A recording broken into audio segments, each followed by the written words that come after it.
laugh every time, and I love it. So we genuinely consider the idea that we should probably start the stream early. Like every week. And then Look, I don't genuinely consider anything. There's always at this something point. that comes up, and for whatever reason, we start at 10 o'clock. Oh my gosh. Well, it's the reason why it's funny is because there always is the genuine like thought behind starting early. Like one of us always does actually want to start early. We just never succeed. Listen, as long as you guys delay it, I'm fine with it. That's the hardest to get a hold of. So dang, calling the man out on it. What? That's crazy. Can I do intro? Intro, yeah, talk to the intro. No, we don't need an intro. Honestly, we kind of don't. Yeah, you can do the SourLemon should do the intro. Hey, guest, which is suddenly a surprise out of nowhere. Don't you have the video intro thing? Yeah, I can do that. Well, we also played at the same time of us talking anyways, but that works. Yeah. Well, I didn't see it. I'm pulling it up now. Okay, it's going. Okay, SourLemon, introduce yourself during the intro. That's the best time to do it. Am I supposed to be hearing this intro? No, unless you watch the stream. I do have the stream pulled up, but I'm not listening to it because then I'd hear every voice. Yes. Okay, yeah, don't do that. Well, you can, but you don't know how easy it'll be to fall. So I guess after the minute like is a slight over. delay. Actually, that's a good challenge. You just see if you can keep up. No, it'll give you a headache. Don't do it. Oh no, Cam would know. Yeah, I would know. It's the worst. Don't do it. Of course. Subscribe. Goodness. Intro! Yeah, I was I'm thinking so of... sassy today. I'm so sorry. Oh my gosh. I was thinking of making an outro, but I don't think we need one. It's already long enough. Just end it when we're done. Okay, I'm gonna do the intro now. Okay.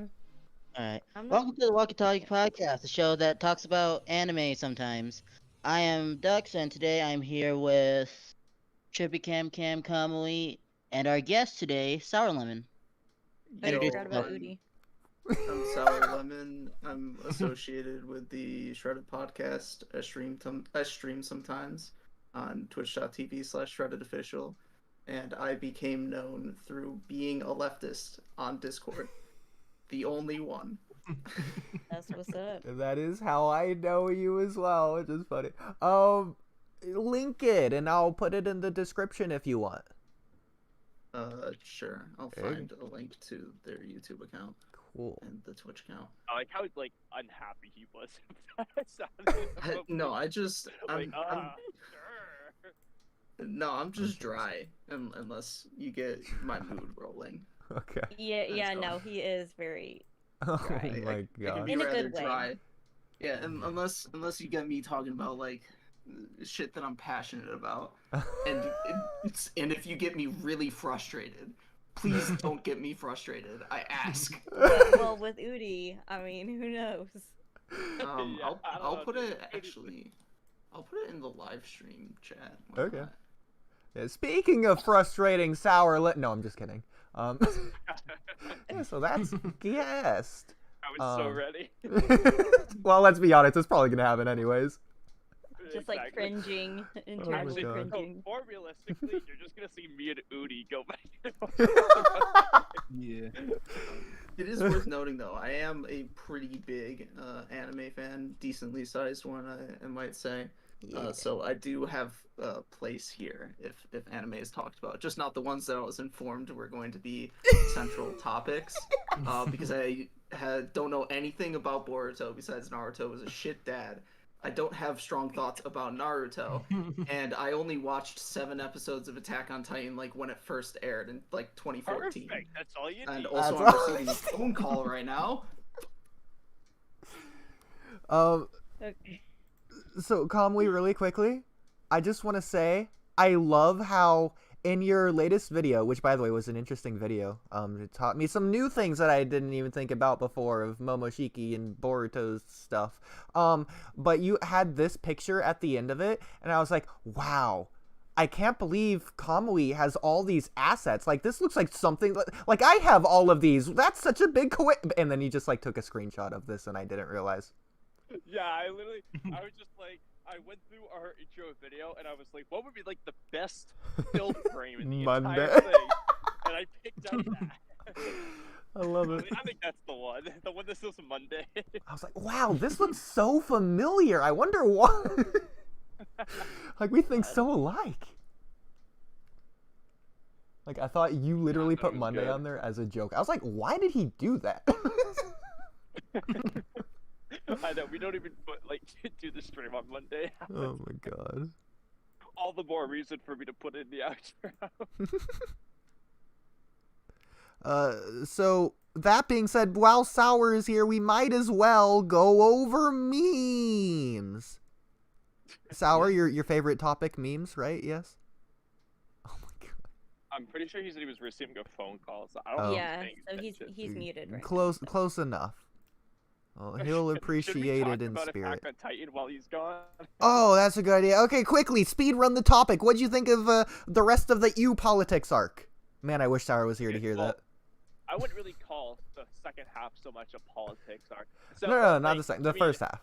It's like you saw the Rod Rice, and he got big. Then he went to go eat people. Then he didn't. Well, I think I was already done that, to be honest, last podcast. But it doesn't matter. All right, so here's what I would say. So I definitely would agree with you that the second half of season 3 is better than the first. Like, yes.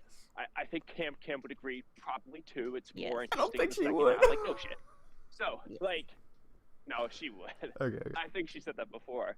That said, I don't think the first half was just like this awful trash filler nonsense that I couldn't bear. Like, because to me at least, everything that happened was, well, I'll say every single minute, but the general stuff that happened was all relevant. Like, they're relevant characters, and it's a relevant point that they're building up, about the Rice family and the politics that are going on with the king and shit. It's all important, and it's essentially built upon the end of season 3, beginning of season 4. Still, they're still talking about the first king and the shit he did, which everything with Rice is related to the first king. So it's all relevant stuff. I think calling it filler was kind of stupid because it's relevant. It's how can you sit here and say that's filler, but not think the Chocho arc is filler in Boruto? Okay, Yeah, that's real. what's up. I definitely think this first half of season 3 was a lot more relevant to Attack on Titan than the Funado clan arc was in Boruto. Okay? That's right. That is never brought back up again. So I was gonna say I wouldn't say that. But yeah, the second half is definitely a lot more interesting. Just a lot more hype. I don't know what specifically to say. Oh, dude, Levi beating the shit out of the Beast Titan was awesome. I love that. Oh yeah. Oh, also, I thought of another thing. So I remember you were talking to me in Discord, Oodie, about why didn't Levi just inject himself? And I was just making up potential reasons. But another thing that this is actually a couple of genuine things that make sense. So besides the ones I made up, first of all, it was implied, especially after the fact, that Levi intended to use it on someone who was near death, so as a means of saving that person. They wanted to be able to save a person while giving them the Titan power. So if Levi just does it to himself while he's perfectly fine, that means that someone is just going to die that they could have saved.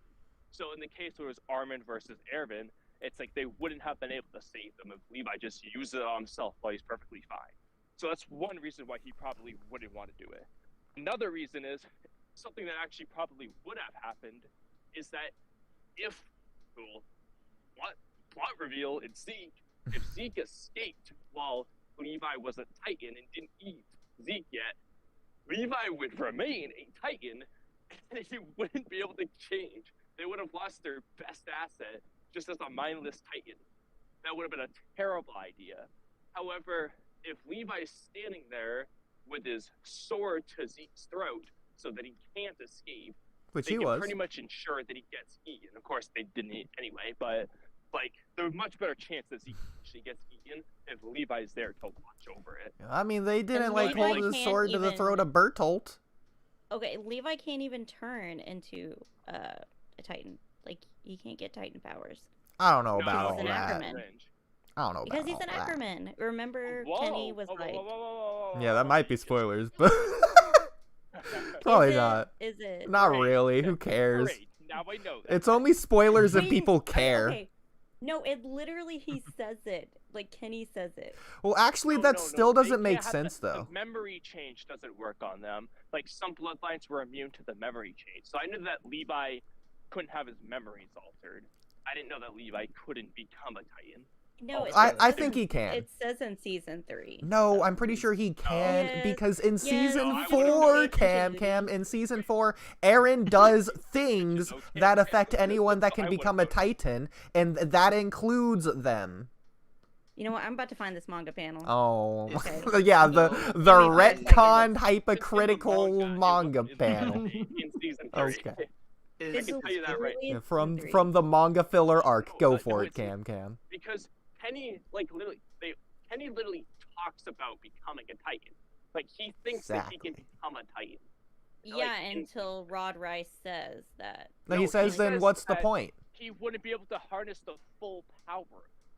Mm. That's what he knew. Let me. Which is the same please applied hold. to Eren. The point was that they wouldn't have the full power of the founding Titan, Okay. and that's what Kenny's like. Oh shit! They tell me it won't even work because he's thinking like, oh well, if I don't have the full power, it's gonna be. But then later on, he's like, if I inject myself with this syringe, I'll turn into a big, strong Titan. And then he gives it to Levi and dies. Sour So, Lemon, like- you agree with me, right? It's good to know that I didn't miss anything, that I had any Yes. thing to comment on when I was spontaneously called by my mother for some technical tips. Oh yeah, no. I literally said I was like, we might as well talk about Attack on Titan while you're on the phone. Yeah, we were trying to speedrun it, but our speedrun's probably gonna last like 2 hours if we're being real. Yeah, let's be honest here. Closer here. Remember when we had if you- a 30-minute troll thing, but it went on for 8 hours? If you, It, if you technically, ever, it went on for 6 hours. Close enough. if you ever get to talking about the ending of Attack on Titan, I posted a meme in the art channel that would be funny to look at. That I found Bet. funny Definitely as will somebody not who be knows looking at the nothing. art channel anytime soon. Oh no, I think you marked it as a spoiler though, right? I did mark it as a spoiler. Okay. Oh, okay, that's what. Okay, I saw when it said Kamui don't look at this, so I didn't. Yeah. If you ever want something to talk about regarding Attack on Titan, that is a meme that I enjoy as somebody who has neither watched nor read Attack on Titan. I've only read Okay. the first chapter. So. Oh, you should watch it. I'm watching it. I'm loving it. I couldn't care less. Like I said, I watched like 7 episodes when it first started airing, and I didn't care. Yeah. Bummer. Also, Oodie side must love note, you. the Yeah. art in the manga fucking ugly. Agreed. Thank you. Oh, It's the okay, worst. Wait, it gets better. It gets If better. anything, it gets Every worse episode. because the panel does. that made me think that it's ugly is from later in the manga. it's some panel of Eren like standing out over the scenery, I suppose, and saying freedom or whatever he's saying, and Oh, he hey, looks I like a think I- girl. His yeah, face that's is why. super ugly. It's like my eyes are crying. I'm crying at how ugly this is. Looks I kind of want stupid. to see. Alright, somebody sent a picture of it. I want to see it now. It's not even that bad. Oh It's my- like when Boichi drew a side story for One Piece. Because it doesn't look like One Piece, even if Boichi's art like is good in some respects, it doesn't work with One Piece. It looks stupid. It looks ugly. The worst part about this with Attack on Titan is that it's the guy who created Attack on Titan that it doesn't work. Dang, harsh. Yeah, I completely I agree. want to see the art now. It's not even just the manga. In the anime, Eren literally always looks the same. Like, literally, baby Eren has 14-year-old Eren's face. They just copied and pasted it. It's awful. It's I mean, atrocious. I It's the definitely worst. would kind of agree. Like, Thank he you. does kinda Yeah. look the same. I In also am season not a 4, big fan of the at least his visual hair is style of different, and the he's got like anime. he's got more of his dad's appearance in season 4 with the little bit of a mustache and the long hair. But yeah, for the first 3 seasons though, he does look like exactly the same. Yeah. Yeah. Also, maybe this isn't later in the manga. I'm not sure. Also, because you guys don't have like a VC text channel, I have no idea where to put this. Screw VC Tech I channel. just sent The it in less chat. channels, the better. Yeah, I'm putting it in the tech chat text channel. No, VC text is useful. Just put in general. I did. That's where all the really we chat anyways. Yeah, I think that panel looks very ugly. And for a long time, until I was told by somebody in the Discord server that posted that art that it was Eren, I thought that was a girl, and I'm like, who is this? That is great. Dang. God. I will say, Not even- literally, it's a meme in Boruto when they took like Boruto's cry face and put it on baby Boruto. They literally just did that, but with Eren, like unironically, in the series. Yeah. I want to see the baby Boruto face one. I Oh, could you use that probably in a have. video. Yeah. I'll send it to you later. Is it like the A1 Pictures thing where every single one of their characters just always has the same face? Literally, yes. Yeah, all of Attack on Titan has same face syndrome. I think that's the word in art of which it's called. But yeah. What the fuck is this music? I'm playing it as slightly as low as possible. It's Attack on Titan music. I'm playing it in the background. It It's doesn't sound copyright as low free, as though. possible. It's literally like here. I'm sharing my screen so you can see. In fact, I'll even put it on the podcast screen. It is as low as possible. Like I cannot make it lower. Alright.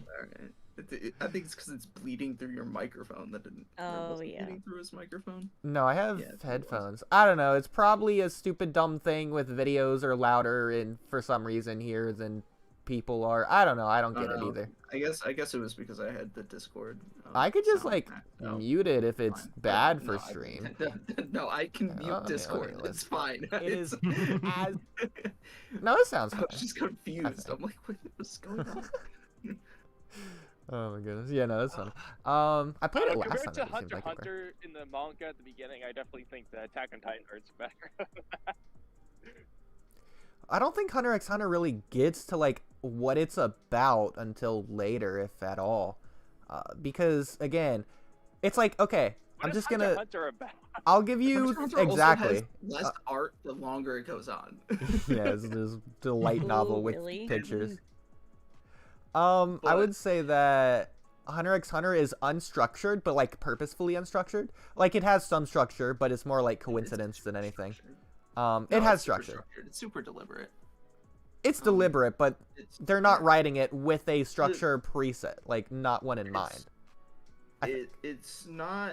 It doesn't go through a structure in the same way that say One Piece does, but in that it like very deliberately, very obviously, it's an overarching narrative. But it's no different than most shonen in that it like kind of determines what it's doing on an arc by arc basis. It just has, if anything, no, even then, it still has a lot of focus on its main characters. Of Gon and Killua. It has everything. Yeah, I mean, like, revolve there's around overarching themes in every arc. Like, I mean, for Gon, at least in the anime part, for Gon, I mean, finding his dad for Yeah, pretty much it's the entire time. time. Literally the Now, plot. in the manga, of Hunter x that's Hunter. not the case anymore. But, Yeah, I Well, mean, it has yeah, they core changed- elements that every story It has. changed it changed directions with its most recent arc, but its most recent arc gets a chapter like every 3 years, so who cares? It's just I mainly care, just I want it inconsistent up pacing. sooner. Yeah, so like obviously it has over. protagonists, antagonists, villains, conflict, everything that a story needs, it has.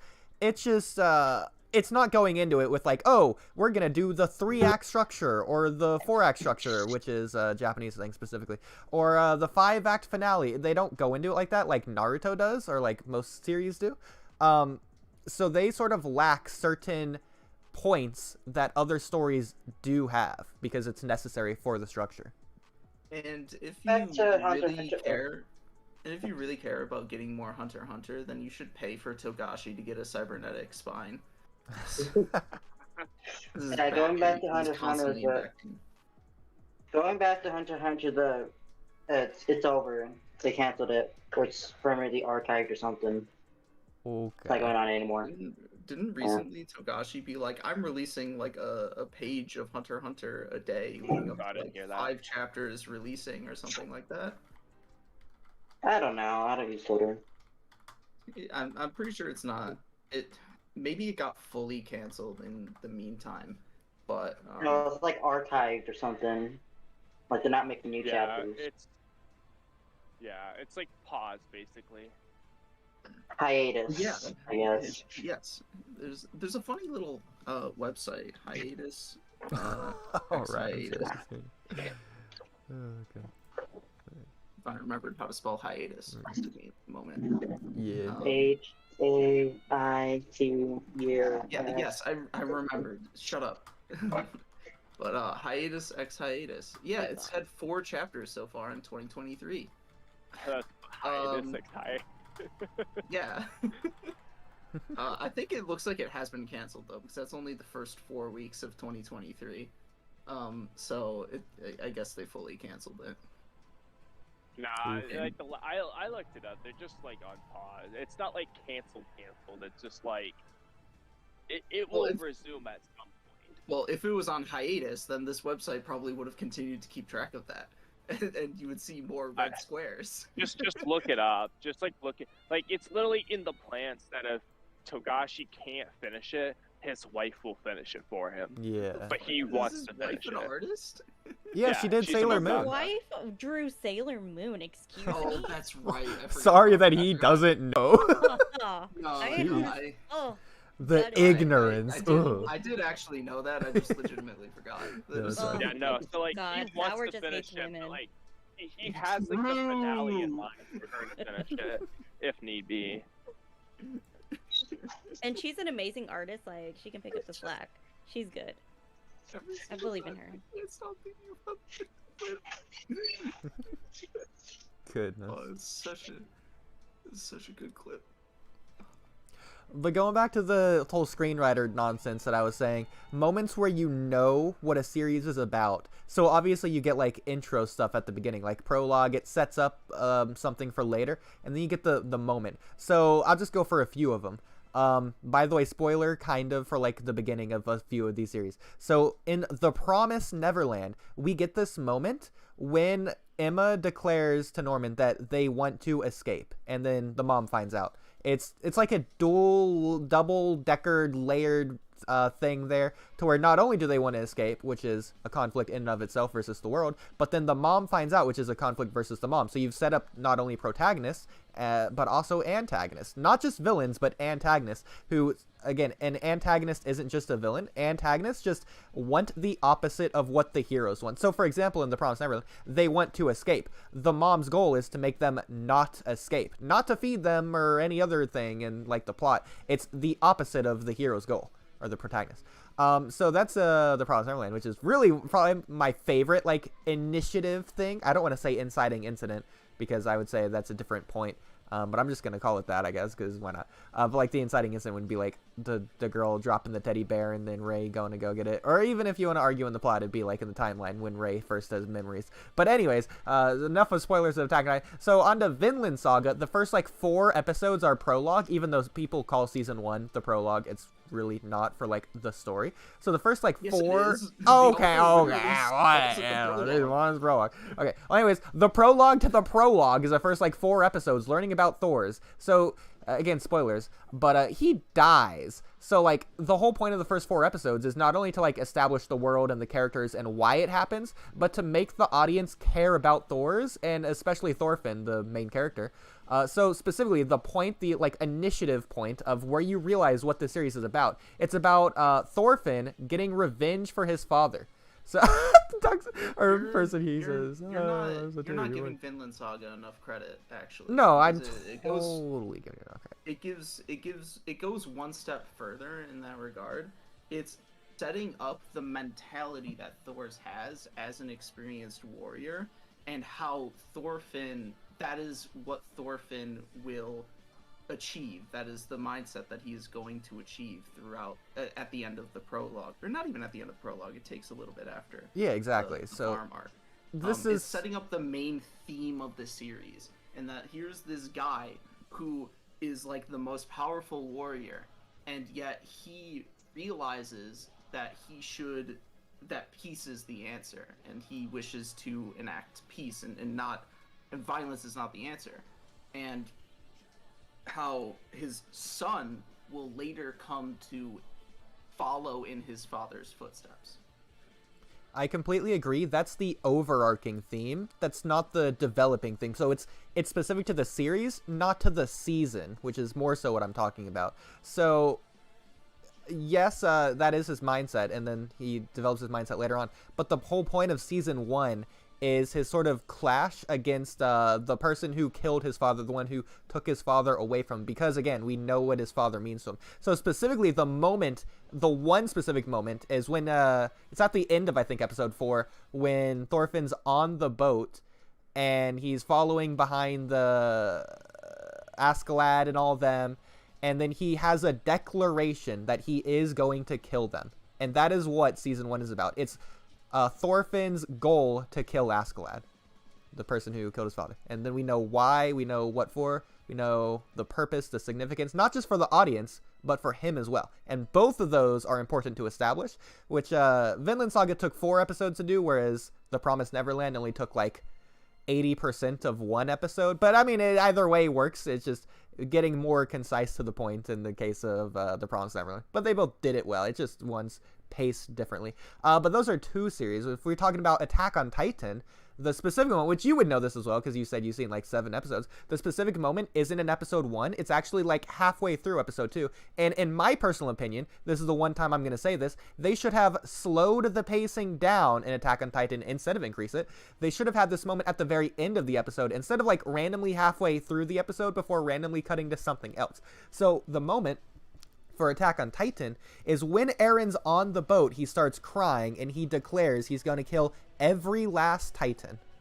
So that obviously it's both the overarching and developing thing because he wants to kill every last Titan, but really what he wants to do is kill every last enemy. And Kamui can somewhat get an idea of what that means now going into season 4. I was like, I have a feeling where this is going to go, especially with all the spoilers I kind of heard before I was watching the series. Yeah. I get a sense of what's coming. It was like 9 years ago that I watched those 7 episodes, and I stopped watching in part because it has like Demon Slayer-esque reaction shots in which like they'll stop and point at a thing and have people be like, "Oh, the thing is happening," while it's happening, and it's like, just let the thing happen. Fuck Demon Slayer. Sorry. Actually, that's a good one. I can do Demon Slayer too. So the inciting incident would Demon obviously be your old Michael Jackson dude. I think Muzan, freaking Akubishi Jigigi is his last name. Muzan. He comes, he kills like the whole family of the main character dude. So that's the inciting incident, but that's not like the initiative is what I'm going to call this point. To where we figure out what the series is about. It's not when the sister attacks the main character dude, Tanjiro. It's rather when, not even when Tanjiro declares that he's gonna like save Nezuko, his sister, or anything. It's specifically when he fights to do so. So when he fights Ukiyo, I forget the name of the dude, but he fights the dude in episode 1 and he throws the axe, and that's what the series is about. Is him figuring out how to actually go about saving his sister.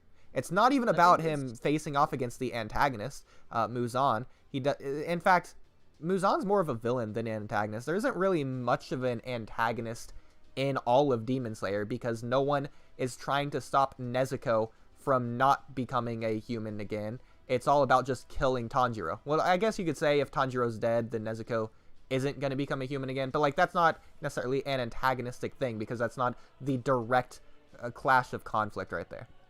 But yeah, that's like 4 different things. That you have a very like plot-focused thinking about these series, a plot-focused reading of them, rather than a thematic-focused one. Well, the story is the Vinland always Saga important. One is a good example where you were very focused on how the entire conceit around the plot is how Thorfinn wants to kill Askeladd, whereas like, well, it's more important than that. The theme about it is how it's setting up how revenge is ultimately not the answer, and how to be a peaceful individual. Yeah, we just don't get that in season 1. He ends the series the same way it's he almost sort like of Vinland started. Saga is a very long series. Yeah, I said season 1. And season 1 is just a prologue. Yes, that's fine. it's almost like there's more to a series than its opening arc. Well, so again, story is always important, always comes first. I always talk about the difference between plot and story. The thing with I the don't one think it specific does. scene, And this is a non-anime example, but Pink Floyd's The Wall, that is not really a story. That is not even remotely a story-driven movie. But there's a lot of themes and emotions and ideas that are conveyed through the movie that you don't need a plot to convey. And I think ultimately a work of art, its ultimate goal is to convey an idea, is to convey themes, and the plot is one of the mechanisms through which that is conveyed. And sure, the plot is important for getting people engaged with the story, giving them a direct mechanism to feel things, but what is it that the consumers take away from that work of art when it's over, when they're finished consuming it? That is what is ultimately most important. yeah, so that's literally like basically word for word what I was going to say. So the thing with this plot point is, again, it's a plot point, so it's a physical point in the plot. I'm explaining why it matters to each specific series as well as just in general. Like you were saying, through the themes, it gets to explore the themes, but it has to explore the themes through the plot, even though the themes are the story. So it's telling you what happened, but it's telling you more importantly why it happened, or why it's significant, or why we should care as the audience. So these specific moments I'm mentioning happen in the plot to like emphasize the story. That's why I talk about the specific moments, because again, there's specific moments that these series have that Hunter x Hunter lacks, and that there's not one specific moment tangible on screen that we physically see, watch, whatever, where something happens, but it's still in the story because it's necessary for the story. I don't think that having such a sort of cataclysmic defining moment is necessary for Hunter x Hunter. It's not. In fact, it is certainly one of the most beloved shonen, especially in terms of the anime that has been created, pretty much of all time. Oh, being popular means it's liked. It doesn't mean that it's objectively good or bad. There are definitely reasons why people like things. Now, I will say popularity, no, is not a measuring stick of quality, sort of online. You go no farther than that. Fucking thing is dog shit in every single iteration. But you can't take a look at the popularity of something and completely ignore it when you go to take a look at it critically. It's an important facet of why it does a good job. Why do people like it? There are reasons why people like things, and oftentimes people like things. Well, sometimes they like things because it's like simplistic and easy to understand, but in often cases, people like things because they are gaining meaning from that thing in some way, shape, or form. And also when I said that Hunter x Hunter is one of the most beloved things, not even necessarily in terms of popularity. It is also one of the most critically acclaimed shonen. Yeah, so I'm not saying that Hunter x Hunter is bad or that it's worse than any other series because of this. I'm just simply contrasting the two. So this doesn't make the series better or worse than the other series that do have these sort of structure defining beats or moments in their story. It's just different. Yeah, exactly. It's literally just different. Like when I say Hunter x Hunter lacks it, I don't mean it lacks quality. I'm saying it lacks this specific thing that these other series have that, again, doesn't make it better or worse. It just makes it different. I also feel like I would say Hunter x Hunter has some of those moments. It's just those moments aren't necessarily centric around Gon. Agreed. Like I was saying earlier, it definitely does have these moments. I think it's just more coincidental rather than set up to like, oh, this specifically has to happen on page 35 of the screenplay. That type of stuff. As opposed to artists who do that. I mean, I have Yes. heard that the Attack on Titan guy is pretty like deliberate with a lot of the stuff that he does, but Yes. most artists end up doing that kind, or most artists, because you know writing and stuff is included in art, do that kind of stuff coincidentally too. They, through the process of writing the story, happen to make a moment which expresses the same kind of impressiveness, I guess, that these other moments that you're describing do. It's very common for artists to do things coincidentally. Yeah, so I completely agree. I just don't think it's intentional before the hand. Even if it's intentional during the moment, like, oh, this would be cool for the story, I'm going to add this. He's not going into it with that mindset. Or rather, beforehand with that mindset, I should say. In my personal opinion. I could just be wrong. I would, if anything, guess that you are, because of Togashi and his historic work. Because he also did Yu Yu Hakusho. Yeah. So I think that Togashi is more than, especially with how meticulously he crafts a lot of his chapters in Hunter x Hunter, especially later on, as even though his back issues were certainly making them slower. Certainly part of it was his ability to write what he wanted to write and the way he wanted to write them, and the dialogue that he uses that takes up half of the chapter. He is a very deliberate artist. He's very much not like Akira Toriyama, who literally writes each chapter as it comes along with no plan in mind at all. He seems like somebody who very much has a plan and absolutely executes on it. I feel like you're applying negative and positive connotations to these things. Like with the negative, Akira Toriyama, you're saying that as if Akira Toriyama is doing it bad rather than differently. And you're trying to compare that to Hunter x Hunter. But you're saying that you think I'm saying it's all I did say from a very literal perspective was that it was different. I would also argue that Akira Toriyama's work is worse than Togashi's in pretty much every way, but that is not to say that necessarily flying by the seat of your pants is inherently an issue. I completely agree, as long as it's a separate argument rather than an implication in your argument. This is fucking stupid. Don't be a dumbass. So I would say the Ant arc is the most structured arc, but the series as a whole wouldn't be necessarily structured. Like, there's no midpoint of Hunter x Hunter. It just goes in the direction that the author wants it to. And what, pray tell, is the... Well, never mind. I was about to say something stupid. It's fine. We all say something stupid here on this Say podcast. Yeah, you might as well. Of all places to say something stupid, this would be it. Do it. Usually a lot of these shonen in particular have time skips, so they often do have very defined middle points.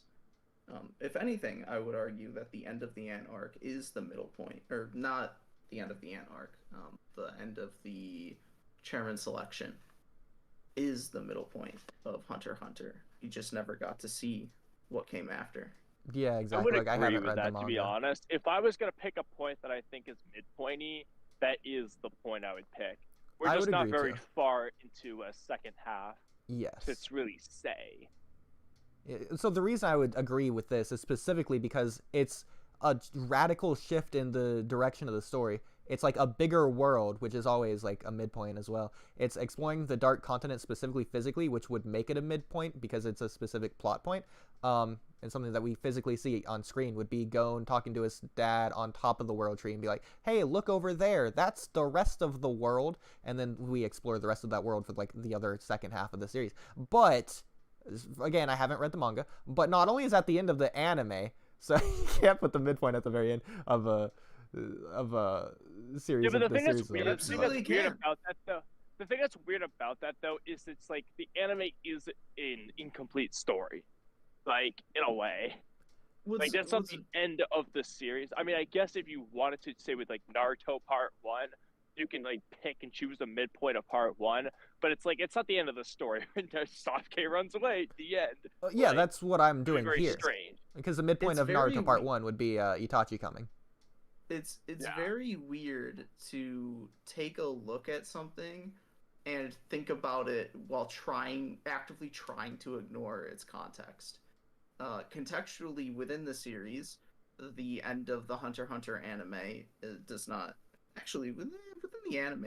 It could be read as an ending, and it works as one. It kind of does, but it's also like it clearly set up a dark content. If it just ended, Gon found his dad, like that would work. Although it would be very odd, but it would work. But it clearly sets things up. It clearly lays things open, and more importantly, the manga continues after that, even if only for a short while because of Togashi's issues. And it's very weird to try and remove that context from it. It's like taking No Game No Life Season 1 and being like, yep, that's all there is to No Game No Life. No, it isn't. Sure, that's all that was animated, but it definitely isn't all that there is. And same thing with Vinland Saga Season 1. It's very weird to take a look at the end of Vinland Saga Season 1 and be like, I'm gonna think about what happens in Vinland Saga Season 1 only within the context of Season 1. Forget about Season 2. Forget about what comes after it in the manga. Let's think purely about Season 1. So I think the difference here is you're thinking of a series in its totality no matter what, with arcs, and the arcs are all within the same series. I'm looking at each individual arc as its own sort of series, which again goes back to the overarching theme versus the developing like its own theme. contained story. Yes, exactly. But it's odd to make a conclusion about that arc that does not take into account what comes before or after, more specifically what comes after. Not only have I not seen what happens after in Hunter x Hunter, but actually I'm completely okay. I have no qualms with the way Hunter x Hunter ended. It actually ended, I have no issues with it. It ended the same way that not only The Promised Neverland ended, because the kids escape, but like there's still obviously more to the world. They just ended the story, which was them escaping, which is Season 1. They haven't ended the plot, because obviously they're in the middle of escaping. Why randomly cut off there? So you could just apply that same thing here. It's the end of the arc, but not the end of the series, which is fine. But also, going back to this, it ends the story, but not the plot. So going to Across the Spiderverse, have you all seen that? Have any of you seen that? I couldn't care less about seeing it. Agreed. I'll be the contrarian and say it wasn't the best movie of all time. Take that, all you people that are like, oh, the animation's good, the whole movie must be a 10 out of 10. Just because it experimented and tried new things. Oh, it's so cool. Even though the voice acting in the very beginning of the movie is pretty awful, but whatever. So getting on the story of it, the story is like an allegory for coming out, which is actually pretty beautiful in Across the Spider-Verse. So we see that happen, both in the plot and the story. So it doesn't matter that Across the Spider-Verse is technically a part 1 of 2, and it just randomly ended in the plot at seemingly a random point. A lot of people, this is like people's only complaints with the movie. I'm actually completely fine with it, because it's fine to end a plot. The world is still moving forward. We know that, so it will happen, regardless if it is the actual end of a series or not. The point is that it's self-contained, not because of the plot, but because of the story. So for Naruto, we know that the arc 1 is self-contained because it ends the story, even though the world is obviously going to continue to move on. Like, Naruto's not Hokage yet, but he did the things in the story that he needed to do of overcoming the world around him at that time. It works as an ending, even if it's not one. But yeah. I mean, I guess it would be kind of like that with, like, novels. I mean, each novel is its own contained story, but it's a continuation of a series. So, I mean... A coming out story that I like is, fuck, I forgot the name of it. Yuri on Mad Max Yuri Road. Flipp-Flappers. That's what it is. Flipp-Flappers. That's a coming out allegory that I like. That's cool. Flip my flap. Yeah. None of you guys know what the fuck Flipp-Flappers is? I have no idea. Damn it. This, aw, man. show is like great and also kind of bad, but also great. Love it. It's got a fantastic ending theme where they say flip-flap over and over again. That's great, actually. That sounds like something we should do. Flip flop, guys. Flip flop. Yeah. No, please, no. The first few episodes of it do like spoofs of different like series or whatever, and so the third episode in particular is basically a spoof of Mad Max. And then what they do, they go into like a desert world that it seems kind of post-apocalyptic-y, and there are people driving like custom-made vehicles that are like acting crazy and dumping water like all over themselves and into their little panty crotch speedos, and blaring their car horns. It's great. I love it. Fantastic episode. That's great. And also the two main characters are gay. But one of them is actually like older than the other one, and also the other one is like the daughter of that one's best friend. And it gets really weird at the end. To be honest. And it gets really weird at the end, but don't think about it too hard. Okay. Yeah, I know. Go ahead. I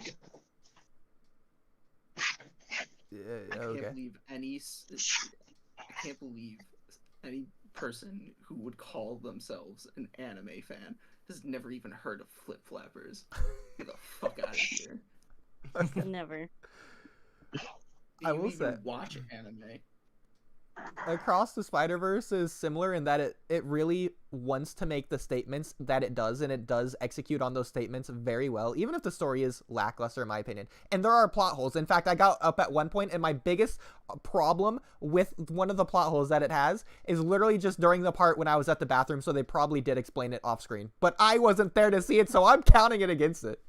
I should have paced their movie better if there's going to be the case. Trippy, you've seen it, so in fact, screw it. I'm just going to say it. Yet. Oh, you haven't seen it? Okay, No. I'll not spoil it then. I haven't seen it either. I haven't seen it either. I've only seen Into the Spider-Verse, not Across. I've Here, seen the I'll first just one. explain Actually, screenwriting I have things no about interest it, in but no Spider-Man. spoilers.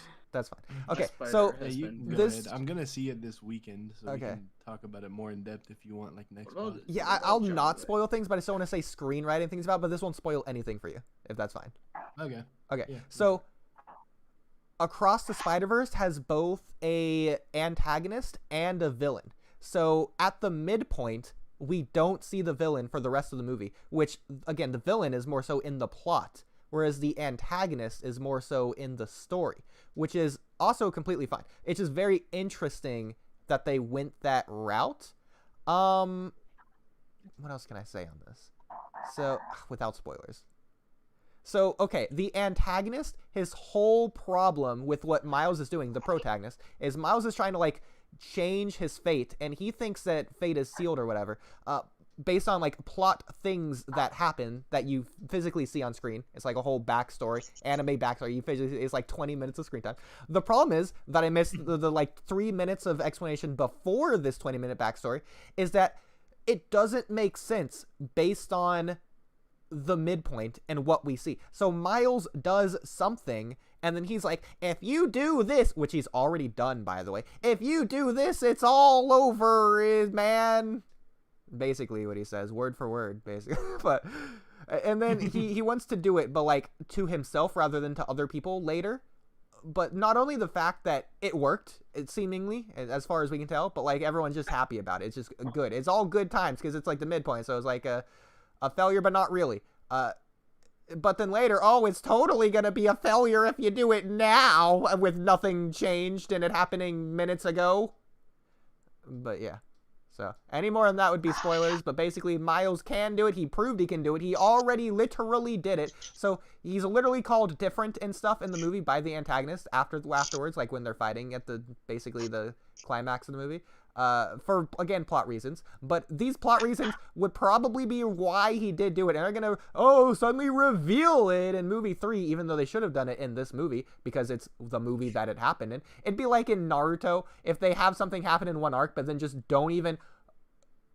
not even address it, but don't even, like, give it its own conclusion in that own arc.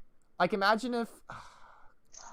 What's a good explanation? Imagine if, like, when Itachi showed up, he just doesn't leave until the Search for Tsunade arc. I guess would be a good way to say it. I don't know. It's just a random thing. But yeah. That's pretty much all I have to say on that without spoilers. Fun fact: did you know that Muzan has a heart in his cock? What? What? Okay, so back to Across the Spider-Verse. I'd say it was like, again, like everyone else is saying, it's breathtaking, innovative.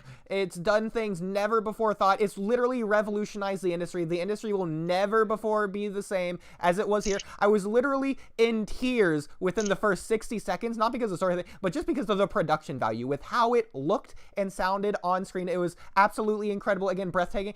7 out of 10. It's Muzan, the antagonist of DeMid Slayer. You know what? Good for him. I love that for him. Yeah, movie was a 7 out of 10. That doesn't deter me at all. But that's all that I had to say on that. And by the way, he's a child, by the way. Yeah, I don't No, give he a shit. literally, yeah, he's a child. He's That's fair enough. Like, Cam yeah, can he attest. has words. I couldn't care less. Okay. Cares what language I use in the face of children. Well, technically, you're using English. Is But whatever vernacular I use, I think if it's acceptable for adults, it is acceptable for children. I don't think that vernacular matters at all. Boy, don't ever work in a daycare. That's all I gotta say about that. Well, yeah, because the adults there care if you say shit or fuck or whatever. But, like, I don't think it matters whether or not a child curses. What does it matter when a child says shit? So what? They said shit. They referred to poop as shit. They referred to a person as a shit. It doesn't matter. It's just a word. Words can't hurt you. man, that's very Oodie and I had to have this virtuous discussion about esteeming kids of cussing, you. But go ahead, Cam. I never understood the hesitance that adults have towards the language that children use. Well, the reason is that it's commonly agreed upon principles, which is what society is. And so to go against that would be to go against society. So there's your explanation. We live in a society. And I think that society in many ways should be gone against. There are many things wrong with society. I agree, that's why it's constantly changing, but the whole point of adapting society in the first place was to come together because of the scary unknown. I watched a science video on it once. Okay. It's not like it's that far out of an idea that, like, religion came into being because people didn't know things and they wanted explanations for it. Like, it's not that far out of an idea. Yeah, so I'm not giving you my answer or a good answer. I'm just telling you the answer of why. But yeah. Why what? I don't even remember. But moving on. Why I don't think it matters if I say openly in a podcast that a child may or may not be listening to that Muzan, the antagonist of DeMid Slayer, has a heart in his cock. Yeah, I don't think it matters either, but I'm just telling you why other people think it matters. Since, hey, you're the one that said how you feel about it. And I thought it was you know what, Boo-Boo? You have your own free will. You do your thing. Yeah, tell it to person he, not me. I thought it was very entertaining when I was reading DeMid Slayer and I saw that panel of, like, Muzan having multiple brains and hearts, and it literally depicted him as having a heart. Not, like, literally inside his cock, but in his groin. Yeah. God, I mean, that convinces like, me that's brilliant. not I love finish that. it. It's amazing. Good thing I know it's just bad. Yeah, spoilers for DeMid Slayer. The bad guy gets defeated at the end. Oh yeah, I figured. Oh wow, really? Big spoilers. Wow. No way. Yeah, who would have thought? By the way, DeMid Slayer is not that great. Agreed. Yeah. I love it. I think it's amazing. Oh, let me guess, Cam, you like the animation, right? Yes, or the compositing. I don't care. there it you just go. makes the animation look good, okay? Yeah, I mean, just like it does make the animation look good. Lightning. It looks very nice visually. It is also very obnoxious. It is also very obnoxious to watch. It's the perfect anime to just turn your brain off and just enjoy the show. That's not a good thing, though. Yes, it is. Why would you Everything. want to stop thinking about the thing that you're watching? Isn't it fun to like I get mean, yeah. engaged with the story rather See, than that's what look at I an said, explosion and be Oodie. like, wow, Oodie that's was a giving me nice shit explosion. about Attack on Titan. I said, I told you, I like to figure it out as I go. You know, Yes, there- that's why I you watched- accurately guess like 4 out of 5 Titans just randomly out of nowhere, but then you can't figure out the red herring language. By the way, Kamui, just for the sake of the podcast, what is the red herring language? Now that you should know. Well, I don't know for a fact yet. Damn. However, a guess I could have is it's probably the same language that what's his face, Grisha was reading from when they said, "How can you read this?" And he said, "Oh, I can't. I just think it's obvious that like this is what's on there." Probably that language. Okay, well, for a direct answer, because at this point it's not spoilers. The same way you figured out it was Zeke, like 20 episodes after it's revealed, but whatever. But for this, it's Marley it wasn't language. revealed. Okay, hold on. Okay, It's the first of all, red herring is Marley language. When it comes to the Zeke thing, I figured it out before it was revealed, technically, because it's not revealed until they say it. So I couldn't get, like, when you asked me for my first guess for this guy, I'm like, I can't exactly guess a character, like, just, it's like saying, oh, it's Bob, you know, it's like, he wasn't shown in the story, so there's no way for me to guess him. Listen, But that's that like saying, said, oh, once he Sasuke was wanted to kill his introduced- brother. Itachi's his brother. Itachi is the one he wants to kill. I wonder if Sasuke wants to kill his other brother, who doesn't No, exist. but the thing is, we didn't know Grisha had another son. There was no hinting of Indication, yeah. that. Cam, there was Cam, no you can't indication. say So that. there was no Well, reason- no, there was. Like- There was a little hint right before we get to the. It's not a hint. He directly says he's his brother. He goes Multiple up to Eren, times. you know, on the car Titan, and says like, "Oh, our father." Oh, Yeah. he Maybe does they know changed that. in the dub.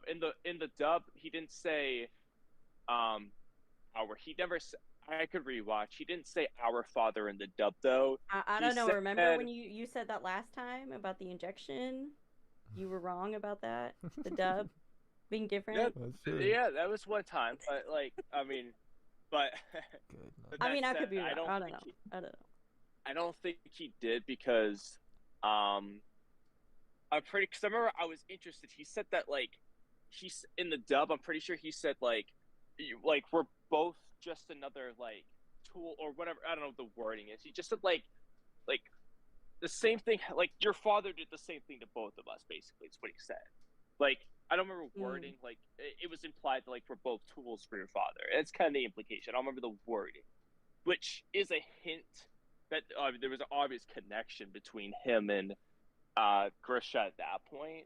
But he didn't, at least in the dub, he didn't say like, "Oh, our father." In the subbed or manga, maybe he did, but in which case, it's a little bit of a different story.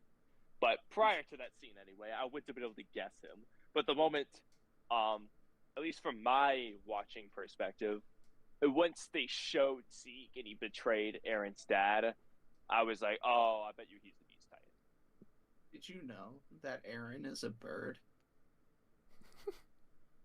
No. What? This is Wait, you This don't. is- it's not a spoiler. Okay. Well, I mean, it is because it comes from the last chapter, but it's like totally, it's a meme. It's a meme. Not I could not validate it as somebody who has not read it. But it's also definitely a joke. He's and, he's like- not really a bird, but yeah. And yeah, like it's a- the last panel of the manga, the last few panels, there's like a bird watching Mikasa, and then it like flies away.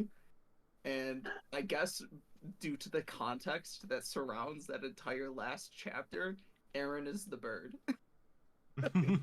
It's a little bit more like symbolism, I would say, but Yeah, well, you could interpret it as symbolism, but Hey, there's that no, herring he is in the literally a can. bird. Maybe Eren's that a was bird. Eren the whole Okay. time.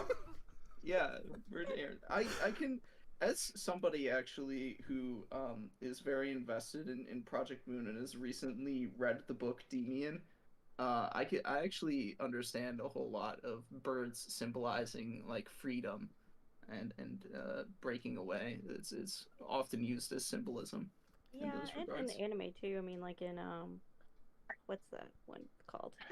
I can't remember what anime I'm thinking about, but That Well, does make me actually, think though. Y'all now read books? No, yes. books are gross. I Oh, hate reading. Tokyo Ghoul is what I'm thinking about. Yeah. I The read that whole world is in a manga. It was not worth it. broken It's age. completely pointless. Just watch the anime.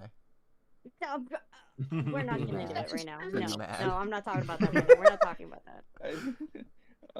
Fuck it. Man, Yes, but I do read- read books. people read and watch so much shonen, and I'm like, dog, I watch the cool anime. But when I say y'all read books, what I'm thinking is like classic literature type stuff, because there is a game I'm a fan of. It's called Limbus Company, and all of its characters are based off of characters within books and the themes expressed by those books. So, for example, the one I mentioned earlier, Demian, the story of a youth, as the main character of Emil Sinclair. He's in that game. You also have Ishmael from Moby Dick, of course. Otis from the Odyssey. It's the name that Odysseus takes on the island with the Cyclops. Yeah, that we all read in high school. Yeah. that one. Yeah. You have Heathcliff from Wuthering Heights. And there's like a whole bunch of symbolism surrounding these characters in this game, and it's great when you read the story that happens in this game, and you read the book, and you're like, damn, the fucking parallels, man. Oh, the parallels! Yeah. I did literary criticism in high school, so yeah, Gross. read a lot of classics. So, have you read Demian then? I have not. I've read like Damn. Moby Dick and the Odyssey. I've read some classic In plays, it, but In it, Sinclair draws a picture of his like mentally ideal woman and then masturbates to it. And then later in the book, good for him. he stops somebody from committing suicide because they haven't masturbated in several months. You know what? I think I probably would too, so I get it. Sounds like you should just spark note it. That's what I would do. Don't do no nut, guys. No, don't spark note it. You won't get the full like feeling of the themes. You won't get the full Yo, what's up? experience. The whole point is to get away from me reading it in the first place. Like I just wouldn't. Oodie doesn't like to read. Reading is good. You get to learn about Abraxas and self-actualization and some guy named Cromer. By the way, did Kamui just randomly get on a phone call in the No. Probably. I thought he was talking to out of somebody nowhere? He's like, "Yo, what's up?" in store or something. Okay. Yeah, And everybody. I was like, no, I'm not gonna stop. I was like, I'm just gonna let you keep talking, but I was gonna say what's up. Okay. And everybody should play Limbus Company. I actually wrote a script for a video essay that may or may not be in production. I don't actually know for sure. Fucking editors.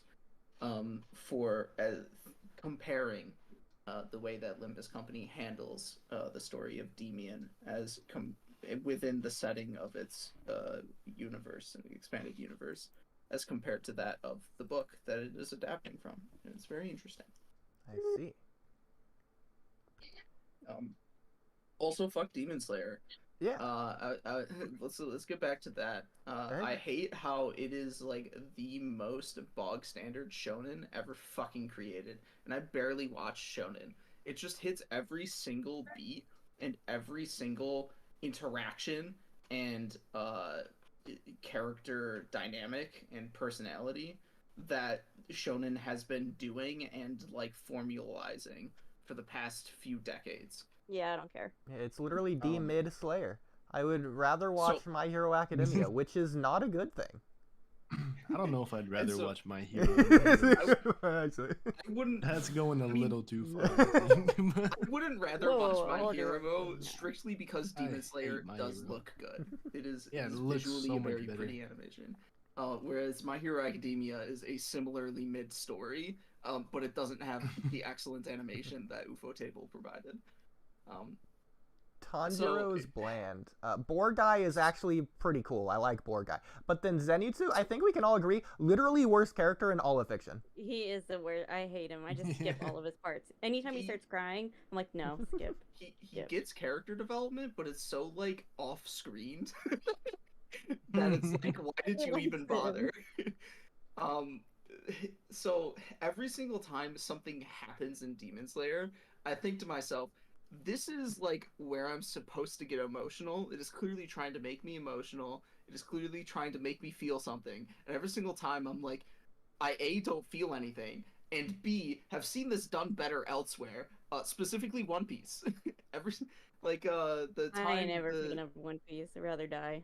No. like the time Yeah. the Long. Flame Hashira dies at the end of the train arc, I think to myself, damn, this is like when Ace or what? No, actually, when Whitebeard. This is when Whitebeard died at the end of Marineford. But like, I actually cared about that one.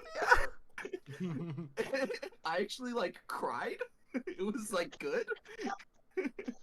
Whereas this one, it's like, I mean, he died, and it's kind. I guess it's sad. Also, I marathoned the first 3 seasons, I think it is, of Demon Slayer through the Entertainment District arc, a few months ago, to validate my feelings after having watched like the first 5 episodes when it started airing and being like, this is mid. And so I watched all of it, and I was like, damn, this is mid, and it's okay. But I marathoned it, and I was like doing other things at the time, so I didn't think that big of a deal of it. But now I've watched the Swordsmith Village arc as it's been airing, kind of on and off a few episodes at a time, and it makes me like notably angry whenever action is happening, and in the middle of the action, they explain the action. I don't care. It brings peace to my That's soul. awful. I can understand doing that in a manga format. Sometimes when you are drawing things, it can be unclear, and usually that's a matter of bad art or bad paneling or whatever. But even then, like, I can understand it being a little unclear and using words and dialogue to explain what you are supposed to be seeing so that you know what you are seeing and what's happening. But when you do it in anime form and you can see everything happening, and especially when Ufotable provides very good and clear storyboarding, animation, and whatnot, it is very obvious what is happening. I can see it, I can hear it, I can feel it, but then they still bother to pause effectively what is happening in front of my eyes to have a character think what is happening or say it out loud. And I'm like, dog, just let it happen. Just let it happen. It's so frustrating. I love Why the is it dialogue. taking- Give me more. Why is it wasting so much of my time to say what is happening? Just let it happen, please, for Christ's sake. Yeah, Oh it's no, been give me more annoying. dialogue. More talking. I've Show been watching don't it tell, as but it's been airing as both. well, but If you wanna- it's been so annoying wasting like half an episode on like a lot of dialogue. It's been Yeah. this new season's been really annoying to me too. If you want a I show know, with a it lot of doesn't bother talking, me at fucking all. watch ReZero. I don't like it. God. But like, what's deeply frustrating about it is not so much that it's happening as what it's happening within. I don't necessarily mind when like a bad show or a mid show is doing something like that. Like, I don't mind it happening in the anime for One Piece because I know that the anime for One Piece is fucking dog shit. In a lot of ways, for the most part. Apparently, Wano has had very pretty animation lately. But when it happens when Ufotable is animating it for something that is clearly as high production value as Demon Slayer, it deeply frustrates me that I see something that could be like a 9, 10 out of 10 type area, like kind of perfect, and it's just being held back consistently by its writing. And not even writing in the sense of like the story, the manga that's happening, that they're adapting, but like the writing of the anime, and that it is including unnecessary writing. It is padding out its writing. It is keeping or adding things that should not be there. It's so deeply frustrating to see something that could be so good dragged down I actually had this experience watching the movie Sword Art Online Ordinal Scale, which I only ever watched something Sword Art Online to be angry anyways. um, but what was interesting about that movie is that sure, it was dog shit, but throughout the movie they consistently introduced like ideas and plot lines that could be very interesting, that they could do something with, that they could have that they could accomplish themes with, that that could be engaging and emotionally investing. And every single time they resolved it in the worst possible way. And so every single time I was like so deeply frustrated and angry at the movie. I wanted to like punch the movie, the people who made that movie. It was awful. Why was the writing dog shit? Stop making writing dog shit. Also, I hate Dragon Ball Z, actually. Dragon Ball Z, also dog shit. It's got terrible pacing. Its characters are like mid at best. Its fighting and choreography is not interesting in the slightest. It's just like people rapid punching, firing some ki blasts. Every once in a while, they like use the space, the 3D space, in an interesting way. But for the most part, it's not deeply engaging fight choreography. The power system is super like arbitrary. They constantly, in part due to Kiri Toriyama's writing style of like writing each chapter every week instead of planning anything in advance. There's a lot of like dropped plot threads or things that are just kind of like brushed aside and not capitalized upon. And the only time that ever really like worked out favorably was the Cell Saga in some ways. But like even then, it could have done such a better job at setting up like the final thematic conclusion of that arc, and then at the same time, the very next arc, it immediately basically discards that thematic conclusion anyways. So it's such a deeply problematic series, and I hate it, and watching it is like a terrible experience, and you should never watch it. Yeah, Cell Saga, despite the writing, whether you think it's good or bad, it's definitely like the least enjoyable. It's the saga I hate the most. Freaking screw the Cell Saga. Who cares? Freaking Cell Saga. That is legitimately surprising because that is what I think is the best saga. In terms of writing, probably, four. yeah. Well, I think the Frieza Saga is the most tightly written at the very least. Frieza Saga's always got stuff going on. I also haven't read the manga, so I know the pacing at least makes sense for the Frieza Saga and the manga. So I will endlessly make fun of the anime for the Frieza Saga being dog shit purely because it's got like so many pointless episodes. Yeah. Also, I do like ReZero. I wouldn't necessarily call myself a fan, but I do think it is generally pretty solid, pretty good. It's towards the bottom of my ranking of anime list in the insufferable, unwatchable category. There are a lot of elements about it that can be at least polarizing, potentially insufferable. Subaru, kind of annoying. There are monologues that are like, why does this keep going on? And I think a lot of that is probably stemming from the light novel it is adapting from, but I overall think that the story is pretty good, and that the characters do actually a great job of like growing. It is pretty well thought out, and I think it's fairly enjoyable. But it's understandable when people have problems with it. Yeah, I've only seen season 1, so I can't speak on anything else. Of course, again, another thing that I've only seen one season of, and whereas you've seen more.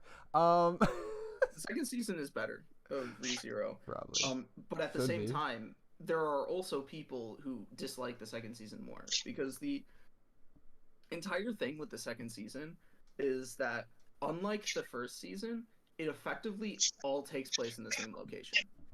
Whereas the first season has like 4, maybe 5 arcs spread across its 24 episodes, and they like go places periodically. The second season, like all 20 some odd episodes of it take place in like one forest. And that is both excellent because it further like capitalizes upon it goes one step further in like the kind of story it's trying to tell as this like mystery death loop where you have to try and like figure out the correct path through the death loop to get to the next checkpoint. It is like a step further in that direction by having an even more complicated thing that Subaru has to unwind. But at the same time, it's understandable that people get pretty fucking annoyed when they sit there for 24 episodes of the same goddamn forest. I mean, I So I can't hate My imagine Hero it being Academia. any worse than season 1, so I guess it's got that going for it. It's all uphill from here. Mainly, one of my bigger problems with ReZero, other than like specifically, is just generally, I just don't like isekais. Like, it feels like it's appealing to people that just hate themselves, and I don't. I like the world that I live in, so I'm fine with not going into a VR headset for the rest of my life. That's honestly not a terrible reading of isekai, because the best isekai are ones which capitalize, writing-wise and themes-wise, on the failures of its main characters and their inability to succeed in reality, in our world. Like, the entire point of them is that they're fucking failures in one way, shape, or another. They don't fit in one way, shape, or another, and they grow to become, like, an actually successful, like, normal person through their experience in the other world. Yeah, there's 3 and isekai that I season 2 genuinely like. Season It's, 2 of ReZero actually is the thing that best covers that for Subaru, as compared to season 1. It actually very directly addresses the character of Subaru and his failures in real life and why he is the way that he is. Whereas season 1 didn't exactly approach the subject. And it also, this kind of idea also broaches into my favorite show of all time, Mushoku Tensei, Jobless Reincarnation. It's the same idea. The main character is a fucking awful dickhead, shut-in, fat ass, can't do anything kind of person. And the entire, he's a NEET, but like in certain ways that some other NEETs are not typically depicted. Like, Subaru is a NEET, but he's also like an athletic NEET. This guy is a NEET who, and in No Game No Life, those two are NEETs, but they like make a living off of competitive gaming. No, this guy is literally useless. Yeah, he's like a useless trash human being. And the entire point of Mushoku Tensei, the reason why it's so fucking excellent, beyond it being just like a very well done fantasy, is that it consistently addresses the character flaws and hang-ups that Rudius had, and the way he the reasons why he is the way he is, and forces him to grow up, quite literally, both physically and mentally. And it's just amazing. Mushoku Tensei, best series ever. I actually like Mushoku Tensei. I watched it with one of my friends not too long ago. It's pretty good. It's so fucking excellent. I have yet to see I think that there one is either. only one season. Season 2 is coming out in this summer. For me, That is, by the way, That was already out. that is, by the It's way, already out? the Interesting. one thing that I very consistently actually stream, because I can be pretty inconsistent about that, is a seasonal anime review with a good friend of mine, DJ Dojin Ronin. And we're going to be doing that at the end of June sometime. Nice. That's cool. The thing that I like in Isekai versus don't is when the main character actually wants to go back to their world. So that's the one thing Sword Art Online did right. Not only in the main series, but like the parody, which is like 30 times better than the main series anyways. Other than that, the 2 other Isekai that I actually enjoy would be Devil is a Part-Timer, funniest thing ever, especially like the first half of season 1, That's very good written. In fact, it should have just ended there if I'm being honest. But also overly cautious hero, which is also hilarious and also great. That one's pretty funny. But Yes. actually, that is not actually the case in the parody of Sword Art Online. He doesn't actively want to go back to the real world. I don't remember. But You're probably Yeah. right. Entertainment. At the very least, It- Sword Line in the original did do that. So Yeah, it did, and the original was also dog shit. So yeah, well, because But it didn't even focus on that like at all for 80% of the time, which is probably the reason. So this is kind of what you were explaining earlier about Demon Slayer. But even when it did focus on that, Kirito was still a terrible character. Yeah. So it's still like not, you don't win in that case, and that's, I would not say that is what, maybe that's something that you in particular might want an isekai to do, but you certainly don't need or necessarily want to have a character who actively wants to go back to the real world. And one of the more interesting things that you can do in a Sword Art Online like situation is address the idea of, do I personally actually want to go back because my life might be better in this other world? I might like this other world better. Log Horizon does the same thing, and it does it to an even greater extent. It not only asks that question of its main character, it asks that question of the entire society that they are constructing in Log Horizon, and they address that there are some people who so actively want to go back to the other world that they will do everything in their power to even like get a glimpse of it. And there are other people who are like, my life, I actually really enjoy my life here in the world of Elder Tale. Why would I want to go back? And how to address that issue. Log Horizon, fucking phenomenal societal political series, by the way. I have yet to see Log Horizon either. I'm not gonna lie, what you're saying makes sense for the genre. I'm just saying the exact opposite of what the genre is basically what I like. Like, it's so bland and uninteresting if they just like their new world better, or if they were just a bad person. Like it's basically, The Promised Neverland is basically the inverse of an isekai, because they realize that they're technically in the false world, and they want to, no matter what, desperately, it's their number one goal to actually escape that false world and go back to their real world. And that's interesting. It's like the number one goal.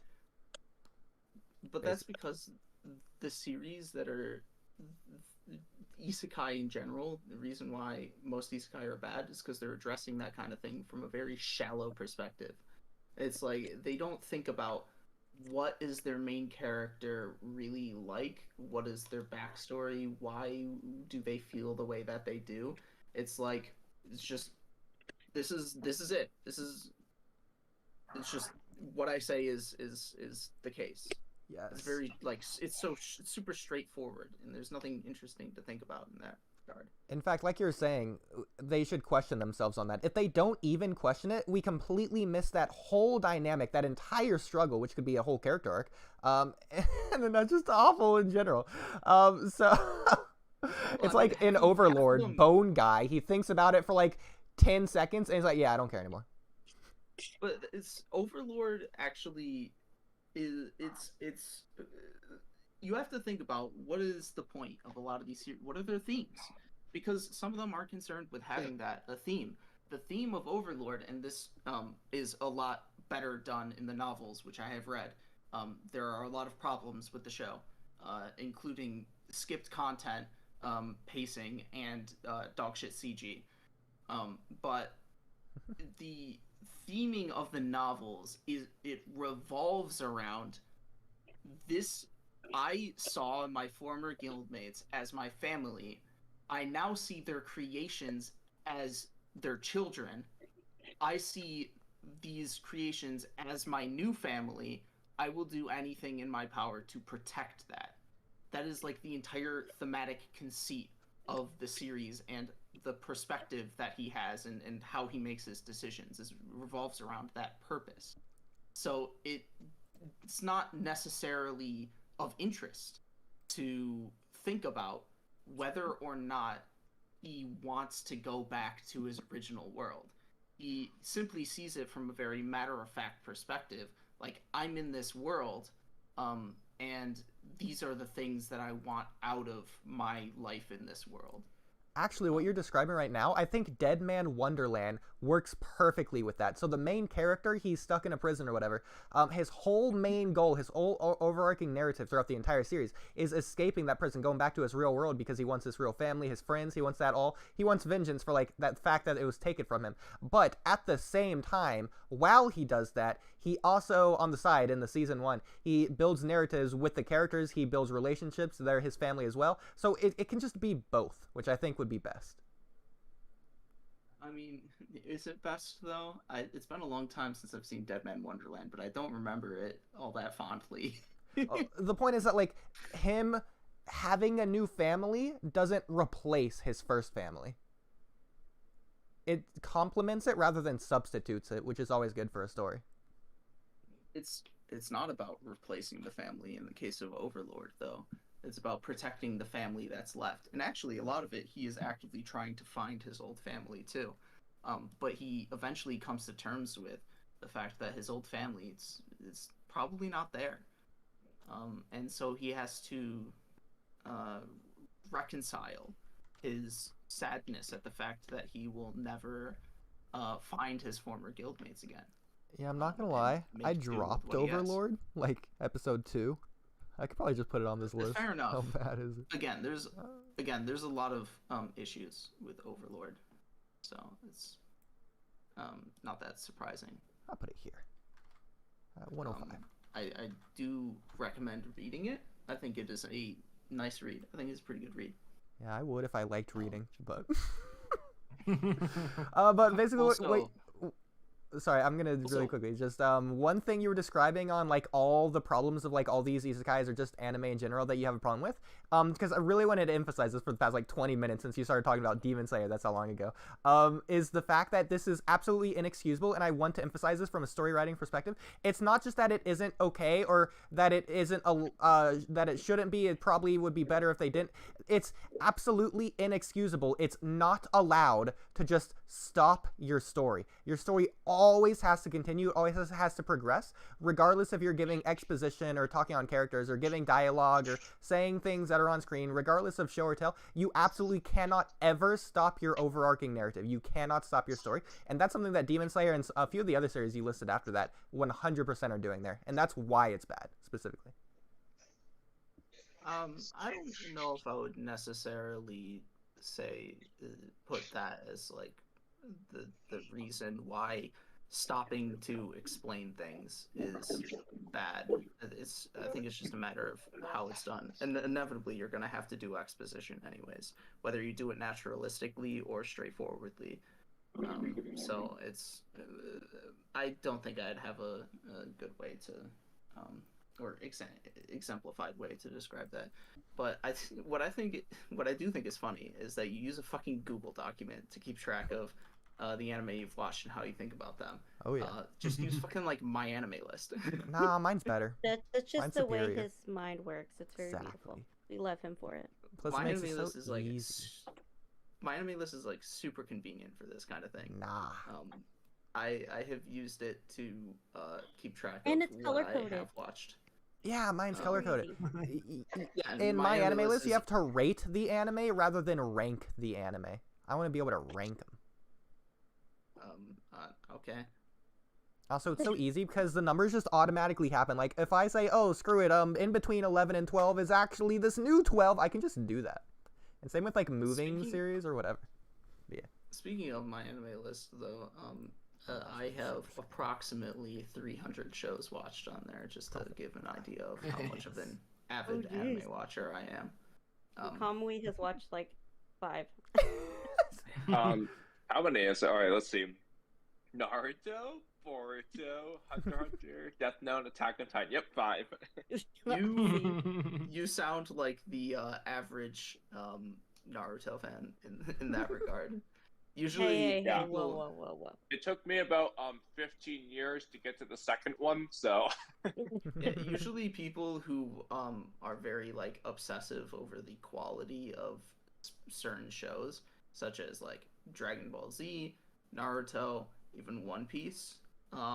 If like that is the effectively the thing in anime that you love, a lot of times it's because that person has not seen a lot of anime specifically outside of shonen. So Yeah, I just it's watched what it is. Naruto when I was a kid. Really liked it, and just never bothered to watch anything else for like 15 years. Sounds about right. I mean, it is you know, from a different country. It's a lot easier to consume stuff that's in your own language, first of all, and second of all, produced by the country you're from. Yeah, and look, like back when, like, cause like I grew up watching anime with my older siblings who are 15 years older than me, and so at that time it was like a lot harder to get a hold of anime in your own language. So yeah, So so this I man, didn't. this Yeah, so I man didn't in watch the anime for a long time. So this man in the audience effectively saying Bleach is better than Naruto. look, Uh, Bleach is fire. I love Bleach.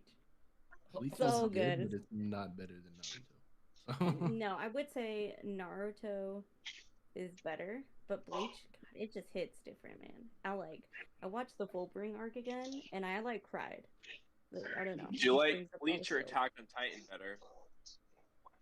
Ooh, probably Bleach. Just Big because Attack on Titan gives me anxiety, so. But I like the anxiety. The anxiety is good, so. Big Three is such like an interesting categorization from that time period. Yeah, I mean, because I was in like, part because one of them is still ongoing, yeah. but also because Well, Dragon Ball was extraordinarily popular at the time too.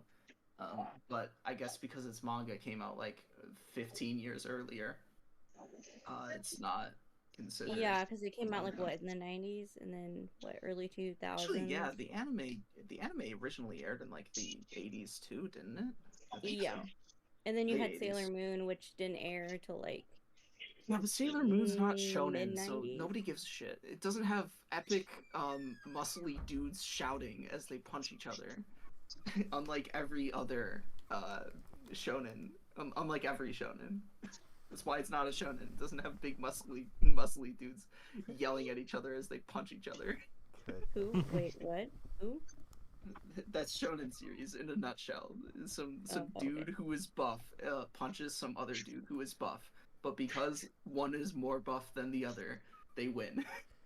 Yeah. Or well, I mean, like, more, I would shonen- say more buff. I would say more buff in spirit, actually. Well, They're it's more not buff in because they're spirit. more buff. That's more of the plot, like in-universe explanation. The whole point of the Clash in the first place is the ideological differences, which is the story. They just so happen to do it in the plot through physical fight. It was a fucking joke. Don't take it seriously. Oh, absolutely. As you know, I will. So there you go. Also, you probably would enjoy Your Lie in April if you have not seen. Oh, it I haven't already. seen. I do want to see it. In fact, I'm waiting to see it with Not someone. So you. there you go. Fucking yeah, Cam. person. Close enough. Yeah, yes, he recommended that series to me, but I don't know. I mean, it's okay. I haven't finished it. So. I mean, it's cry porn. I'm just like I just knew. I'm like, that girl. She looks like a sick girl. And I don't know. Once I figured out, like, I knew early on. I'm like, this girl's sick. Like, she's gonna die. This is the whole plot of the show. Like, I just kind of lost This interest. girl looks like she has cancer. God. No, no, because like the way she talks about her illness, the way she talks about herself, I'm like, oh, that's a sick person. I've seen that before. Like now I know the whole plot of the show. And then this It's guy good. goes on to recommend like a movie that is like basically the same, where it's like that person looks like they have cancer. Now Yeah. you, the viewer, are going to cry because they have cancer. And it's like, girl, no, I'm not gonna cry just because this kid is sick. I'm sorry.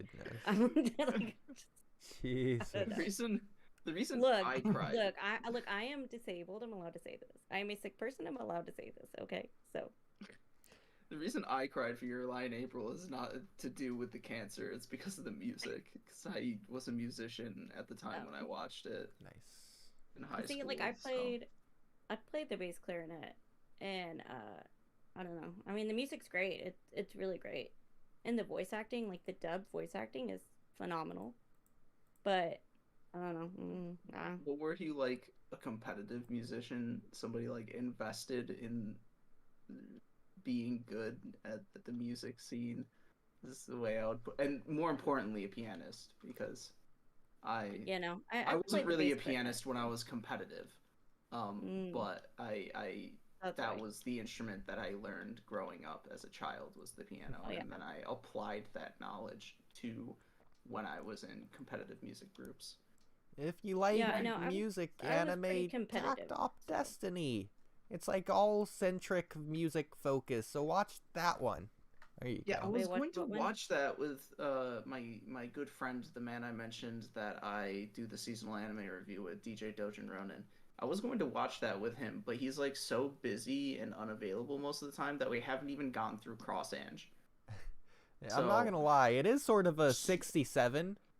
So not necessarily the best, but it has some pretty good moments in between the episodes that I watched at 8 times speed in the background while playing balloons.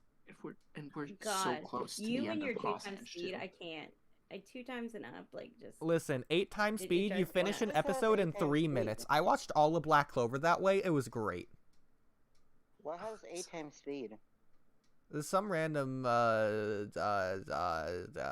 Very reputable anime? site. yeah, very reputable sites that you just don't know of. Yes.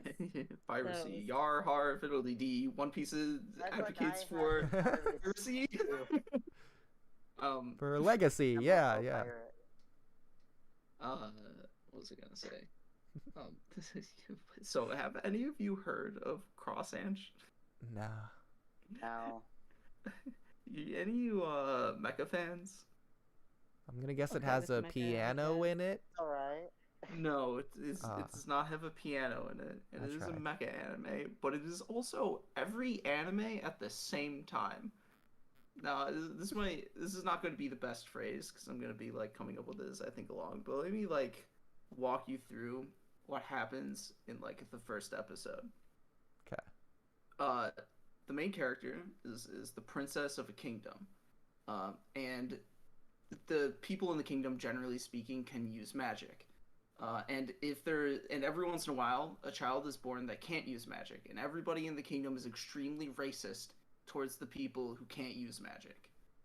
It later turns out that the princess, who is also extremely racist towards people who can't use magic, can't use magic during her 16th birthday. And then everybody becomes extremely racist against her, but she's in denial about it. So she gets shipped off island to join the non-magic user mecha defense force, where they That's fight hilarious. against dragons. Yeah, that's hilarious. I think I'm It going sounds beyond like the first Texas. episode. Yeah, it sounds like. I think I'm going beyond the first episode when I go through some of these other plot points going on here. But most of the people, first of all of the people who can't use magic are women. Oh, okay, and- misogyny. Okay, love it. Well, Not it's interested really- anymore. It's not really misogyny. It's just that 90% of the characters in the show are women. I don't know. Just you got a lot of misogyny coming out of your mouth today. I'm just saying. And yeah, I hate women. I hate women so much. I've never hated women more in my entire life.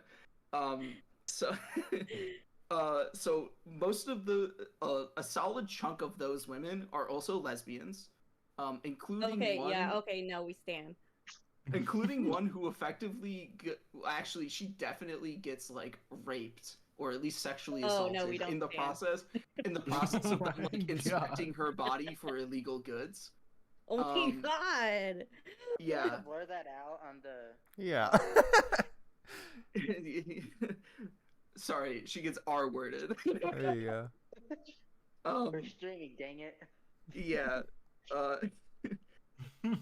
So a solid chunk of them are like lesbians, and then they fight the dragons. But as it turns out, the dragons used to be humans, and they're from a different dimension.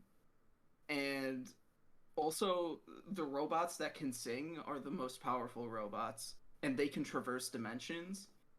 So it turns out this entire time they've been killing humans who have been turned into dragons, because This is the chaotic. original planet Earth went to shit after like World War VIII, and then some guy created a new human race and became god of that human race. But he's also an incel because he falls in love with the main character, but he like cannot have her, and he lashes out because of it. He's like super angsty because even though he's god, he can't have the woman that he wants. And also one of the other women falls in love with her, but there's this guy main character that she falls in love with. They eventually like have sex. It's like every anime all at once, and it's the best. It's actually excellent. That sounds like very anxiety inducing. I don't know if I can handle any more anxiety in my life right now. I'm telling you, this anime cannot be explained normally. Okay. It's impossible to explain this show normally. And what is it called? Cross and Dranjo of Dragon and Angel? Girl, you're gonna have to type that out because Good to know. I'll be sure to avoid that one. You know what? I might just watch it now and give you a report because now I'm kind of interested in the misogyny and you know the essay and I mean that sounds like a lot of drama. Kind of into it. Cam, we And the still gotta review lesbians, Pork Chop and a lot of Flat drama. Screen. We'll get Oh to yeah, it. yeah. that's Another we time, can we'll do get that. to it. Another stream. Whatever. I at one point in time created a series of anime Jeopardies to do amongst my friends, and in the first one I included one about Cross Ange, and I cannot find it anymore, and it makes me sad. But Well, it was similarly like stupidly worded. It was God is an incel, and like we as the women of the world must band together to defeat him, or something like that. Because he is God. He literally, you can't kill him. They'll shoot him in the head, and he'll like teleport.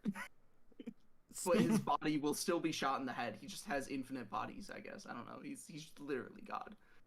Speaking of anime Jeopardy, 1 week ago, my god, I can't believe it's only been a week. I feel like it's been like 3 months. But we had like the best podcast I'd say we've ever had. It was pretty hard quiz. I'd beg to beggin. And it's Naruto, wrong so you answers, also mind wouldn't you. be able to answer a lot of them. But maybe you'll know Because this you're one. anime normies. So of all characters, who said that Naruto was bound and breathless, and when he looked up at Sasuke, he smirked? Who said that? SourLemon, See if your you can answer? get it right. Yeah, see, I shot in the dark. I said right in the beginning, I do not have a fantastic memory of Naruto. That's it doesn't fine. matter. Yeah, Yes. You might as well just, shot in the dark. It's canon. It's canon. Shoot for the so- moon, land in past the moon. I don't know, Sakura. Well, actually, You're close. are you? It was Dad all along. Yeah, that's the correct answer is dad. I'm not gonna lie, that was probably Dumbest question. the hardest I've ever laughed, if not the second hardest in my entire life. No, I Yeah, was I was- literally when I listened to that back, I was like doubled over crying laughing. I was. It got to I the actually point had tears in my eyes. when That we were- I was I was laughing because hard hearing Kamui before say then. it so seriously and it's just like he's like wait, like you can hear the wheels turn like wait, something doesn't sound right. This isn't right. It's like something is wrong. that moment made yeah. me continue to laugh hard, and then on top of it, that moment added an additional laughing of hardness. So I was laughing like double hard. God, I literally couldn't breathe. So I did make 5 of these games, and I was able to find one of them. And I'll just run you through one of my categories that I aptly titled "The Fuck." So for the 100-point questions, the easiest one. The punishment for failure for 3 Yakuza is sex reassignment surgery in order to become pop idols. What? And Which that's show? that's an anime or is Yes, what? it is. It's Oh, I believe, short episode comedy series. Oodie, I think that puts us If to you've ever shame. heard of Mhm. the Way of the House Husband, I believe it's kind of Yeah. like that. Mhm. Short episodes, very like shitty animation, and it's a comedy. I love the way the house has been. Don't worry, Cam. It I'm feels- holding on. I'm struggling, but I'm gonna grip something hard, like I'm giving birth. So- But go ahead, continue. So that show is Backstreet Girls Goku Dolls is the name of it. All right, Wow. another on my never gonna watch list. For the 200 point Now I'm question, interested. for the 200 point question, a zombie lover reanimates a victim of pedophilic incest who then romantically competes with the guy's cousin. That is a This show was actually fairly popular Blood Lad. back when it aired. No, I'm just guessing a random anime that has a zombie in it. it was I believe, and I think it was animated by Shaft, the same people who do Monogatari. The name of the show is makes sense, yeah. That says it all. yeah. The name of the show is Sankareya, and it is about a guy who like loves zombies so much that he effectively wants to have intercourse with them, and then when some girl like dies effectively randomly in his vicinity, he uses a zombie potion that he made to revive her. And there's like, you know, stuff that evolves around that. Also, he used it to make his cat come back to life from the dead. It's That a is a, solid show. Also very weird though. Yeah, sounds about right. Here's the Where would you even watch that at? the What site would even? LED being a pirate is alright to be. Do what you want because a pirate is free. You So to answer your question for him, Viz Media. But go ahead, your 300 pointer. No, this is a fucking manga. Yes. So here's the 300.1. Pedophilia is the meaning of life, but in order to maintain custody of the child she kidnapped, the main character must manipulate other pedophiles, commit murder, and mastermind an arson plot. Jesus Christ, this is awful. Is this Happy Sugar Life? Yes! Oh my god. Of all anime, this is the #1 anime I would never recommend anyone ever see that I have seen. It was so fucking weird. Literally made me sick to my stomach watching it the whole time. Half the time I thought to myself, this is like solid, and the other half of it, I was like, what is going on? What the... But I think it was in particular the ending that really like kind of ruined it, so to speak. The ending, I feel like the whole remember concept just kinda being ruined a. the show, but you know. I remember it just what do being I like know? I remember it being like a dissatisfying conclusion because it like didn't really capitalize on the characterization of its main characters and like the plot lines it set up. It like inadequately resolved everything, I would say. Because the way I thought it should end, the way I wanted it to end, resolve everything when there's. is I would hope everybody dies. To be honest, Well, the poor kidnapped child like I mean, you're gets not set far free. off. That's what I would hope. it ended in a somewhat contrived way. But like I feel like the way that it should have ended, that would have made the most sense is actually the main character succeeding in successfully kidnapping the child. And living and running away with her and living with her, because first of all, both of them wanted that for a variety I'm of concerned reasons. for you. I'm just saying. And the character, and there was actually like character growth that happened in the series that made You it mean like Stockholm syndrome? Yes. Not really. You'd have to watch the show, kind of, but like she was like an abused child. Yeah. So. There's a So lot she that was goes into kidnapped it. by another abuser. Well, this is the only saving grace. The kidnapper's actually like nice, despite being a literal kidnapper of a child. So the The kidnapper kidnapper doesn't was have nice, like so it's negative nice. Oh my thoughts God, or what a intentions. So it's basically it's more of an orphan thing because she was abandoned by her family, not dropped off at an orphan. She lived just like in the middle of the street, abandoned by her family. Yeah. And then this one girl falls in love with her, not like sexually or anything, just like falls in love with the like idea of her, and then just kidnaps her and Yeah. orphans her, gives her like a good life. So certainly it still would have been like a very weird ending if she or like in how reality works and moralistically, if she managed to successfully run away with a child. But with the way that the show like progressed and set things up and characterized people and whatnot, it would have made the most sense and actually been like a satisfying conclusion if the arson plot worked.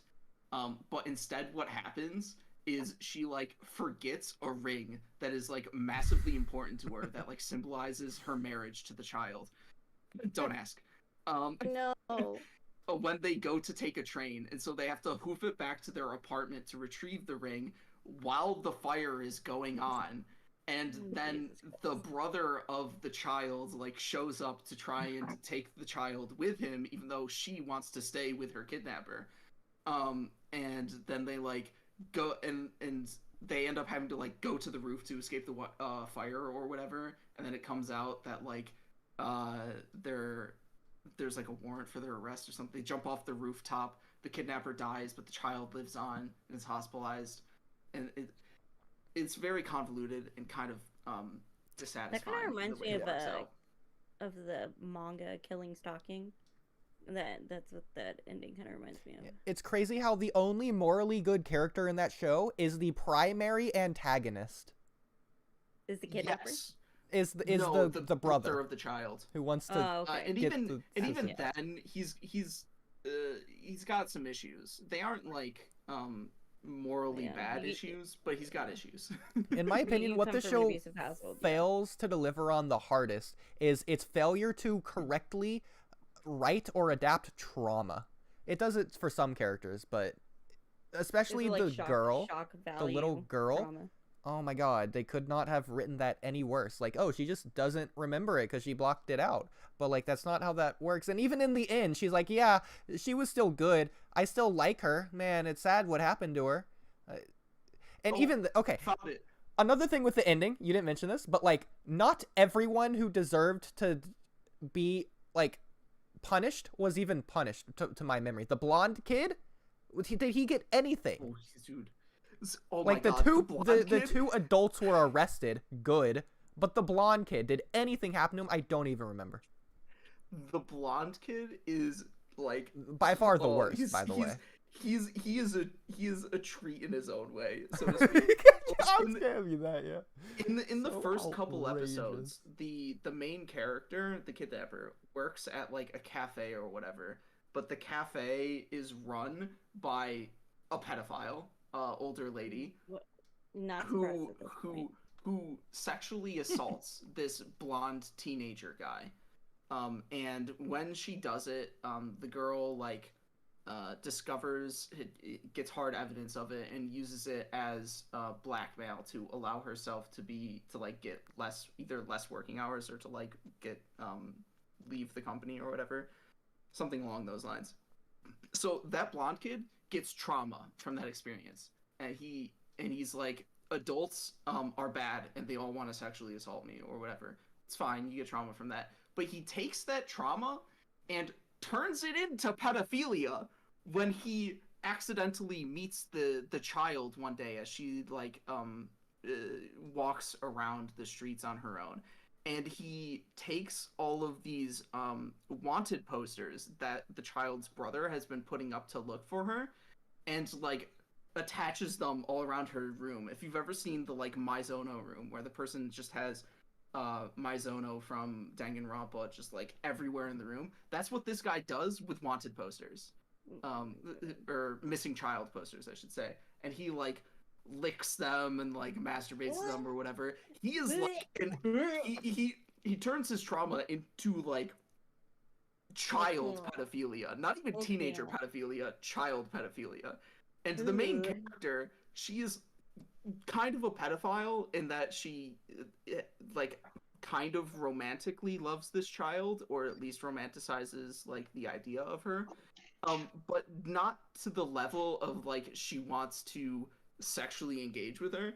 The blonde kid definitely does. It's like really gross. What's worse is he knows it's wrong and does it anyways. Dude. Yeah.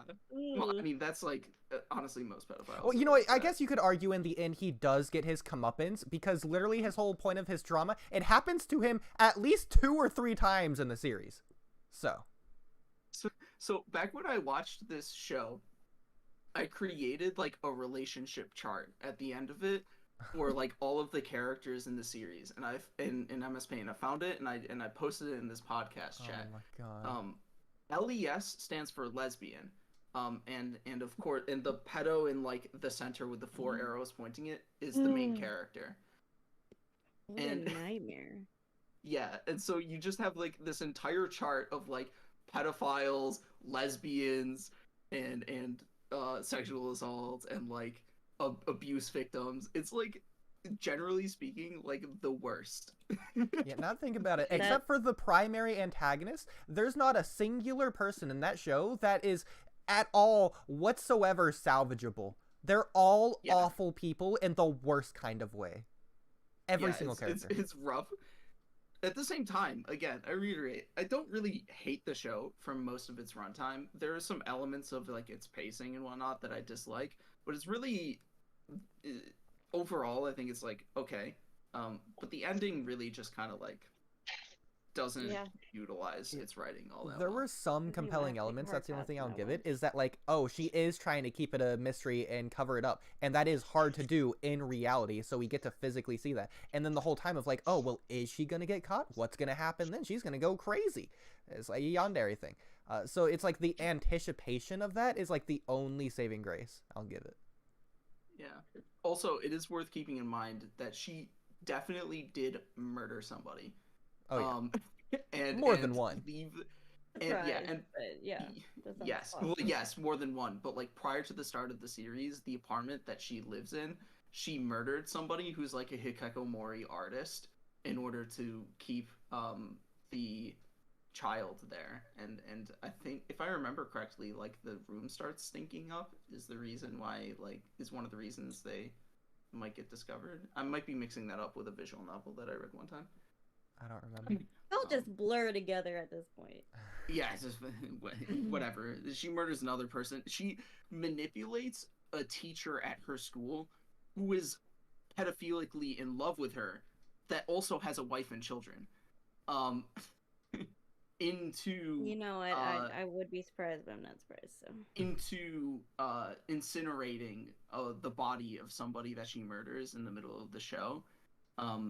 By like using her, I don't by like offering essentially like sexual services, but not like literal sexual services. Like I'm stepping on your crotch, sexual services. I don't want to talk about this anime anymore. He's a masochist. He's a pedophilic masochist. Yeah. Anyways, it's a fucked up show. 400-point question. A ghost possesses the body of the new stepsister of the boy she was in love with. I feel like I've heard of this one, but I don't remember its name. This is a relatively recent one. I can't remember if it's softcore porn or not. It might be. Yeah, I think it might be, to be honest.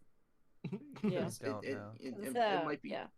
It might be in the same category as like I would school guess NXT. Angel Beats, but I'm way off. Oh, you're so way off. What the fuck? Ghosts. They're angels. There you go. That's the connection. They're all That's dead. the only beats. connection. Yeah. No, this one is Saiken Moto no Yosu ga Choto Okashinda ga, which translates to recently my sister is unusual. Man, why didn't I get that? God damn, what the fuck? It's almost like the questions get harder and more obscure. And then the 500-point one, the last one is: when aliens steal an entire hairstyle to obtain love energy, one boy must transform into a lolly with that hairstyle to stop them. Parasite. No, it's a transgender magical girl. Listen, not only are there aliens, but the main character changes hairstyles. You gotta give me that. That's a pretty good connection. Yeah, but he's not a transgender magical girl lolly. As far as we know. God, the wording just kills me. That is actually the case, though. This is a boy who transforms into a lolly, into a young girl. And if I remember correctly, she has like a somewhat skimpy outfit. She's like a magical girl, has to fight off these aliens with the power of her hairstyle, which is Twin Tails. And the name of the series is Ore Twin Tail ni Naramas. Gonna be the Twin Tail. Wild. I am physically Absolutely. uncomfortable. You know what? You should have gone riskier with my questions. For the Jeopardy.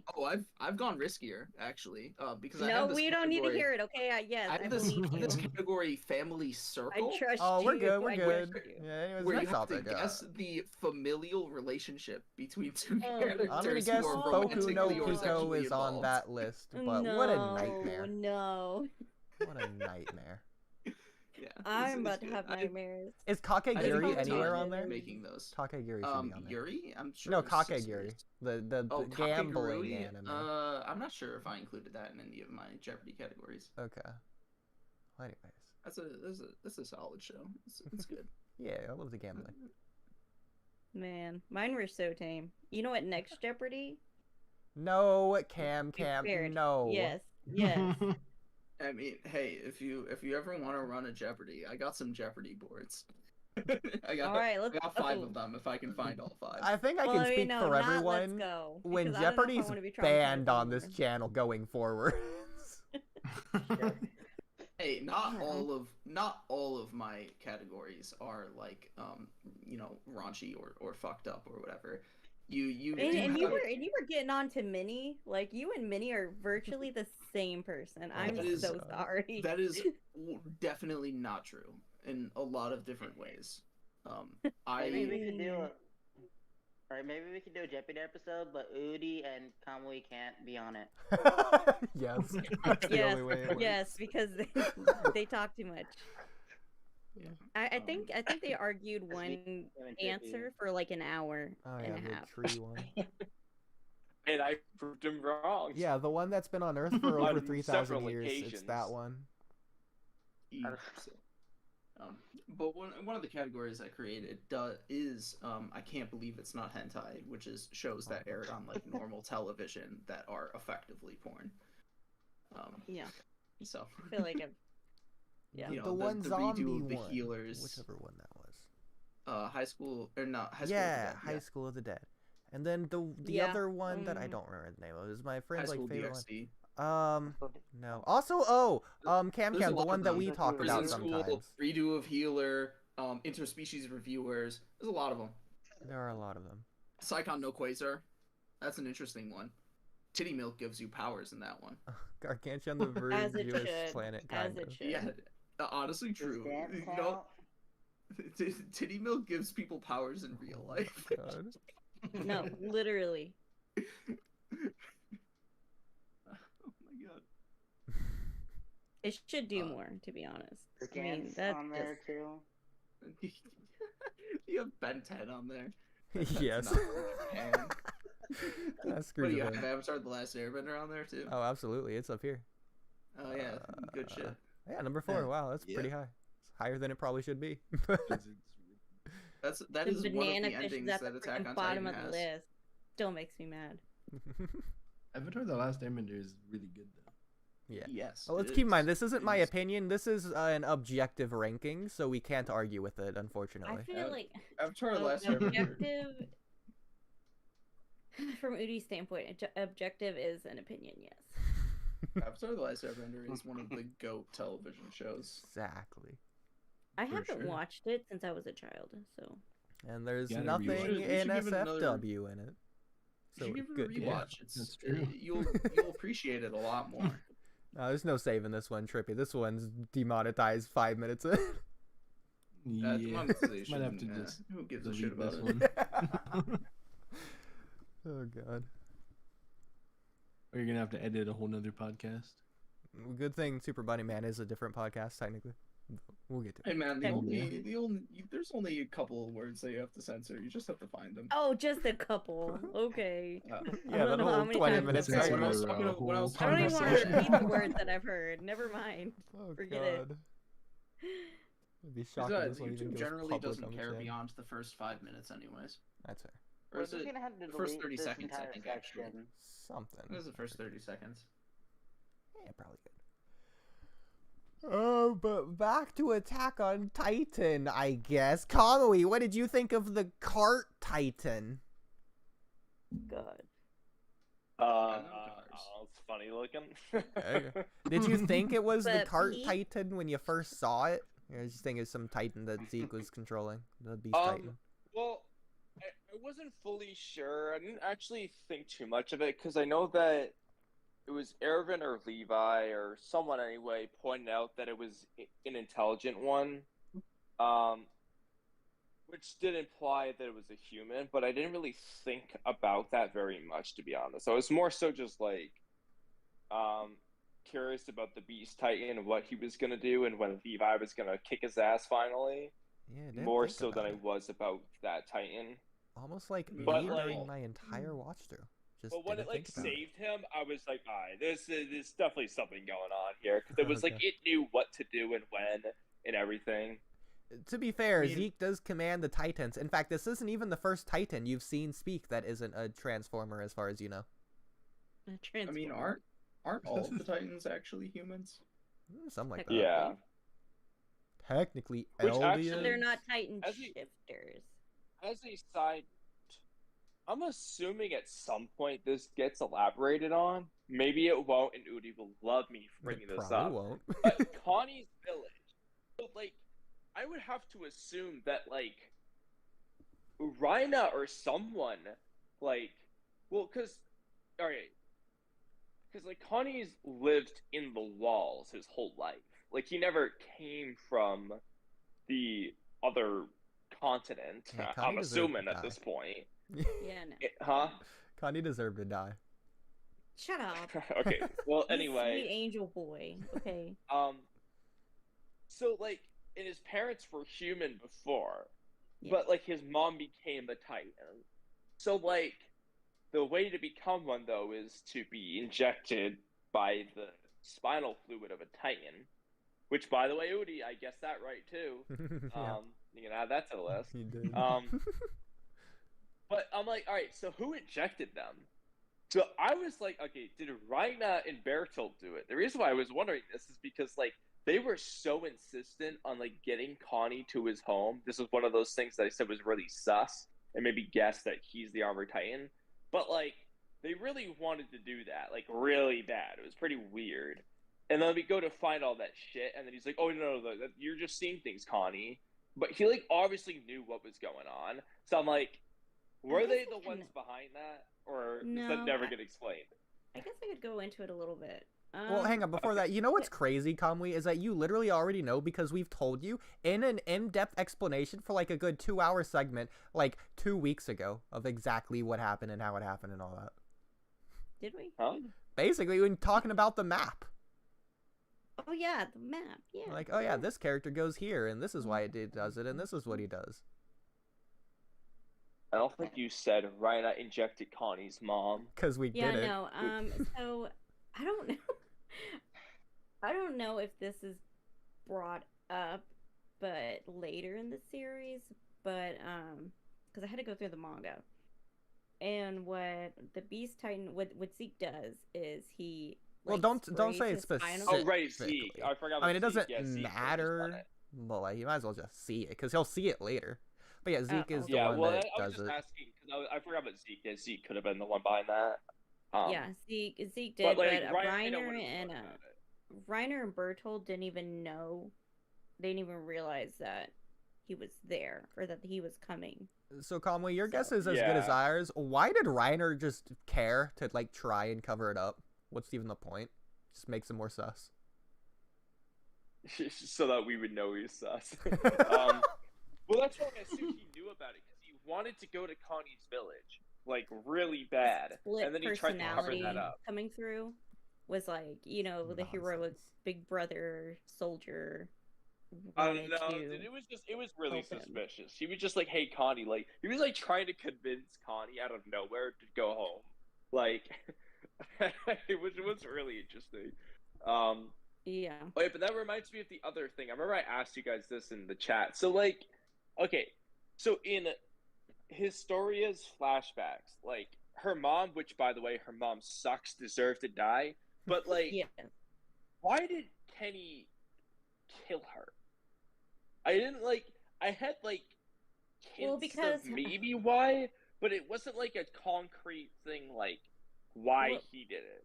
What I was telling Oodie and Trippy, and Oodie was getting on me because I said a cuss word. I was like, well, because Historia is essentially a bastard child, and Wait, so why would you get shit for saying a cuss word? Okay, why would you even say that with Sour here? because Oodie doesn't like cuss words, and because Historia is a bastard child. You know, she was a child born out of wedlock with a prostitute, and so you got to get rid of the evidence. Hold on. You got to get rid of the mother because she knows too much. So Hold on, Oodie. Cam, why would you even say that? Okay, but swearing is not. Cam, I already made my stance on swearing earlier in this podcast. Oodie doesn't like it, even though he said earlier to Shower that he doesn't care. Yeah, but the weird thing about it was, Oodie. like, it seemed like sorry, I was just thinking. It seemed like the dad didn't necessarily. It didn't seem like he hired Kenny to kill her, unless he just put up an act. It seemed like he didn't really want them to die. It was just like, oh well, I mean, Kenny's here. Yeah, well, I don't want to die, so like, yeah, I don't know her. Like, well, I mean, but it didn't the seem like military he planned police. for that. The military police, I think, were also using Kenny's services at the time as like a contractor, contract killer. So I think they just. No, but I wanted to think get it was rid the of it. interior police. No, the interior police, Yeah, which yeah, is that's fine. under, but that's under They- the Rice, whatever his first name is. I'm No. gonna call him Loser Rice because he's a loser. Under Loser Rice's like rule, like he worked under him. So it was just kind of confusing because at first it seems like Kenny was like a third, like he was doing it against the will of the king, but he works for the king. It was kind of like it kind of made sense, but kind of didn't at the same time.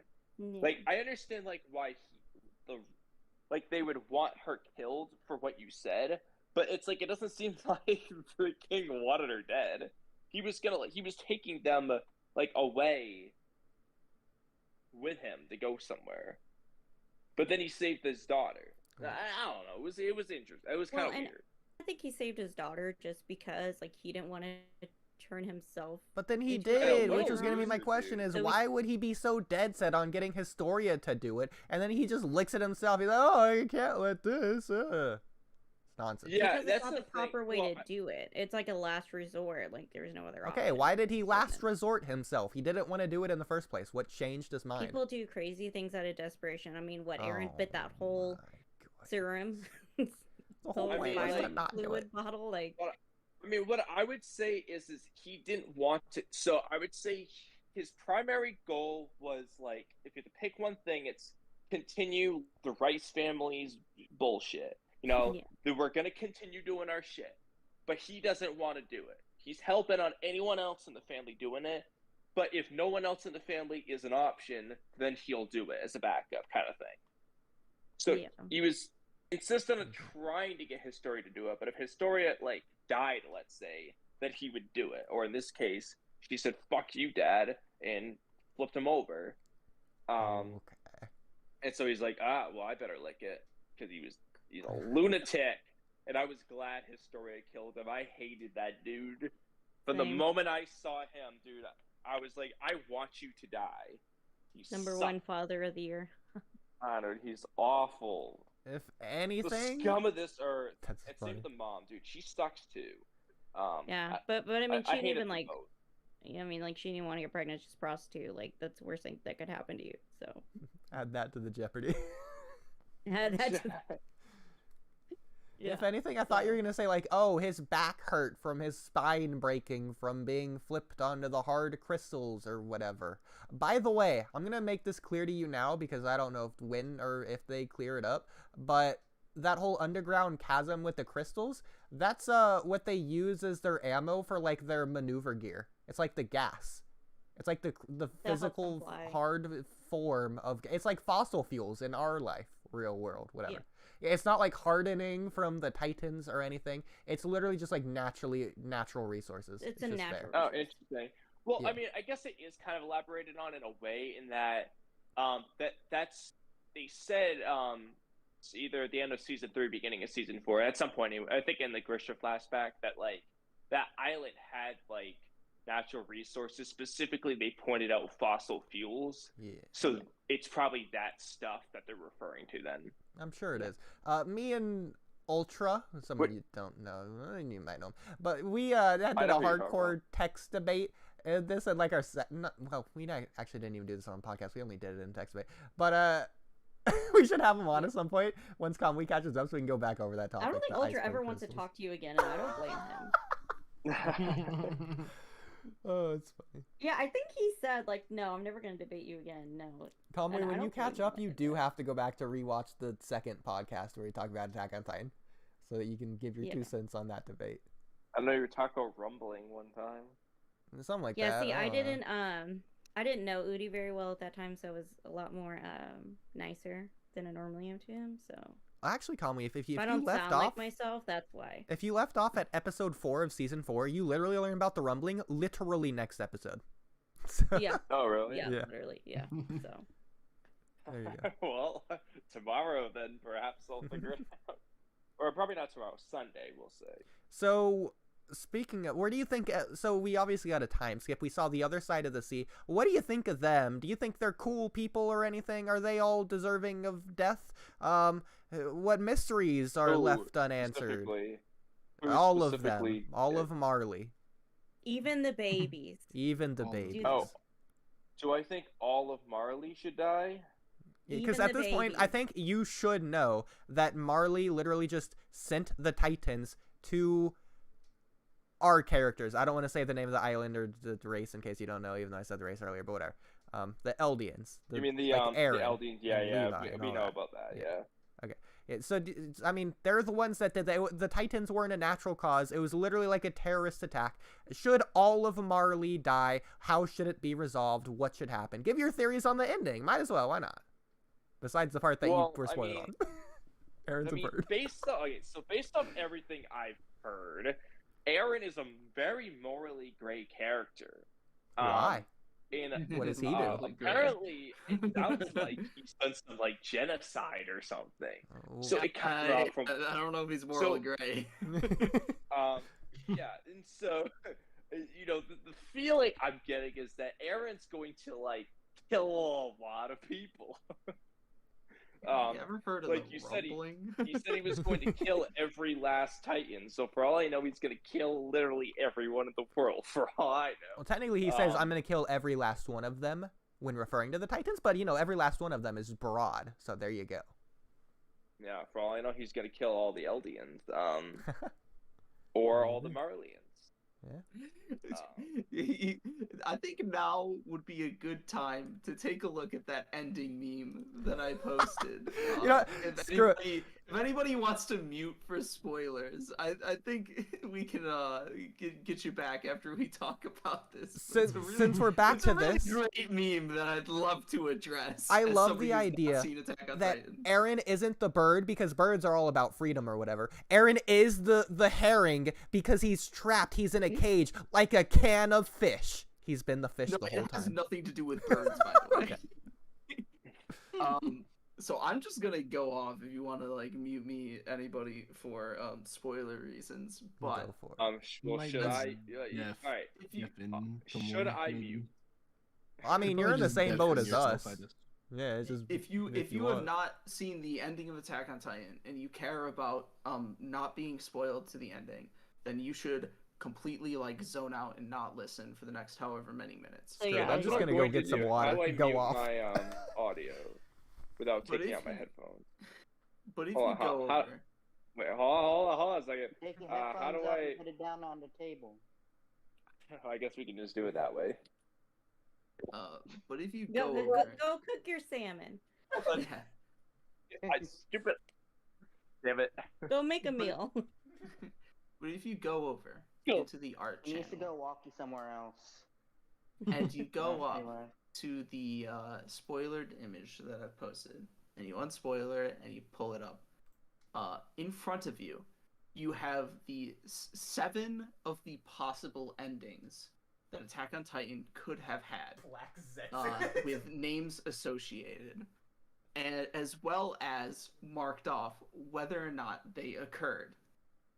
The first possible ending is the Genocide ending. The rumbling succeeds and was Eren's free will and endgame. The world outside of Paradise is destroyed and the remaining Eldians are free. Apparently, that happened 8/10 of the way. Not sure how it's 8/10 specifically, Because it was but like 8/10 of that happened. Yeah, 80% of the people outside of Parody died. That's right. That's where that came from. 80% of way. people died. Yeah. You also have the Pyrrhic victory. The Alliance defeats Eren and stops the rumbling. The remaining nations of the world resume warring, and the future of Paradise and Eldians is uncertain or grim. That also happened. You know, those two things, they kind of coincide, you know? From what I understand, they haven't this seen the is manga ending. Yeah, we They don't haven't, know but the manga ending. from what I understand from spoilers, I think that is the ending, and then the third one, whatever it is, it seems like it's the alternate ending, which people like even less. So the third one is the Alliance ending, which is very similar to the Pyrrhic ending, except instead, when they defeat Eren and stop the rumbling, they signed a peace treaty, and the future of Paradise and Eldians is optimistic and secure. So those first three kind of like go hand in hand with each other. You get the Pyrrhic victory, you don't get the Alliance ending, and vice versa, and the rumbling had to have killed some amount of people for the genocide. And evidently it didn't kill everybody. So 80% of people are dead. But here's where it gets interesting. Because one of the other endings that also happened is the time loop ending. Mm. Any ending in which time resets back to when Eren had his dream in episode 1, whether it is a physical reset of time or Eren's consciousness going back, the whole series potentially being a vision of a possible future he must prevent. So it is also a time loop, in addition to all that stuff with the rumbling happening. Whether this is in the manga or not, I think this is going to be the anime original ending. This is all referring to the manga ending. This is all referring to the manga ending. This is all in the manga. Mm-hmm. It also has the Avatar: The Last Airbender ending, in which the power of the Titans is removed from the world. The Eldians no longer have any connections to the Titans or paths and are the same as everyone else. In addition, you have, to some extent, the Black Zetsu ending, and this is Which in is regards like to the favorite Eren's meme. character. Any ending in which Eren is revealed to be under the control or manipulation of Ymir or the Worm, shifting all blame of his actions onto a third party and making him a victim. And in this case, he was manipulated by his horny. He wanted to fuck, I think it was Mikasa, so bad that it caused him to do the rumbling. And that is my understanding as well. And then, lastly, the other ending that occurred, the Lelouch ending. Eren is defeated, but it was revealed. His intention was to force the people of the world back into a corner, so cooperation with Eldians was their only option to survive, unifying the world and making peace. So Eren wanted to genocide everyone, but the purpose behind his genocide was to make everybody unite into a peace treaty. At the same time as him wanting to fuck Mikasa is actually really the reason why he wanted to kill everybody. But at the same time, none of this happened anyways, or rather, it looped back in on itself somehow. I feel like not only was this not really spoilers, but I feel like all of these endings are simultaneously happening at the same time, even if it doesn't make sense. Every single one of these is going to happen. Well, that's the entire point, is that all of them except for the Alliance one happened. And that's only because the Alliance one is in direct conflict with the Pyrrhic one. So it's a time loop in which Eren is absolved of the responsibility behind his actions because he was super horny, but he also planned to have everybody unite into an alliance. But he failed in that front because the Pyrrhic victory happened, in which they're still at war with each other. It just so happens that 80% of them died in the process. But at least there's no more Titans, I guess, unless the time loop happens, which apparently it does. And Eren is a bird. Feel free to talk ending spoilers, Cam. I'm gonna go to the bathroom. Yeah. Yeah. Probably go for a little bit too. I'll be back. Look, I mean, fantastic. There's only 3 of us. Yeah. I mean, I think it's I mean, I still love the series, even though it's like you know, all this hot mess, garbage ending. But Isayama wanted to make a story that was easy to understand. Even though practically everybody, to my understanding, hates the ending, and wait, easy to understand isn't like part of the point of of Attack on Titan is that it like wasn't easy to understand through most of its runtime. Yeah. Easy for big brain people. Yeah, Big yeah. brain This is people not hard only. You have to be playing 7D chess in order to understand the ending of Attack on Titan. You need to be 10 parallel dimensions ahead of him. Yeah, actually, Like what I always tell people is like, I'm here for the journey, not the destination of really any story. Like, if I don't like the ending, oh well, or if the ending isn't super great, I'm just like, okay, whatever. I like the journey. You know, it was a good ride. It was a good time. I mean, broadly speaking, I do agree. Even in the case of Happy Sugar Life, while the ending was bad, I think it was bad. It's not like that made me, and that certainly affected my opinion of the show. But it's not like that takes away from whatever else the show did good up until that point. Like the ending is important to your conclusive feelings on the show, but if you have like 50 episodes leading up to that ending, those 50 episodes can be good in their own right. Actually, the original Full Metal Alchemist is a decent example of this, where it's slow. It's certainly slow, but most of its runtime is pretty good. It's nice, atmospheric. It's got the feels. It's great. It's got a great plot. And Oodie likes the original Full Metal Alchemist way over better. Brotherhood. Yeah. And even though the ending kind of dog shit, it's not as though the ending is the only aspect of the show, and the rest of the show is very good, and it is worth considering that the rest of the show is very good, even if you don't like the ending. It's not even like for a certain reason that the original is better. Like, oh, the Full Metal Alchemist Brotherhood, that like rushes through the beginning. No, it's literally, I think Lolwart did a video on it. Like really like a 7-hour series of videos on it, but throughout the entire point, at every single point, everything he says I completely agree with, and the original is just better. And he's not even saying the original is better, it's just he's comparing it without giving his own take, and literally the original just does everything better from beginning to end. It's in a lot of, well, I mean, and I would contest, but in a lot of ways, it's a different show. It's just different. Its pacing is different. Its tonality is different. It's taking a different approach to its material than Brotherhood does. Whereas Brotherhood, you could say that it rushes the beginning, but more importantly, is very fast-paced throughout the entire of the show, and it's more exciting. Whereas the original Full Metal Alchemist is very moody. Brotherhood is very exciting. Yep. Different strokes for different folks. Brotherhood is more of a traditional shonen adaptation in that respect, though. Brotherhood's just cringe. I'm sorry to say. No. Cringe? Like, I watched it as like an rambunctious teenager, and it was still too cheesy. I loved it. I mean, it's like it's a good show. It's good. They went through the power of friendship against God. Naruto. Naruto, the power of friendship. Naruto wins through ideology. Friendship. Yeah, fairy tale is the power of friendship. I would not describe what happens in Full Metal Alchemist as the power of friendship. I was gonna use fairy tale as an example. Yeah, fairy tale is like quite explicitly the power of friendship, and to the extent that even when they try to make the power system not the power of friendship, it makes so little sense that it ends up just being the power of friendship.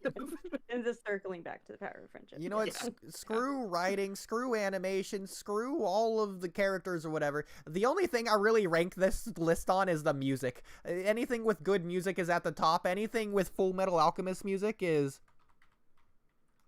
65. At You best. don't like the music in Full Metal Or Alchemist? 89. No, I don't. I hate to say it. What was the name of Wasn't the it mom? made by Yuki Trisha? Kajiro? Trisha's Lullaby is the only Yeah. like good song. Other than that, they like reuse the same like 8 songs as well, but it's like kind of annoying. It's like brr, brr. It's almost, it feels like Star Wars Got music. the boops and the beeps. It's like the deep violin or whatever. Trying to be I overly dramatic or like all don't- I fairy don't tale typically fancy-ish. pay a lot of attention to music. There are some Oh. shows which like are Okay, very, Mr. like, Competitive obvious and musician, but you don't pay explicit attention to the music. Well, because usually Her? that means the music is doing its job, and that it's not like the forefront of your attention. Yeah, I guess I would say. Every once in a while you get like a Log Horizon opening theme where you're just like hyped as fuck, screaming database at the top of your lungs at the start of every episode.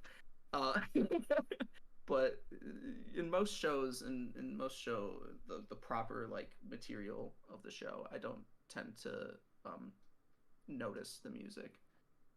Yeah, I mean, I would say like with Boruto, I noticed the music because it's so awful.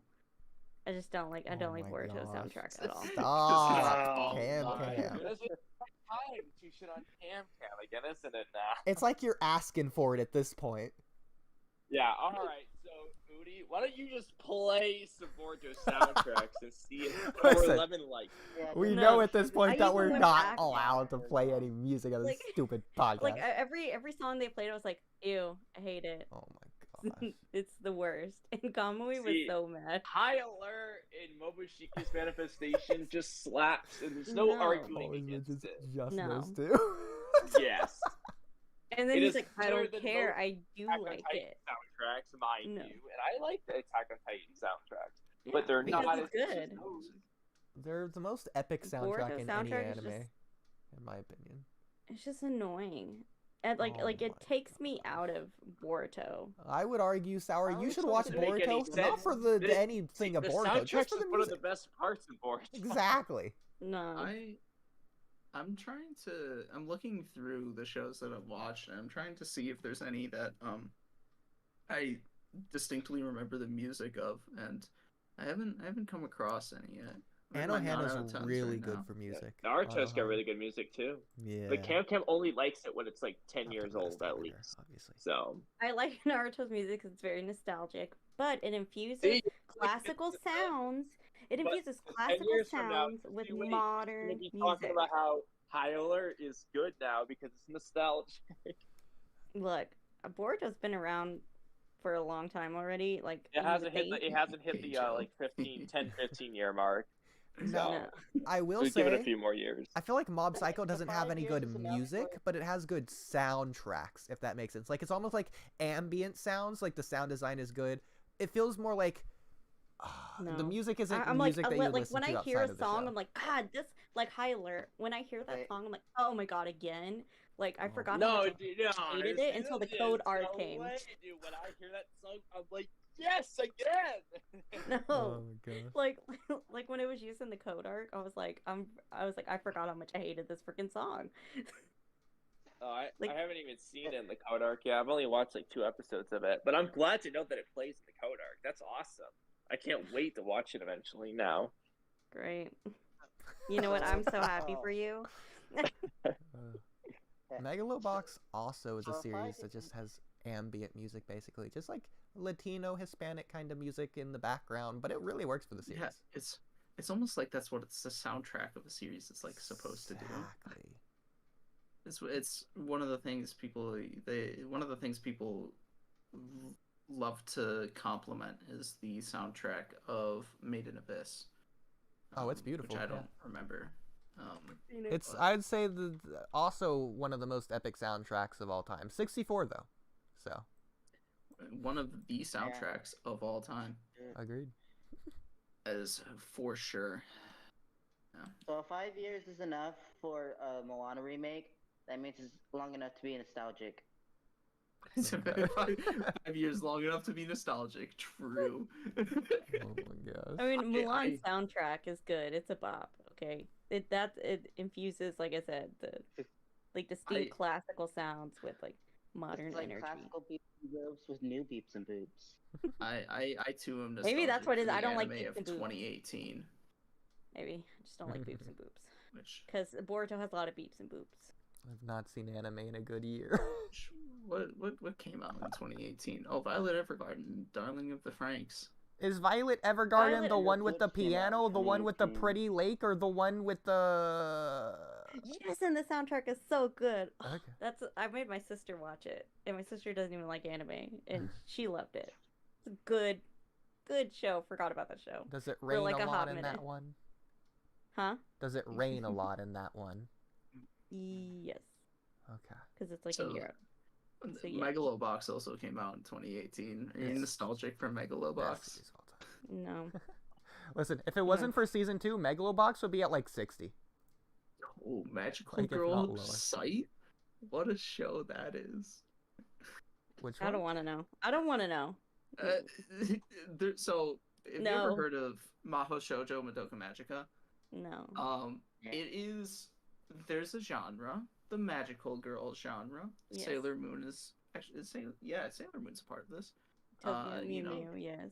typically Madoka episodic Magica series. isn't really... But Madoka Magica isn't a magical girl show, it's a tragical girl show. I was gonna get there. So typically magical girl shows, episodic, happy-go-lucky, bright tonality, nice feel-good shows to watch most of the time.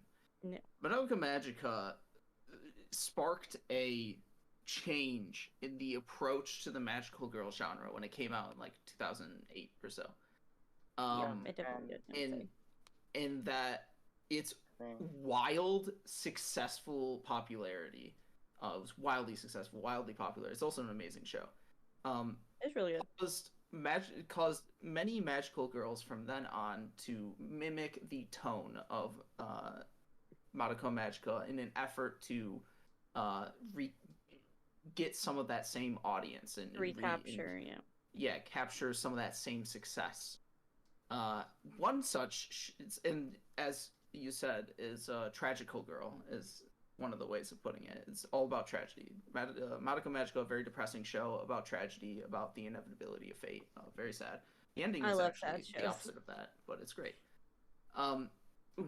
There's a few different shows that do this.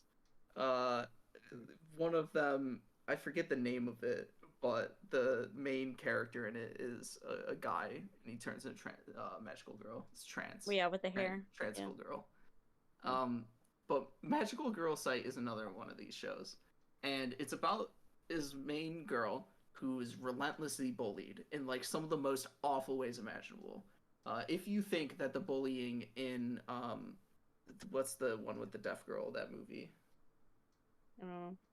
Fuck. Silent Voice? Yes, A Silent Voice. If you think the bullying in A Silent Voice is bad, where you take somebody's expensive ass hearing aids and throw them into a river, if you think that's bad, what about Magical Girl Sight, where people will put razor blades into your shoes and like other grotesque things, like actively beat you up. And oh my god, the synopsis is literally the first sentence. Every day, Aya Asagiri thinks about killing herself. God.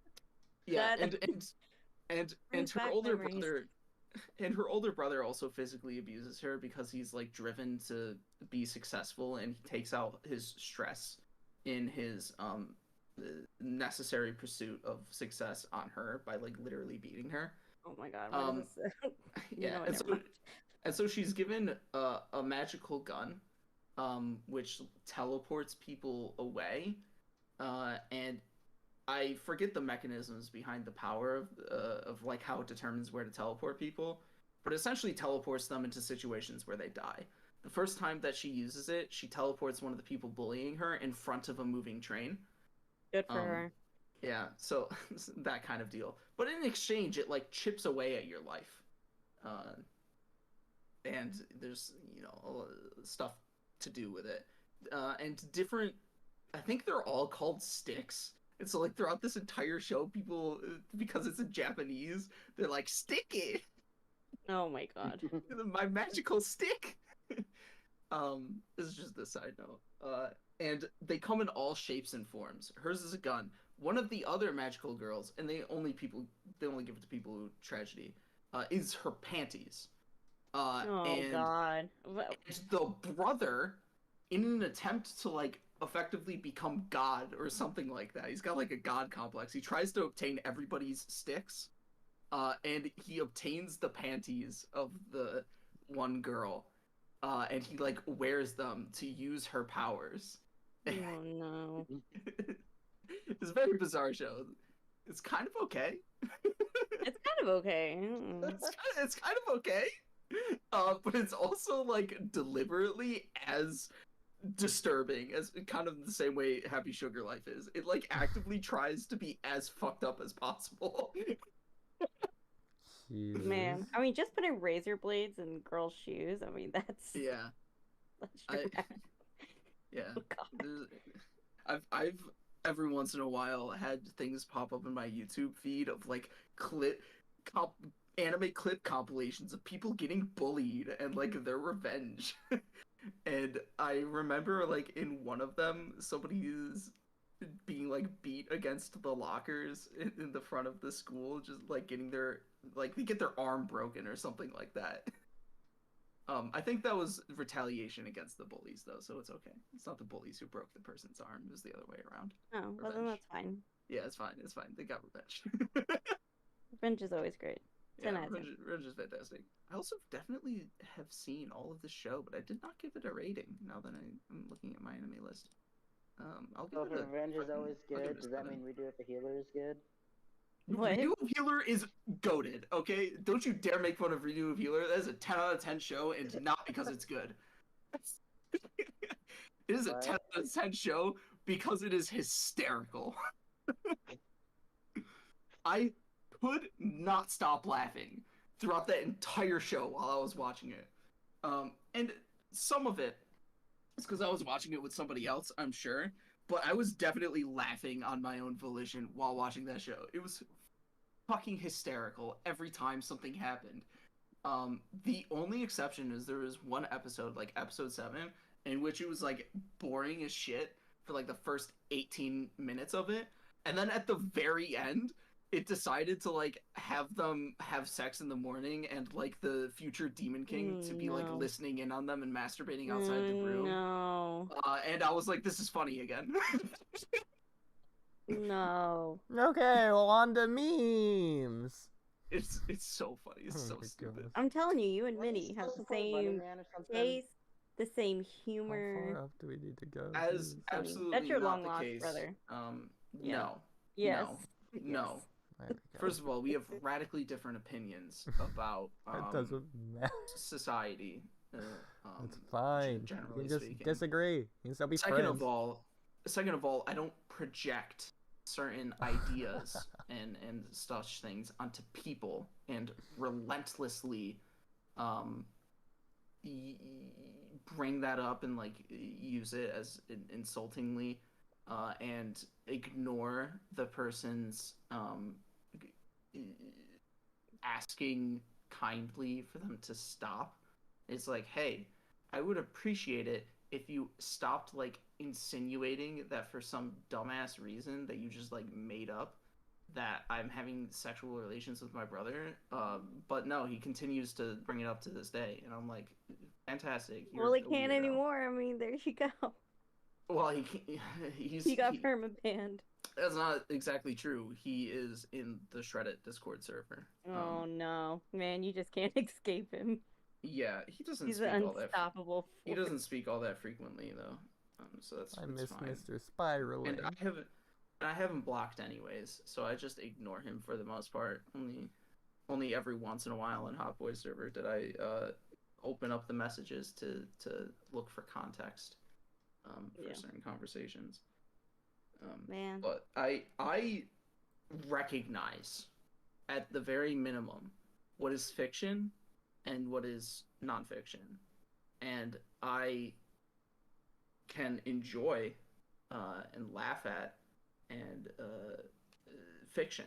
I can enjoy something like Redo of Healer while recognizing that my enjoyment of it and anything that happens within it is not reflective of reality. Yeah. I guess. So. But also, back to the Oodie. Also, I liked I liked Armin's like sacrifice, and then like the whole like who are they gonna revive thing. I was on the edge of my seat. Oh my yeah. god, that's It what I was great. talking about when I said the worst episode of all time in all of Attack. That's my least favorite episode of the entire series. Really? You know what? You have a lot of Nothing wrong opinions, happens. so I don't want to hear it. That in the What do you next mean nothing episode. happened? So true. Thank you. That in the next episode, they I revive mean, who put Armin. Full Metal Alchemist at like 60 whatever and color coded it as mid?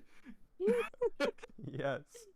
Listen, if not that's for just- season 4, by the way, Attack on Titan would be like low 70s or high 80s. Which is just What is it? wrong. Where is it? But didn't you say that those like 5 episode stretch like towards the end of season 3 was like the best though? Yes. Of up to that point, yeah. Season 4 And like is the first few definitely episodes of the season best 4 he anime. liked. Yeah, the first like Okay. 8 episodes of season 4. Yeah, so because of season 4, it's a 37. Specifically the first 8 episodes, because the last 16 episodes would probably they should probably put it down to like a 50 again. This motherfucker put Vinland Saga in the yellow too. I've only seen season 1. Doesn't count. Yeah, Plus, he- I watch all Season my one is anime fucking sped excellent, up. too. I can only watch Amazon Prime things at 1 time speed. It's awful. It is. You watch anime regularly at like 2 times speed? Minimum, Yes. yes. It's ridiculous. Minimum. Yeah. And while playing games in the background, so then he misses vital Listen, information. I listen to and my then music also at knows 2 about times life. speed. I want to know Half- why the half fuck Cody's you problem put Wonder is Egg not paying priority attention. above Vinland Saga, and both of those in the same like category and realm as Sword Art Online, Happy Sugar Life, Osama Ranking. Remember, I like Or the actually, idea. Osama Ranking is of good, so Sword I Art mean they Online. should. I like that he was trying to go should be in back. the same realm as Um, Osama Ranking. Plastic Memories, Bleach. Plastic Memory was good. I've only seen the My first Hero 100 episodes of Academia. Bleach. What?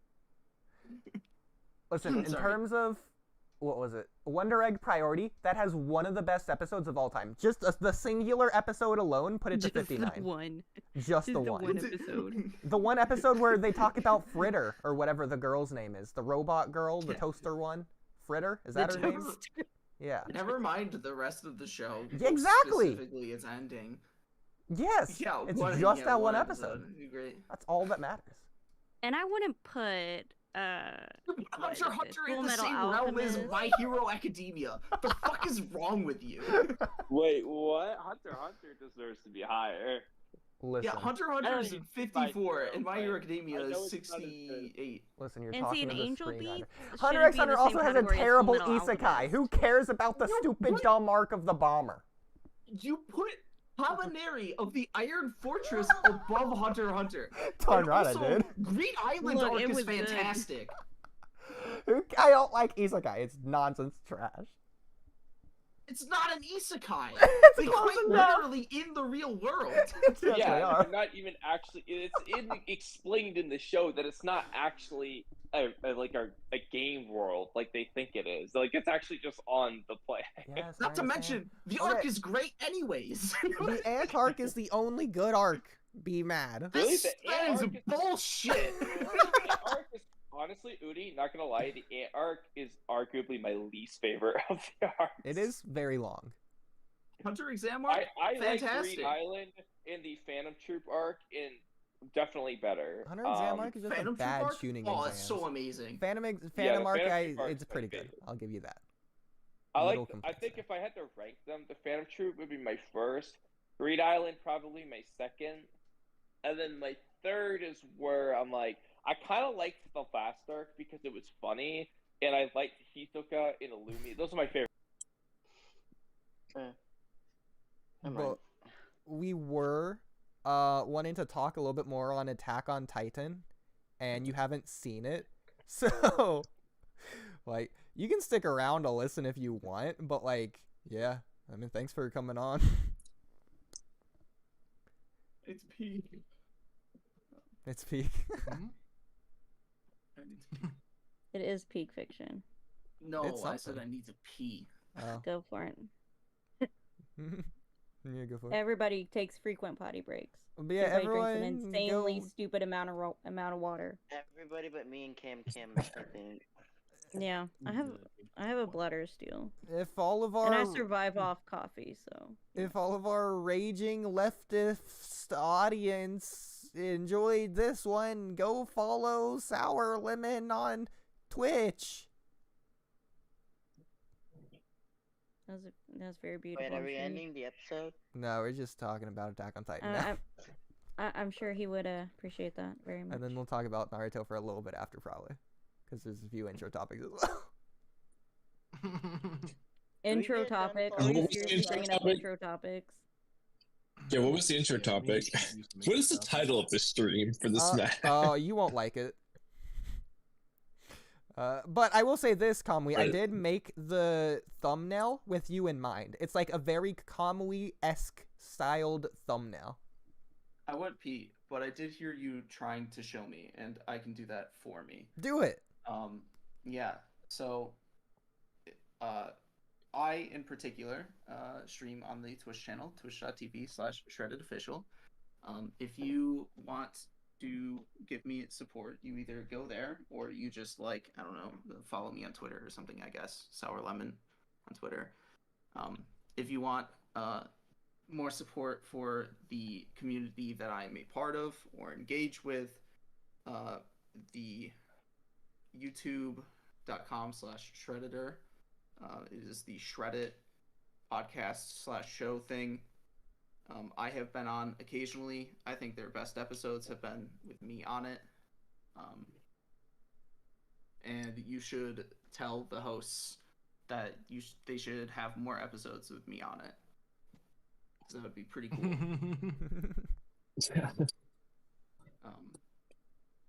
Sounds great. And I might eventually have a video analysis that might potentially release on that channel as well. Oh yeah, that's really cool. beans, We bro. do enjoy the video analysis. Is the video essays? I know you were saying the other night how you're working on a video essay on one of your series. One of the series. Yes, I've completed the script and the recording of it. Oh, that's cool. Just to be clear. And So what is I'm that? not When is confused. that coming out? I am working on a different one, Yeah, okay. but but the one that I completed, the pending title is Limbus Company: The Story of a Youth, a literary comparison between a game and its source material. It is about the game Limbus Company, and its adaptation of the story Demian, A Story of Youth, by Hermann Hesse, and sort of comparing the game to the book, its characters, its themes, that kind of stuff. Well, there you go. And everyone can enjoy that video tomorrow morning after you upload it after working all No. night on it. No, if anything, will come out in a month. I'm not the editor. Yeah, okay. The editor will do it when he does it. Well, I tried. Really quick, But what's the name Sour it'll be Lemon? this What's up with that? What's up with Sour I was Lemon gonna thing? say that. To me, that's like saying liquid milk. Like lemons are sour. That, like Yeah, so back you could have just been in- lemon. back around 2012 or something, whenever I created my Steam account, The good old I'll days. find- my brother had the name Invisible Orange, and I was trying to come up with a unique username that I could use from So you thenceforth. went with another citrus name? Yeah, and so Citrus yes, it wasn't. And it then, wasn't, and then the other brother came up with clear lime or something. No, he has been and always will be. I'm Captain Insano. But it was not out of any sort of sense of solidarity or anything of that matter with my brother. It was just Do you like let Swifty speak? I was just Yeah, if you having want. free flowing word association in my mind, Yeah. and I was like, Sour Lemon. You know what? That sounds pretty solid. And so I made my username Sour Lemon, and it has been Sour Lemon ever since. Apparently 2015, if not a little bit earlier, when I made a different account elsewhere. But I think Steam is the one where I started it. Well, That's Oakley what's up. dokley. Very what? Oakley dokley. Mm-hmm. Come on, Cam, get on board. I think it's very fine to be known by the name Sour Lemon. You know, it's hardly the worst username out there. Hardly the best, of course, but hardly the worst. Yeah, I think Ood takes the case. Takes the case. Takes the cake. Food. Just Ood. Wow. Well, Sour Lemon, say bye to Swifty. Who's Swifty? Swifty, you want to introduce yourself? Not really. Okay, say Not bye really. to Swifty. Claude. I don't see it. Oh, I see it now. Specifically Okay, Swifty. I was not paying attention to Discord. Okay, but why am I saying bye specifically to Swifty? Because it's funny. Okay. Alright. Oodie, I think Goodbye, you're the only one Swifty. that finds it funny. There you go. When you leave, you need to say. I find it fun. Oh yeah, you gotta say over and out because that's what we do with the Walky Talky podcast. Am I Nobody leaving? says it. Oh, we're talking Attack on Titan. I figured you don't want to be here for that because it's like you haven't seen it. I mean, I don't care either way. I just sat in We're silence for actually the trying most to part during the other subliminally Attack on suggest you Titans. to That's fair. leave. Oh, yeah, you know what? That's a fair point.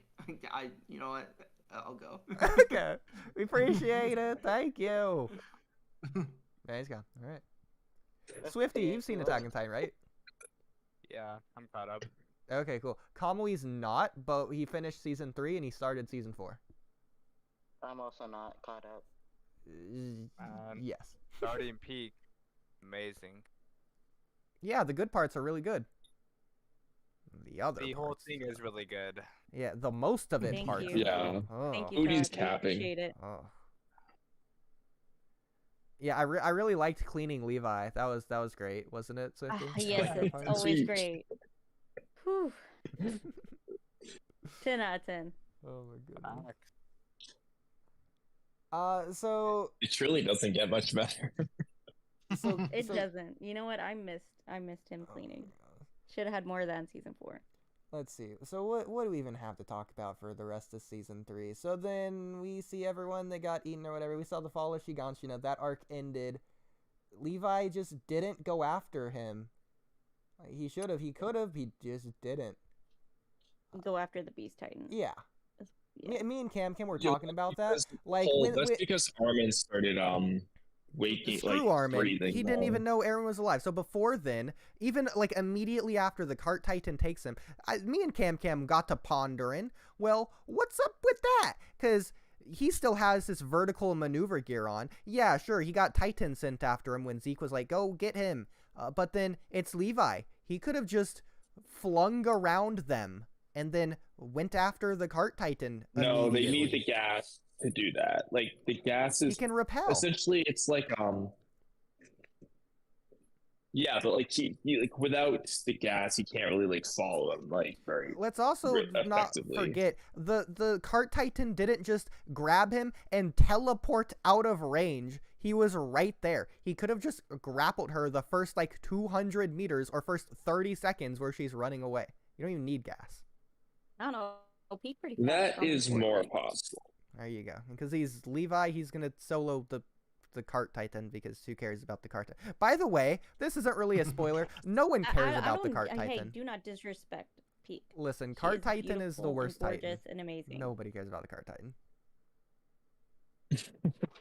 Cam, you just like her because she's hot. Yes. Yes. Oh, God. I don't know, the underrated. Titan itself's pretty ugly. You know what? It's what's on the inside that counts. Also, okay? Kamui, going back to season 2. I So mean, Hanji thinks the Cart Titan's beautiful. the so, cart titan, by the way, came over with the beast titan. Like at the same time. We just, for whatever reason, just never saw it in season 2. Even though I'd argue we should have. But it's, Right, like as in like it's there but we don't think anything of it, or it's like Yeah. no, like we literally not just there. the cart titan's introduction is in season 3. The cart titan should have been in season 2. because she came along with the Beast Titan. Yes. Yeah. So also, don't that's see the her. reason don't think why it's- I that don't think herring it's- was there is because the cart titan just brought What it. if they with just her. came at different? What if they just like came and then he went back and came back again with the This is turn that time? Cam confirming it. Oh, again, this Yeah, is the no. reason why the red herring is there. Because the cart titan carried it there. Wait, really? Yeah. No. That's funny. What do you mean The no? cart Cam, titan you're wanted the to one eat that it? told me that. Did I? Yes. Did I? 'Cause now I'm Yes. confused. What do you mean? No, you told that to me. I was like, did I? Like, Where do you think I'm getting this from? No, no, they came together, but so did other people, other soldiers. Now he's gonna look through chat. Okay, yes. Yeah, they came with like a few other soldiers, ships, cargo, all kind of stuff in season 2. So. Man, it's pretty dumb of them just to Interesting. send like specifically only their Titan people and literally nobody else to go capture the founding Titan. I don't know, yeah, why didn't they send like? Well, I guess they have a war to deal Especially with. just the kids first. Yeah. Like they should have just sent Zeke and then the kids should have stayed to fight in the war, if anything. Heck, Zeke probably could have just done it. Well, I would assume they would need Titan shifters to like consume the founding Titan. So. No, they brought Ymir back. Oh yeah. Oh yeah, Oh, Kamui, they I think you've did. seen that. Yeah, Ymir died. Man. Yeah, Yeah, she was fed. poor Really Ymir. hated that. Which is what they would have Yeah, done. to and she Eren, died just for they're that all dude terrorists. that kind of sucks so far. I forgot his name. It's like Galliard. He's kind of a dick. He sucks, but that's the point. I like him. Yeah. Yeah. I do like his I don't like kind of him. Like, backstory. I think I'm like, dude, he's such a Supremacy douche. Like, He's so got the far. coolest Titan design though. Like the jaw Titan looks like a beast. It looks way better than it did in season 2. My God. If anything, You mean like, Eren's jaw was more of a Ymir's jaw version? Titan than the jaw Titan was. Yeah, Ymir's ugly, awful, normal. Yeah, looking Ymir's was Titan. ugly. Yeah, that's why they all call Yeah, him ugly. Yeah, I thought. Yeah, she looks like a normal Titan. That's what I thought too. She doesn't look like a special Titan like the others Well, did. yeah, because she I wasn't also thought- special until she ate one of the Titan What's shifters. also funny to what I also found funny though is that well actually I'll come back to this after. But what I found funny though was what did I find funny? I got distracted. Yeah, what was I gonna say? Alright, well fuck. It'll come What to did I you. find Don't funny? worry. Shit. There was something that I found funny and I forgot what it was. Like after 2 seconds. Must have not been very funny. Cam, is this a good time to go over the updated map? Sure. I didn't finish it, but We can wait if you want, or you can finish it now. no, if you want. no. I mean, it's How updated is it? I there's haven't even something- really looked at it. Okay. Is it updated through season 3 but not 4? No. Because after the point where I stopped, we're mainly at the chapel and then going to stop. Oh. Rice. I remember now. And that's it. Alright. So I remember now. It's not really that funny, but it was a little amusing. So, like, Annie's Titan, like, earlier in season 1, they called it the female Titan because it was, like, a female Titan, It's got boobs and has long hair. It looks like a girl, and it was, like, different from the other random-ass Titans. yeah. But, like, the special Titan is called the female Titan, which I thought was hilarious because I'm like, other girls are Titans. Yeah. Like the reason it's a female Titan, I assume is because Annie's a female, but no, it's just the female Titan. Like, Which also Yeah, says that's so something. weird. What if a guy ate the female Titan? You know, that's it's what I a was shit out saying. of luck. Like, yeah, what happens? So, to my understanding, So female you Titan, become the again, male that's just Titan? like a naming thing, like a naming fallacy, basically. So each Titan has its own special traits. Obviously, the armor Titan's special trait is armor. Colossal Titan's special trait is that it's colossal. The female Titan's special trait isn't that it's female. its special trait is specifically that it's Yeah. agile. And something Yeah, else. it's like the that's brought up athletic later. Titan. So specifically like Yeah, it's a agility. versatile Yeah, like Titan. Like it should have been named just like the athletic Titan or something. Like, but you know what's also funny though is so like the people on like Eren's Island just happen to conveniently guess all the correct names of Titans. Like the colossal Titan, the female Titan, they're like they just happen to get it right. That's great. You know, because they're just so smart. They're on another level. You know. Yeah, they're just like it's more realistically that the author just went with the name, but it's kind of funny. Like, yeah, you know, Like, let Armin me just just make my knew life the easier. name. Yeah. And that's probably why he kept the name as the female Titan, because they already called it that. But Yeah. I just thought Just- that it was just- funny. It makes it easier for the writer and for the reader. So just keep it consistent. This is another thing, because you're just mentioning this. The Colossal Titan's nuke just goes from nothing the first 3 times it's used to an actual nuke for the rest of the series, whenever it's activated. Yeah, it doesn't. Like when he appeared, like the other times, he didn't nuke anything. Yeah. Because You could- Armin's just better at using it. Yeah, you could argue it's a special ability, but it's not. Yeah. It's mean- not. And you haven't even Well, it was seen just the rest of the it's series. pretty The nukes described get as being a crazier. special ability. Yeah, no, like if you thought the No, nuke in it's- season 3 was something, oh my god, just wait till you see it in season 4. Yeah. So, Yeah. Oof. Speaking of the Colossal Titan, like, did you know in episode 1, this is kind of interesting, Bertolt, after using the Colossal Titan, because he was, like, not used to it or whatever, the reason he didn't stay or whatever, because he's, again, not used to it, so he just had to come out, stayed on top of the wall for, like, the rest of that day or whatever, because he was just weak. So, like, literally, if anyone went on top of the wall, they could have just found him. No one thought about it. Well, in And he episode had one. markings just on stayed his on top of face. the wall. Yeah. The part of the wall that was destroyed after everybody was evacuated, like. And for some reason, nobody goes on top of the walls to check things out. Because Zeke Exactly. hit up there. I'm thinking about it.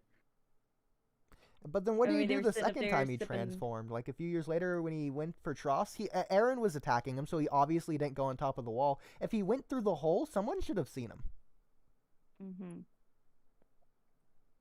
And other Titans are still Well, trying the to eat second him, time around, so he can't just stay there. the second time around, he just like blended in with the soldiers. Well, again, he has to go through the wall. He's on the outside of the wall. And he was a kid, you know. Yeah, but there's a lot of steam. Oh my gosh, that's Sneaky, your argument. sneaky. He steamed his sneaky. way in. Low visibility. Oh my goodness.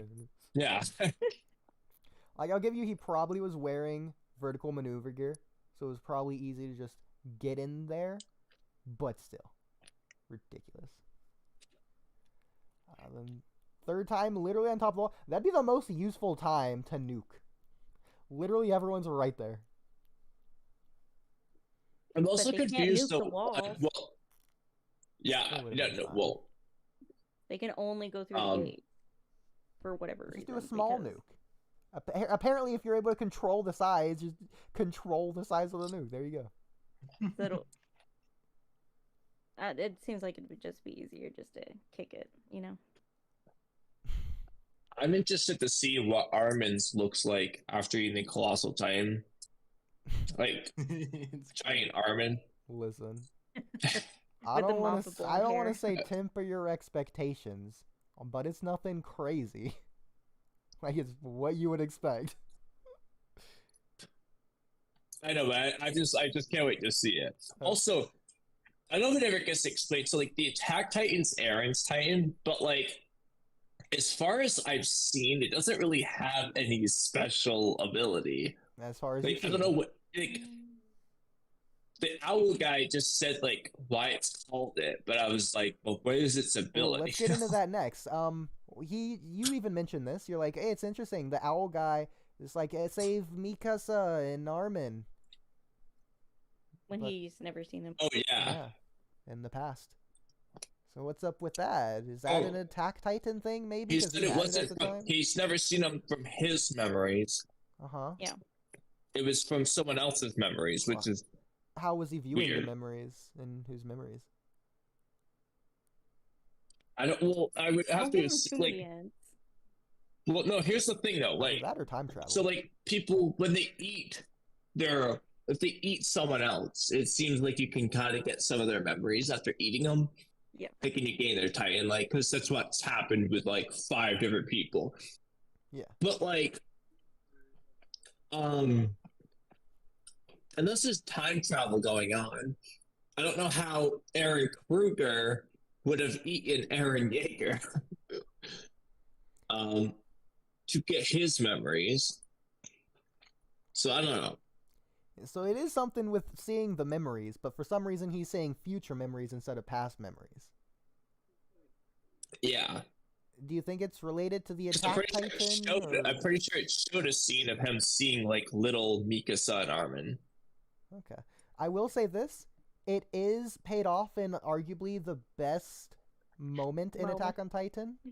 It's like the best way possible.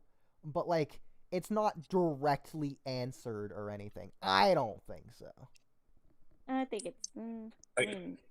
Like it's paid not off in a directly cool way, answered how but he not in saw a the bad memories, way. but it's answered like why it's important. Do you mean? Like, we know why, but like not really. There's no reason for it. Well, unless it's the Don't final trust chapter Oodie. Don't trust him. time nonsense He that lied I to you just about don't know season about 3. that Cam could possibly confirm or deny, but she probably won't. He lied to you in season 3. Okay, don't. When did I lie? He's Also, not to the be coordinate trusted. is nonsense, Kamui. I don't care what you say. Oh, it's the place where all the meat. It's the meeting place. No, Kamui, you're just wrong. Stop being so confidently wrong. That's my shtick. It's my thing. Wait, about what? About the coordinate. The coordinate doesn't exist. It doesn't matter. It never mattered. Nonsense. Dude, they literally explained it. Okay, they said it's they said it's like this location where all those at me. It's a fucking coordinate. When you muted, me, Cam, and Trippy literally discussed all of the coordinate nonsense. It doesn't matter. Never. know, No, but you Trippy, said what does Trippy think? it could have Let's get like it. Well, I think it could have been named something else have been fine for sure, but like there is a reason for the name. It's not like crazy deep or anything, but it's like It was it's just named like something Rasengan else. being like a spiraling whatever it means literally. At this point, Like, you it should doesn't, know like, what it was it's named. just It a was deep named, philosophical name. I think, the Founding Titan. It's either that or the Attack Titan. I don't think that's spoilers. Well, that's the Titan, Yeah. but the ability is the coordinate. The coordinate isn't an ability. It's a place, you were saying. Even though But it's the like place Coordinate the is the ability Titan. is the place. The So, Titan is a place. Here's another way to look. No, yeah, but the founding Titan is like the colossal Titan, but the colossal Titan's ability is the nukes. and the You get what I'm saying? Yeah. Okay, and the Founding Titan's Yeah. ability isn't the coordinate, because the coordinate doesn't exist. There is no coordinate. That's like How saying the about, Founding like, wait Titan for is the him to Founding finish? Titan. Colossal Okay. Titan's ability is the Colossal Titan. That's basically what you're saying. Not that it's the nuke, that it is the Colossal Titan. But at this point, I'm just getting Well, into yeah, I spoilers. mean its ability is also being big, but Listen, you also haven't seen it all yet, so you can't even say anything yet. Stop it. okay, yeah. Like, Oodie, I can't believe you don't listen. Do you realize how much Cam started making fun of me and DNs? He's like, oh, actually, Oodie, you don't listen. This is actually the way it actually is. It's just because of you. I was like, yeah, you know what? Kamui is right. You don't listen. Whatever. And I just got the sad face. The crying emoji and the skull. I post that a lot. So no. Okay, so I figured out, so I looked up the Ackerman thing or whatever. So the Ackermans, they're not even considered Eldians because they've been so like they're genetically different from the Eldians. So they can't turn into Titans. again, Cam, we see in season 4. In fact, I'll say it's related to the coordinate, that No. they are affected the same as anyone else. I'm just saying that's the reason season 3 gives. I'm They just can telling you. say that. It's Don't No, but that's shoot not in the season messenger. 3. on it. But that's not in season 3 information. Yes, it is. It's I'm telling you retconned it is. information is No, what I it just is. watched season 3. The only thing Okay, they I say could've- about the Ackermans is that they're immune to the memory changing. Again, I don't care what information they give if it's in the filler. So there you go. Those are my thoughts. It's not, no. The information in season 3 is that the Ackermans as well as Mikasa's mom's side Yeah, because Um, they're Asian. are like going against the king, and we know for sure the Ackermans are one of the few clans that don't get affected by the memory thing. Which you could Because use they're as like genetically different from the Eldians. yes, but we don't know that in season 3. Mhm. We don't know that they can't be turned into Titans, so that was a spoiler. I think they can. So I think Cam's just wrong on that. So I wouldn't even say it's a spoiler. No, I'm seriously I'll find out going to. I'll find out at the end. No, you won't. Because Mine and we're Oodie's at the end opinions and we are don't know. different, So I'll find out what my opinion is Yes, by the you end. will. Find out your own way. but it's not going to son. adapt based on what it is now. Nothing happens. Never good. So speaking of memories or whatever, since we're on this, Cam, I don't know this either. Kamui, I'm not just asking this for like, oh, what do you think? I genuinely just don't have an. So what's your theory on this? Why didn't Eren get any memories at all for literal years? Of like other people that had the power, but everyone else seems to immediately have memories of other people. I don't Especially think the got founding him Titan. immediately necessarily. Well, especially the founding Titan, Loser Rice explained that his brother Loser immediately was like the father or whatever that ate him. That his brother was just Does gone. he say immediately? Yeah, Even he if he does. says immediately, the founding Titan with the Rice family is a little bit different. Like they have like a more extreme effect Why? regardless. Due to royal blood shenanigans. Okay, I figured that's what Um, you were gonna say. I just didn't know. But You like, gotta know. I mean, like to put it another way, like I don't know if Armin's randomly gonna start seeing Bertolt's memories in later episodes, but I haven't seen him talk about Bertolt's memories yet.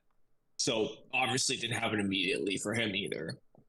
Can I just say that I don't care about a sleeping king? The only thing narratively significant in the first 12 episodes is them touching Eren and him saying memories. Like, that information was the only narratively significant thing. Just like the narrative of like the first king taking away people's memories and doing all this shit. But we already get that in the second half of season 3 anyways. Just move anything important Yeah, but there like and make season 3 12 episodes.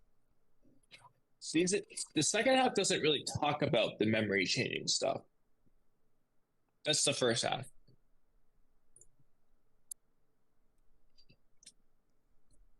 Yeah. I mean, like, think about it this way. I'm saying move it to there. If, like, in the first half of season 3, the villain or the main antagonist is really, like, Rod Rice. Like, Dude, in Rod his Rice should have crew, died. the Grisha should have interior just police. killed him. It makes no sense that he even got away in the first place.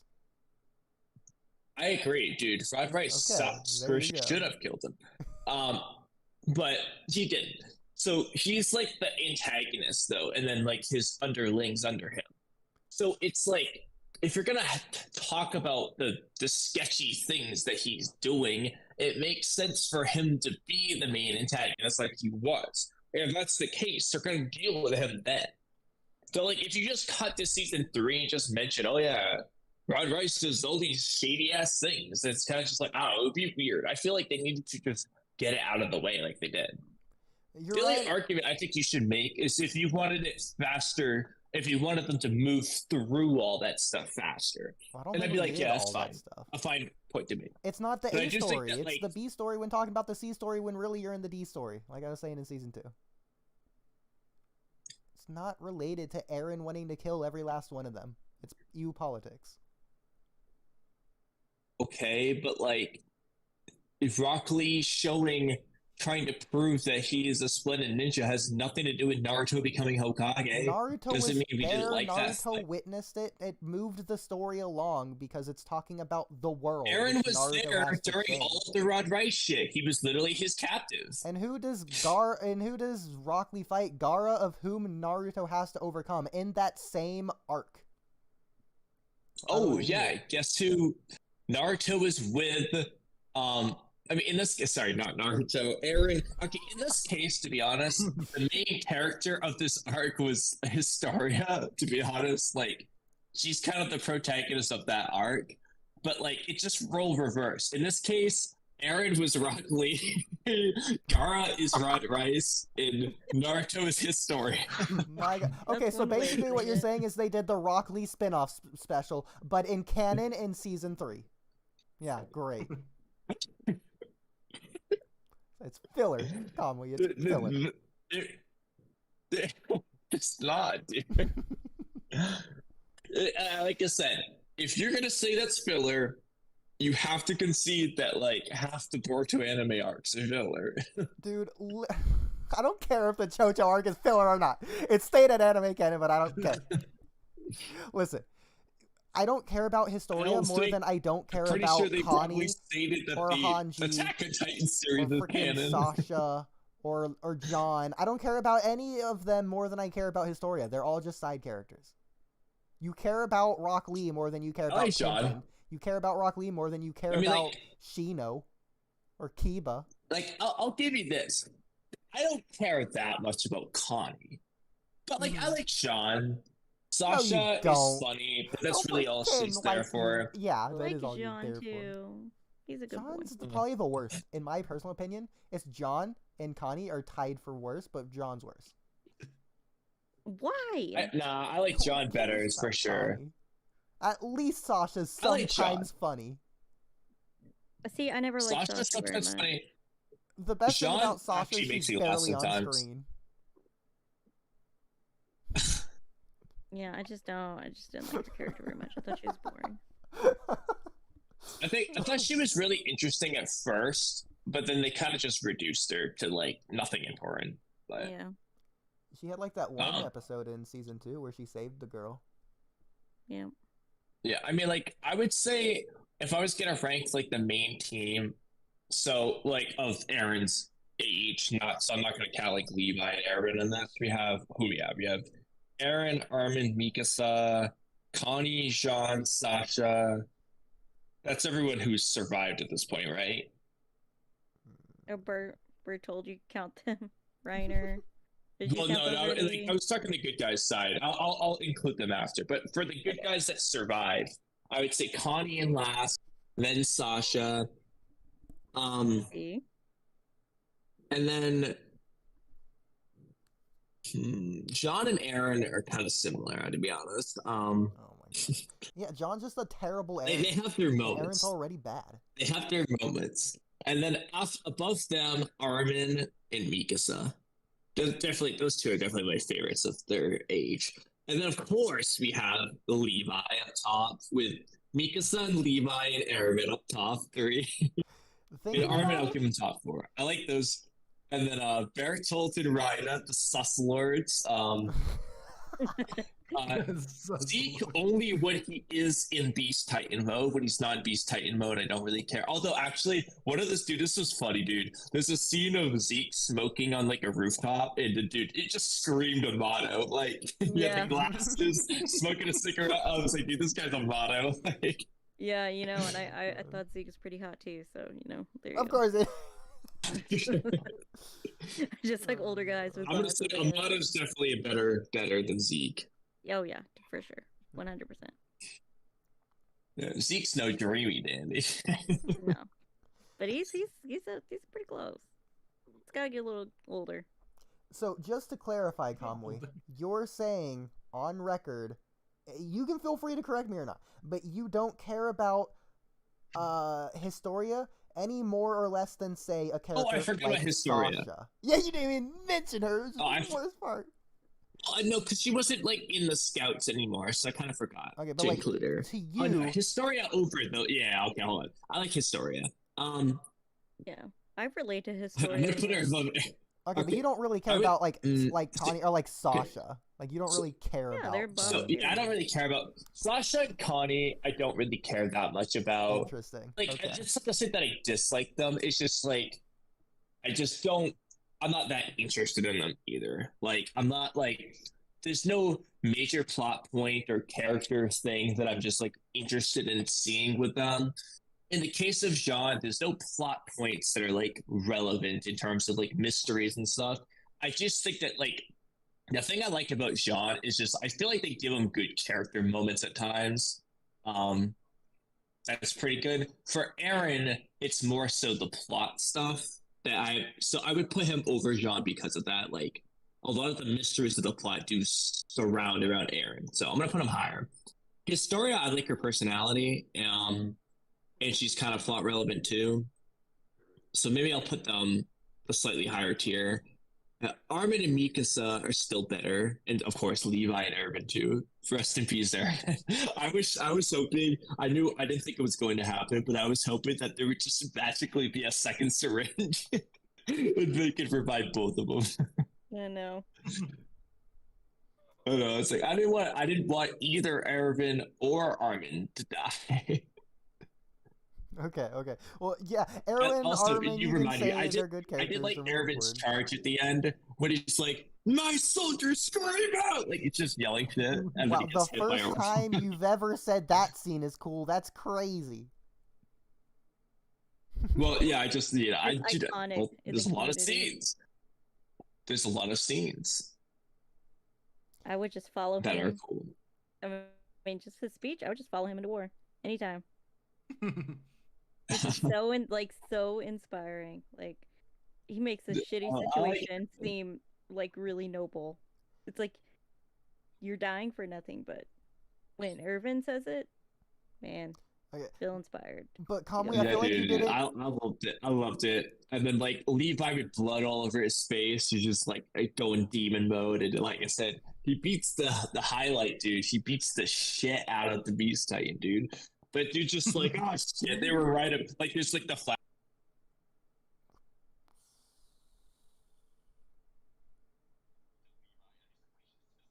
Oops.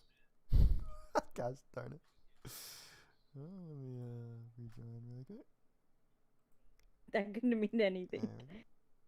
There we go. Yeah, he's like, yeah, you need to worry about him. And And there's that's also like, I think Zeke just did not think he was going to be anything, and then because even Rhino's like, yeah, he probably stands no chance against the war chief, and well, wrong he was. Levi, it's the other way around. The war chief stood no chance against Levi.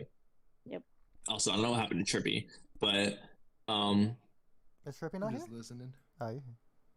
wait, then who's just left? Playing Rocket League for There's someone 22 else minutes. I don't know. It's, Might have been Swifty. Or it I could know have what just been me. happened. who rejoined. Anyway, Anyways. I think he's Fuck, sharing that's his insane.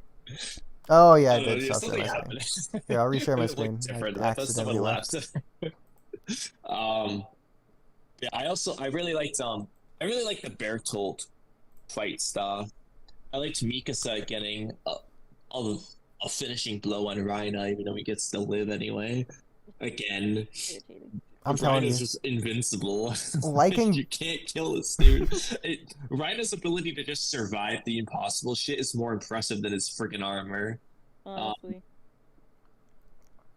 I also, does Annie like ever get set free, like from her like ice block? God, Annie's annoying. Don't even worry about her. Annie's just like Annie in sucks. flashbacks left and right, but like we just haven't seen her since season 1. Yeah, you're not Maybe. missing much. Maybe not. I hope she comes out eventually. But Kamui, I just But, want to get on um, record you poor agreeing Bertolt's with dead, me though. I directly like Bertolt. that you don't care about the thought side he had characters. Good moments in that fight. Hello? Yeah, I think so. Hello? Yeah, I do. Also, I do kind of miss him. Wait, have you all seen Can the you guys dub hear me? for Attack on Titan? No way, you guys can't hear me? Not the Nah. last part of season 3. Crazy. Okay, because Well, this is really about season 4 here. So I wasn't sure at first if it was. Oh, maybe it was Oodie who left at the time. it was That's me. fine. Can you hear me now? Oh yeah, we can hear you now. Okay, well that's annoying. Yeah, I can Anyways, hear I'm you back. now. I guess. No, I've been here the whole time. When season 4 started, at first I wasn't fully sure if it was a flashback or flash forward because there's a guy with blonde hair who kind of looks like he could have been young Rhina. And his voice, I'm like, dude, it's like they have the same voice actor because they gave it like a very, very similar voice that just sounds a little bit younger. Like, I don't know how to describe it, but there's like Rhina's dubbed voice has a distinct sound to it, the way he talks. And like this character who's going to be the next Beast Titan has like the same voice trait. Like, I don't know how to explain it, but it sounds like the same thing, just like a younger version, basically. It's not Rhina as a kid, though. It's just like some other dude who doesn't seem to be Rhina's son either. And I was like, why do they sound so much alike? They look and sound so much alike. Wait, another blonde kid. Yeah, there's the two blonde brothers. So like, there's the older one that's going to be the next Beast Titan, and then there's the younger one that's like trying to become the next Armored. Yeah, I think his name's Cold. Yeah. Nah, that's a good question. We'll get to it when we're done in the Attack on Titan, I promise. There's a few more minutes, I promise. So, yeah, that other side of the sea, episode 1 is really interesting. I'd argue the most, like, high-octane episode of the series. Because, again, it just throws you into it. It's not explaining anything. You just get to see the straight-up war. Full on. From the other side. That's why I wasn't sure at first if it was flashback or flash forward. Like, you don't know who's fighting. You don't know who you're watching. You don't even know who they're fighting. And it's just cool. It's like a great way to drop you into a story. Yeah, and then you get Ashes on the Fire, other music as well. By the way, Appleseed and Bertolt's whole theme was amazing as well. By the way, it's a hot take to like Bertolt. We're the only two in the world that like Bertolt. You don't see him again. He's not mentioned anymore. He's done. Well, he's in some flashbacks. Okay, flashbacks. No one cares. He was a champ, dude. Bertolt mastered the Colossal Titan immediately. That's how much of a Chad he is. Okay. The only thing that stinks though is we never got to see Bertolt tell Annie that he likes her. It's such a shame. Well, Armin has he likes Annie. Bertolt's memories. Yeah. Yeah, watch Annie like Eren or something. Oh my god. Oh, actually, this is completely random. Speaking of Annie, okay, so in season 2, Eren has a flashback of like Annie teaching him a move, which is when he does the whole like maybe next time you shouldn't teach me how to kick your ass thing that I thought was funny. But then at the end of like the scene, he says he doesn't remember how it finished, but they mentioned it shows Mikasa like telling Annie like, hey, show me that move, and then like they're about to like spar, and everyone's just like, oh, so who's gonna win? And then Eren's like, I don't remember how that ended, but why am I even thinking? And then he just moves on. Did we ever see how that sparring match ended? No. No. The one thing that people want to see, and that people always talk about. That's dropped dynamic. I want to see that. They literally just I'm didn't just going care to anymore. assume Mikasa won. But I mean, like the way she threw Reiner, like Reiner's big.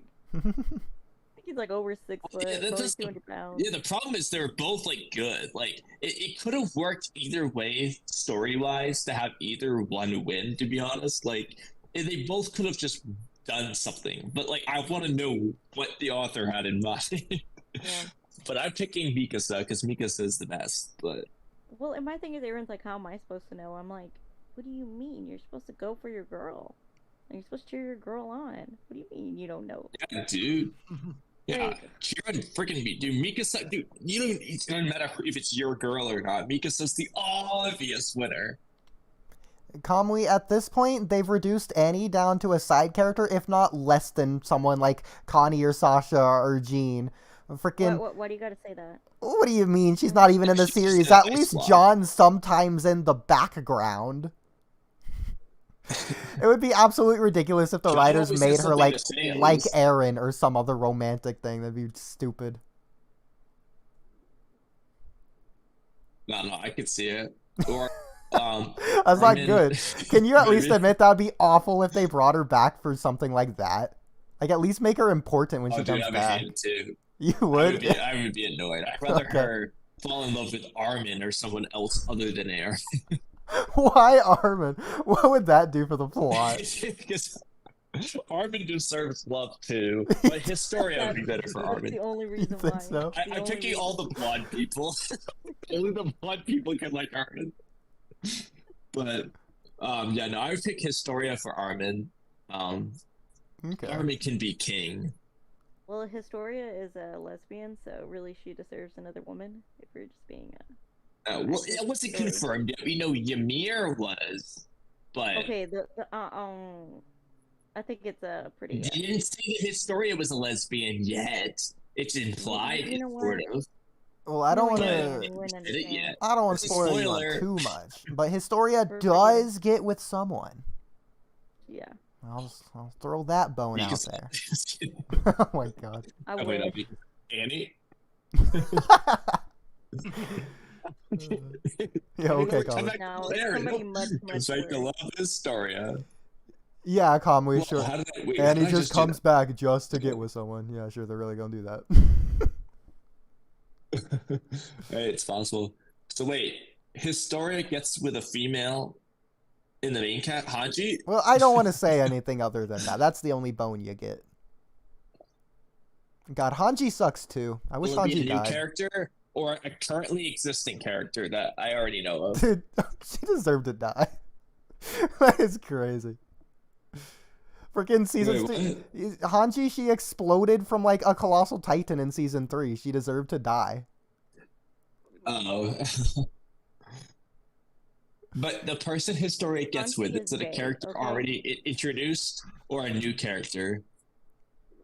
Like, let's keep in mind, titans are hot, especially like the colossal titan. So if anything, she should have died from like the colossal titan's steam or something. She did get burned. At first I thought you meant hot as in like attractiveness, which is that titans Yeah. are hot. I was like, I don't know about that, bro. No, I mean, Like, there she were- bodied small I mean, titan. Hanji finds Titans hot, so. Well, just like Erwin's side, I'm pretty sure they were going to sacrifice themselves, right? So like she should have died there because she was trying to like sacrifice herself. Just to like take out the Yeah, colossal but- titan, I thought. The other dude, her assistant, that's like a Mogwai. badass, just sacrifice. Yeah, that guy sacrificed himself for her. I don't know. I miss But- it. Well, I mean, I guess that's fair. When someone does sacrifice themselves, you should just have other people, and then like at that point, like you really just don't have to die. It's really that simple, I think. What? I didn't- was confused, dude. Yeah. Okay, I was like, should I say something? Am I gonna sound stupid for asking why? What is happening? No, I'm just saying that like she went with a group of people, and so to sacrifice herself, and so she just didn't die.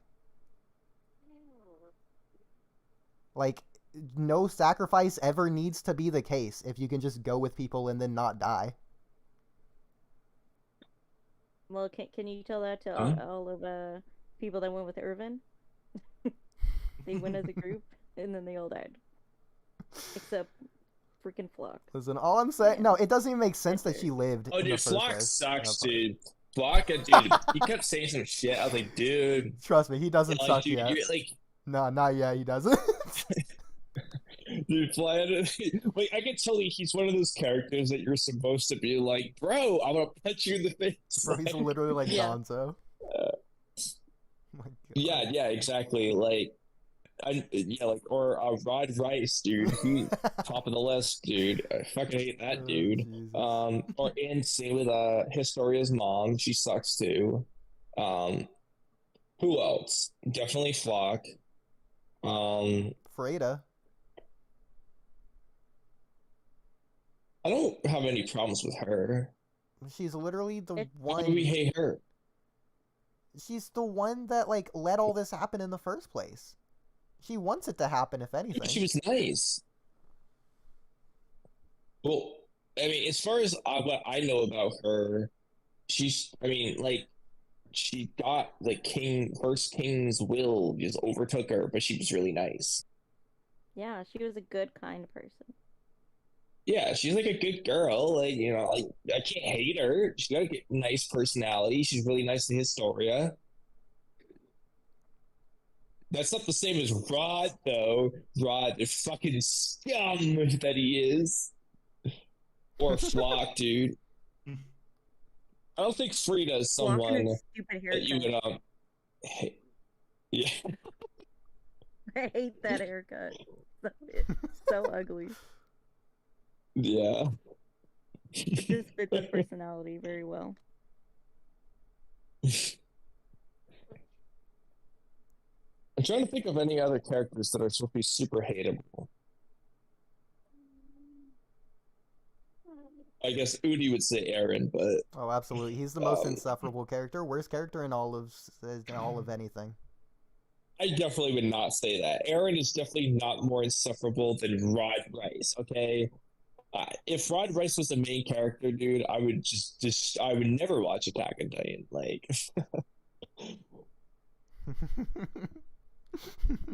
or if Flock was the main character.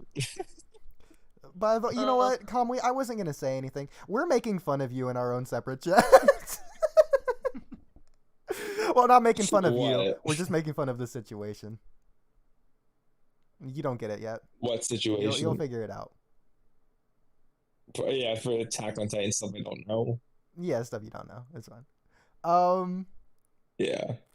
So so end of season 3, you saw the flash forward scene from episode 1 where Eren's at the beach.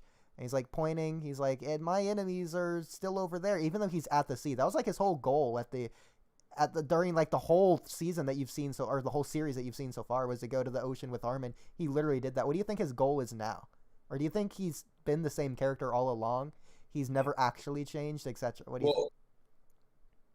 Well, he kind of said like, and I don't remember what episode of what season, but he said that like at the end of season 3 that like to him the getting to the sea was just like on the way to like achieving his goal of getting rid of the enemy, like kind of thing. Like, yeah, he didn't care about it in the same way that Armin did. Like, at least when he's a kid, he did. But like once the Titans came around, like his goal shifted. Like the sea thing was kind of more of a on the way type of goal, more so than the goal itself. Okay. When that's Armin's goal, yeah. Yeah, like Armin's goal was specifically the sea. Eren's goal changed from that. The sea wasn't the end goal anymore. Okay, so that was the original end goal more so than wanting to kill every last one of them? Yeah, when he was like 5 or whatever, and they were talking about the sea. That's it. I guess. But even then, I mean, it was really just to get outside the walls. Like, it was freedom. Like, Armin wanted... See, for Armin, it's more like, obviously he wants the freedom shit, but like, a lot of it was like the explorer aspect. Like, Armin just wanted to like explore and see all these things. Whereas for Eren, it's more so like, he wanted to break out of the walls. He wanted to go beyond this cage he was in. And it's kind of just like going to the sea, which happens to be outside the walls. It's kind of like, it's not really the actual goal he had. It's kind of just like part of the process. Like, it's an example of the goal, if that makes sense. Like, yeah, so this is going back to... I don't think the sea was ever really his goal. This is, yeah, going back to the want versus need. Like I was saying in Naruto, I use this example, that Naruto wants to become Hokage. Why? Because he needs the attention or whatever. So Eren wants to go to the sea with Armin. Why? Because he wants freedom or whatever. And so to do that, he just doesn't need enemies. Because what does freedom even mean to Eren? I don't know if he's even defined it in the series yet. Do you know? Or is it just freedom like how we imagine it? Or what? I mean, he talks about being a cattle locked in a cage all the time. But this is also interesting. The fact that literally nothing has changed, by the way. So not only in the story, but literally in the plot, he was trapped by the enemies inside the walls. Now he's still trapped by an enemies within like the border of the sea, within like the ocean or whatever. He's still trapped on all sides by the enemy. Nothing's changed. Yeah. But what do you think freedom is, or whatever? Do you think? Yeah, I it's think Eren he has even its own says that. I definition? think even he says that at some point. I think he says like nothing's really changed. Like Yeah. Well, I think he might have said this actually. what do I think about what aspect of it though? Like, what even is freedom in Attack on Titan, or specifically to Eren? And I would assume something similar to how anyone else would view freedom. Probably just like Yeah, like being able to I do mean, whatever you want at any when given Aaron's time. thinking freedom, it's probably like from his perspective, you know. Because he's always Um, talking about So it. like, yeah, like to not be trapped, to be able to do what he wants, to not have to Yeah. fear something coming after his life and his friends' lives, like, you know, general freedom things. Okay. Like, I don't know if he's necessarily thinking like freedom to vote, you know, like, you know, political. Let's not get into politics, but I don't know if he's thinking the politics side of it. I think he's more thinking like the personal side of it. Like, they're not Yeah. trapped Yeah.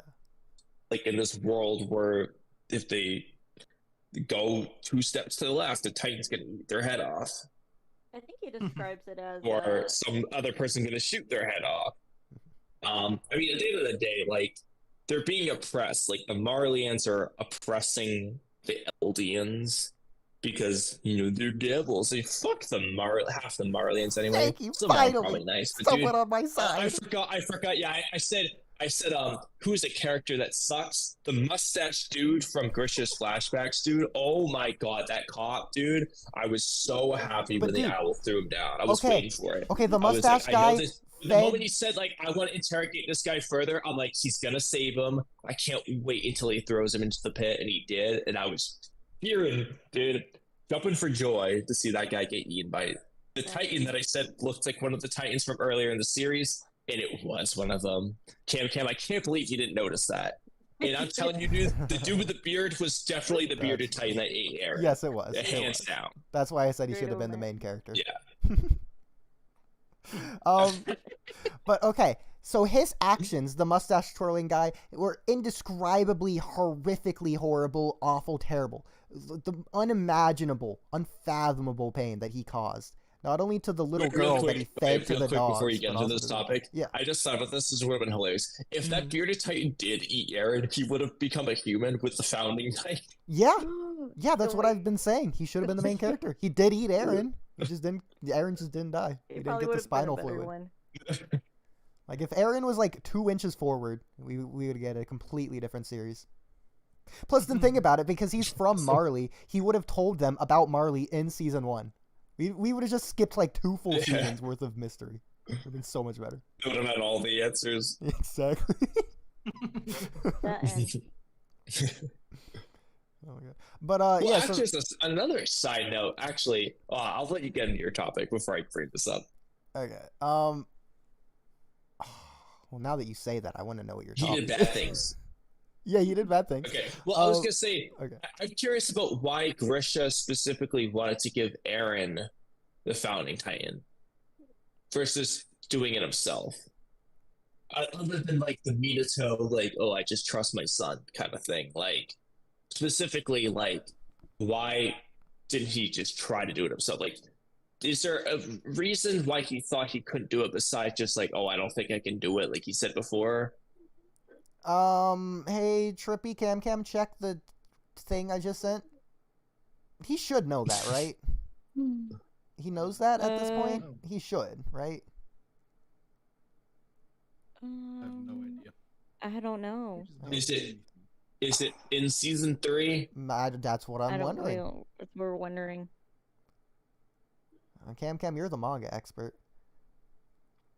Yeah, but it's also almost 2 in the morning. Okay, let's go back to a previous question that you didn't It's have the actually 3 knowledge in the on morning before. where we So, are. okay, going back to the previous question, why did loser Rice's brother have to eat the mother or whatever to gain the power? Why didn't the mother just stay in control?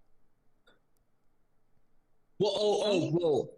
Okay, yeah, the 13-year thing. if There that's what you you're go. referring Yeah, to. that is what I was Okay. referring to. Okay. I literally texted, does he know Okay, 13 yeah, years? so I guess if it had been 13, had it been 13 years though. That's probably something like that. I don't know. I That's mean, the how old is question. Eren? He was probably close to 13. That's Well, not the it reason, is- but that is a Well, reason. No, but the thing is, it would depend on how long it took for Grisha to have Eren. You'll get a better reason Because later. I want to say Eren was only like, well, okay, hold on. Is there any noteworthy time jump from season 2 to 3 besides like a couple days or weeks? Like, is there like a year or two, or are they the I same think year? it's like it's only 4 months. Okay.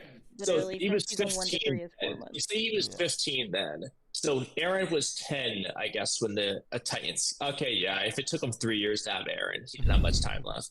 There That you makes go. sense. And Yeah, he got it before he I was was even thinking like that like, he in. probably would have had like enough time to do stuff, but I guess he wouldn't have had. Well, I guess he could have had 5 years still, though. Yeah, he would have guaranteed to have 5 years, or not 5. He would have had 3 years for sure. You'll At get least. another reason, a better reason later. I'm just offering that as an answer. Yeah. Well, But I didn't that think also about means that example. Eren's time is going to run out. I mean, we've already done a time skip now Yeah, too. dude, they're gonna die at such a young age. Like Eren will die at age 23. Yeah, same with like Armin and everyone. Not Armin, but like Reiner, because Armin's fairly new. Armin will have until like 28. Yeah, but like Reiner Um, probably gonna die the Yeah, same time as Reiner Eren, though. etc. Zeke especially. Reiner, yeah. have no So idea that's- it was Reiner mentioned. actually would die before Eren, probably. Well, yeah, definitely, because he got it before Eren. Not that much before though, but Well, keep in mind, Bertold obviously didn't have it 13 years or whatever, so you can still die as a Titan shifter. It's just like you have 13 years until you die of old age, basically. That's how that works. yeah. It's not like written in fate or whatever. It's like makes you age faster or something. Yeah, who knows? I mean, keep in mind, like episode. No, it's the 3, curse of Eren's Ymir. nose is bleeding She for died losing it. 13 years after she got her powers, and no one can surpass her. Yeah. Bitch for that. It's clearly that the Titan, just owning a Titan, puts immense stress under a body. And you gotta grow limbs and shit. Yeah. Yeah, they get a lot of nosebleeds. Oh my goodness. Exactly. Man, if it really is just about like blood being exposed to the air, you don't even have to hurt yourself. Just like have a nosebleed and you can transform anytime. You act like having a nosebleed is like super easy.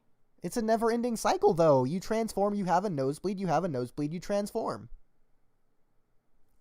There you go. Uh-huh. Yeah, but they don't always have a nosebleed after. They just need to be weaker. This just happens sometimes. The weaker Okay, they are, Yuri, the shut up. stronger they are. Yeah. Maybe they would be even stronger if they transformed from the nosebleed instead. If they like activate nosebleed and they get even stronger, like the extra colossal titan. It would have turned into. I'm also. This is another thing, yeah, because the Beast Titan, like, so,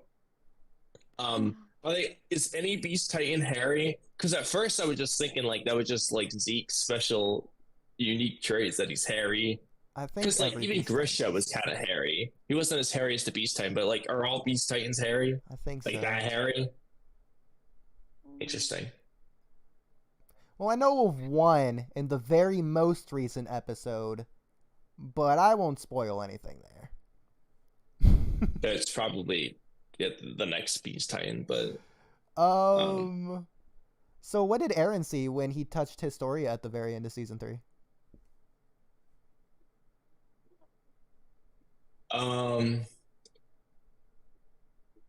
I honestly, there's a few. Okay, hold on. He saw something One of them- crazy. Okay, I think Historia saw the. If I'm not mistaken, Historia, when she tapped the letter, saw Ymir die, right? Or was that Eren? I gotta make sure I don't have these mixed up. One of them saw Ymir's death. Was that Historia? What? Okay. One of them saw Well, based off Ymir that die? reaction, yeah, one of them Isn't it saw. like a flashback? This was Eren's Yeah, it's face just, well, when he touched Historia.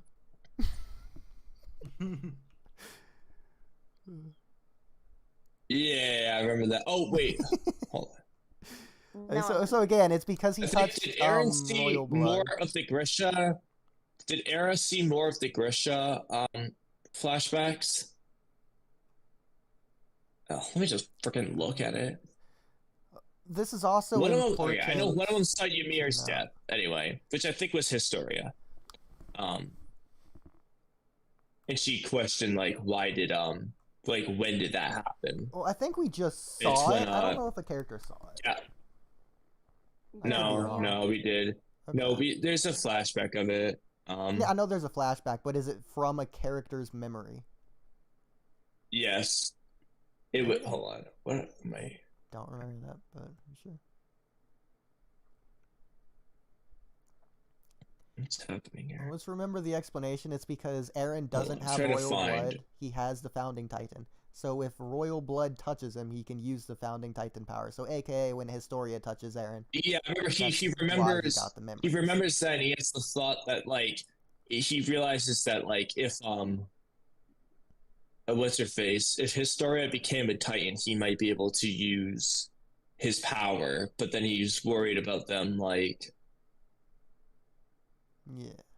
trying to like he's like worried about what they would do to Historia. Thinking Okay, about it, what that the doesn't hell even is make wrong with sense this because he could just touch Historia. It doesn't need to be a titan. What's up with that at all? Well, yeah. That's what I was thinking. Like, well, what if she can just not be a Titan to do it? Yeah. But the reason why he's considering it though is that the time it worked was from a royal person that was in a Titan when he touched them. So like, I can see why you're saying like, well, for sure it would work then. The question would be if you could just do it normally. Yeah, I did want to mention probably, that, I see would if you think. realize it. So at the end of season Anyway, 2, looks like he's seeing more of the Grisha more Grisha scenes? flashbacks. Okay, that makes sense, I guess. But in season 2, at the very end, the whole reason Reiner realized he was the coordinate or whatever, the reason he realized he had the not only Attack Titan, but specifically the Founding Titan as well, because he touched Dina Fritz, who comes from royal blood. Okay, sorry, I was watching the scene again. Oh my I can tell you this. Sorry, yeah, it was funny, but Eren was making the face of his dad. That was pretty funny when I saw that. Yeah, I guess in that sense, I could see why you would give shit to Frida because Eren's like, hey, dude, their Titans are eating everyone alive. Come help us, basically, and they don't. You can give her shit for that. What did you say though? Yeah, so at the end of season 2, Eren doesn't have royal blood. He touches a Titan. Turns out it's Dina Fritz. Dina Fritz had royal blood, so that's why in that moment he was able to use the Founding Titan's power. Yes. He was in contact with royal blood. Correct. Yeah. I was just curious if you picked up on that. No, yeah, I knew. Like, he literally understood that. I remember. guess that Dina Fritz was the Yeah, one that yeah. ate them up. I remember you got the two different pieces of information. You got if Eren touches royal blood, he can use the power, and you also got Dina Fritz as the Titan. I just didn't know if you connected those two. Oh, Eren touched the Titan, so he used royal blood. Yeah. He touched the hand of her, and then that's what happened. But which also means episode 1. Oh, I feel- Man, if Hannes just didn't take Eren away, who knows what could have happened?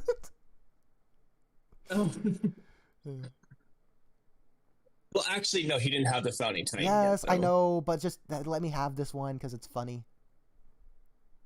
Yes, that would be So fun. You could also Like- just say No. memory future shenanigans. There you go. That works. Or also just even the second, like, Hannes didn't have to die because if Eren just touched that Titan. Well, let's keep in mind. Also, episode 1, Eren has like dreams of memories of future events that he's seeing. And this is also before he gets the Titan, so you Yeah, can I was also wondering just about argue that too. I don't remember what he saw in that dream anymore, but I remember him having it. Shockingly, he's debatably saw some things from season 4, but mostly things just from like later that same episode. Like he saw his mom be eaten, basically. A lot of what he saw. Yeah, I know he saw that, Yeah, which he's is like- interesting He just saw a bunch of how he saw that. But then again, I mean, if you go back to Eren Kruger, I mean, memories of. Well, but again, he's Mikasa not a and Eren, so Titan I at don't this know. point. He's just a normal person. He doesn't have Titan memories because he doesn't I have know, any but- Titan in him. I know. I'm only bringing that up because of the things that are wacky. Well, again, they're wacky, but they already have a Titan. So you could just excuse it with they have a Titan. Eren has nothing. He's just a kid. There you go. Something. So as far as we know. No, I'll be honest. I've argued this in wanna YouTube comment sections as well with people that are caught up. It's just nonsense. I'm sure Cam would love to disagree. What? Exactly. Oh, about Eren not being special or whatever. So, Kamui, where is Eren right now? He's in the whatever, the other continent anyway. Where? Is he on Marley or Parody? Which is where... Marley, like there. Marley? He's on Marley. We haven't seen him. Where is he? How do you know? Huh? How do you know he's I on don't know Marley? he's in Marley? Yeah. That's obvious. It's obvious. What do you mean by that? Because they're all in Marley talking about being in Marley. Who? And then Eren shows up. Who's talking? And they're like in the game, like... What, you mean Reiner? Who like... went back to Marley? Obviously. But, like, the Eldians should still be on Eldia.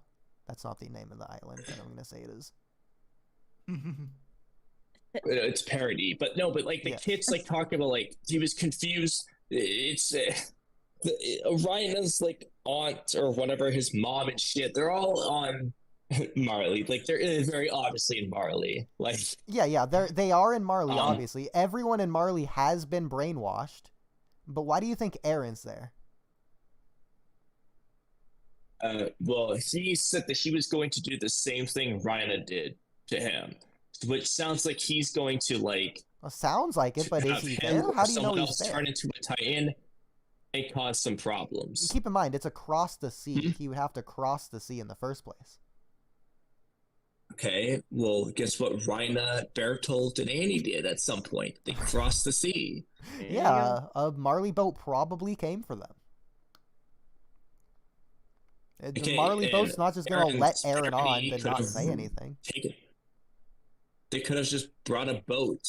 I don't have that technology. It's a nothing argument. Don't worry about it. I don't know how long Eren's been there and when he got there specifically or anything like that. I just know that he's clearly in Marley and he got there. So you haven't actually seen Eren yet? Yes, I have. I told you he's talking to Rhina during the speech of the Tiber family dude. Yeah, Kakashi. Wait, what? Does Kakashi's It doesn't look anything like Kakashi. in the sub? Wait, really? Kamui, double check what episode you're on. Yeah, with the Willie Tiber. Yeah, he said that. Oh, I'm in the middle of season 4, episode 5. You're in the middle of that episode. Yeah. What the heck? That's my favorite episode. You said you hadn't even started it yet. He said in the beginning, you just don't listen. This is your problem. You don't listen. Because he literally said it. I said I was in the middle of an episode. Sorry, Cam, I'm not listening. Yeah, I said I was super tired and I kept rewinding the same scene, so I didn't finish it. Oh, yeah. And I thought I was like episode 4 or something. Yeah, you literally said episode 4. Yeah, Cam doesn't listen. As if the Tiber family isn't in before episode 5, Cam. He said during his speech. Just now! No, he didn't. Well, he has speeches in episode 4 and 3 earlier. Hours ago. He has other speeches. He has other speeches too, so it doesn't matter. Shut up. By the way, episode 5 has a content warning. It's literally like, that's cool. I love when series have that, because that's when you know an episode's going to be good. It's like, careful, this episode specifically... It's not a COVID warning. It's like, this episode specifically isn't suitable for most audiences or whatever. And that's how you know it's going to be a good episode. Oh, I didn't see that on my end. I just showed like a COVID warning saying that this was like the recording was mostly done in the safety of like the homes or whatever. That's funny. Oh yeah. Yeah, no, best episode. By the way, this adapts chapter 100 of the manga. That's how you also know is going to be the best episode. Well, that's interesting. Also, I went to confirm, yes. What's her face? Historia does in fact see Ymir's death in like a vision. Interesting. It does like a glitch effect, and then it shows Ymir with the chains, and then what's his face, Galliard, Porco, whatever the different names. I don't know what his actual name is at this point. He's got a lot of names. That dude anyway. It's like looking at him, looking at Ymir. Yeah, it's like a 3-second scene. But anyway, yeah, she sees Ymir's death and says, "When does this happen?" Okay, so you do Ymir know writes her a letter. who Eren is. You've seen that. Why is he bandaged, long-haired, looks different without a leg and stuff? What's up with all that? To put on an act. I mean, it seems like the reason why he did that is he was pretending to be like a soldier with PTSD and shit from the war. Wounded he probably does have PTSD. He's been through a lot of trauma. He's pretending to be one of them, and that's how he met Falco. Which whole every time I heard the name, all I could think of is Falco from like Fox, in Falco, like in Super Smash Bros. And their actual series, whatever it's called. That's all I could think about though. Falco the bird. Which is fitting for herring in cans and stuff. He's a bird. Anyway. That face Falco made, just I don't know, just tore me up. Wait, what? When he had been mailing. I said when Falco made like such a sad face when he realized he'd been helping. Like when he found out it was Eren. Oh yeah, when he's like, oh shit, wait, hold on. They must have met a parody. Oh shit. Yeah, I was like, oof. Dude, Eren, man, I feel bad. I will say though, from the beginning of that meeting, dude, Eren was like obviously sus. Like if I was Falco, I would be like, all right, this dude's acting weird. He's just like, sit down right now. Like they just not like this very tense in the room. It's like I would have been like, okay, this is not right. Wait, Oodie. I'm back again. Can you hear me again? My mic unplugged this time. Yes, God darn it. Oh, whatever. You can hear me though? Yes. Good. Yes. Okay. Yeah, so obviously it is Eren. I was just pulling your leg, testing your gauge of knowledge. Everyone else knew it. I'm not trying to be like a contrarian. Oh, it wasn't Eren, actually. No, I know it's Eren. I just seen what you know. This question is more philosophical and actually not answered and meant for anyone, not just Kamui. How much Eren is Eren right now? Because again, he's seeing memories, and like the other kid, it was immediately that it was the dad. It was Roderice's brother, and he was like immediately he was just gone. So how much of Eren even is Eren anymore? Because the more time that passes, the more memories he sees, and the less Eren he is. He's more other people and randomly strewn throughout time. Yeah, but he's not like fully Eren. I don't think he's still Eren. Yeah, he's still Eren, but mentally, who is he? Like Armin is slightly Bertolt. Someone else doesn't make me not me. Okay, but Armin is slightly Bertolt. Like, yeah, I can see how you could say that, yes. But, like, he's still Armin. He just has Bertolt inside him. Yes, okay.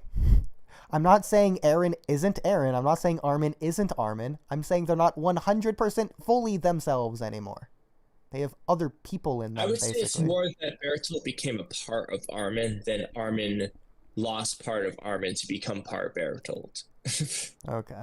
At the very least, Eren's definitely different. Orochimaru, when he takes over a body, like, he even says, like, the person he takes over, like, remains part of Orochimaru forever. But, like, Orochimaru's not, like, less Orochimaru now. Yeah. They're just, like, inside him. Wait, Naruto gets Kurama. He doesn't become less Naruto. It's just Kurama's part of Naruto now. But in terms of Orochimaru, you can't tell. You can physically tell Eren's different.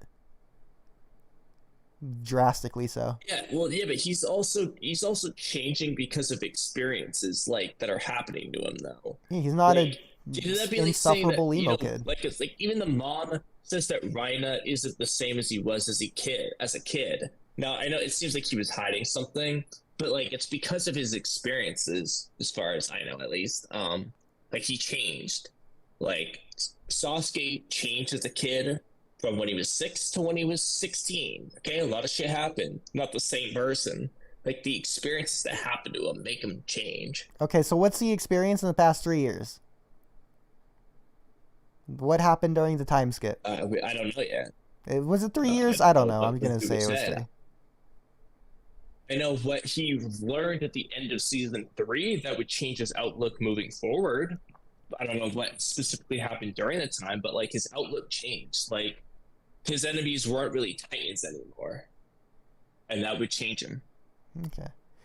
So we know technically, or you assume you know why Eren is there.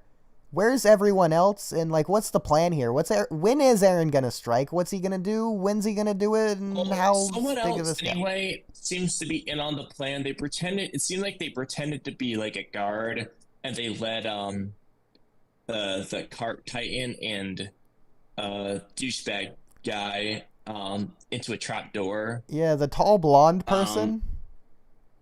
Yeah, I was trying to figure out who that was because They definitely look paused like and looked at someone. the eyes and they looked familiar, but they didn't look like anyone in particular that I could think of. They So I should be wasn't sure who that someone, was. though. I think we can all agree that they should be someone, right? Yeah, it seemed like they were in on the plan anyway. Okay. But I wasn't sure who it was, to be honest. So 'Cause it who- didn't sound like the voice or the appearance of anyone. So I was like, oh, they don't really look like Armin or Mikasa or Jean. And I was like, well, it might be.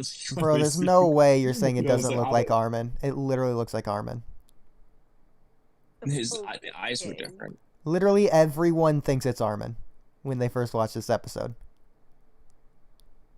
Really? Literally everyone, No. yes. Well, is that Yes! Armin? Don't listen to Cam Cam. She doesn't count. She's 2% of people. Oodie counts Oh, with yeah. everybody What now. did she say? Wow. Yes, I do. I speak for all. I mean, let me look for this scene, but I didn't I'll look for Armin. It would also make sense because Well, Bertolt Armin was has- tall and skinny. Now Armin's tall and skinny because of Colossal Titan. I'm not. This isn't my idea. I'm not spontaneously coming out. This was people's theories literally the week it came out, and it Okay, made sense. well- And a spoiler alert. It's not Armin. It makes way more sense for it to be Dude, Armin. just on this No one timestamp, cares about I that just saw this- stupid I dumb searched- character. It should I have been Armin. searched Armin AOT, and I just saw what the time skip Armin looks like. I probably shouldn't do this because of spoilers, Oh but my like, God. oh dude, look, there's like, okay, I need to stop looking after this. There's like a thread, like a article that says, "Do Armin and Annie end up together in Attack on Titan?" I was joking about that earlier, but adult Armin kind of looks like Eren, but with different hairstyle. I'm like, Well, screw it. You Armin- spoiled Yeah, it, it's not got me. Eren in it. Man, can we imagine if they brought Annie back just for a romance? How bad would that be? Am I right? Man, that'd be crazy. yeah. So couldn't looks like they imagine are the gonna bring writers him back doing for that. Armin, dude. And Armin ate Bertolt too. Oh my goodness. Yeah. All right. so fucked up, ain't it? So now let me look at this episode when we see the tall person. Because I was pretty sure, I mean, I was looking at the eyes specifically, and it didn't look like Armin's eyes. And Kamui is just a little bit more Let me double check. observant than the main viewer, you know. Oh my goodness. Let me Okay, go back yes. and look and see if I can. Oh, wait, I'll well, that was admit perfect it, timing it's of the not guess. Armin. In fact, it's not anyone you know, so Yes, don't it's even not worry Armin. about The it. eyes are different. Yeah, it's a new But character. the thing is, it didn't really look like Mikasa either. It should have been from what I could- Armin. Like I wasn't. That's all that matters. Yeah, but it's not. It's Armin. not. That's why it's bad. Because it wasn't Armin. Also, the voice just is wrong for Armin. Oh my goodness. I mean, Armin I know could that just Armin change can their... voice Plus, it's act 3-year if he time needs to. skip. They're prepubescent last time we saw. Yeah, so his voice would get more female as he grew older.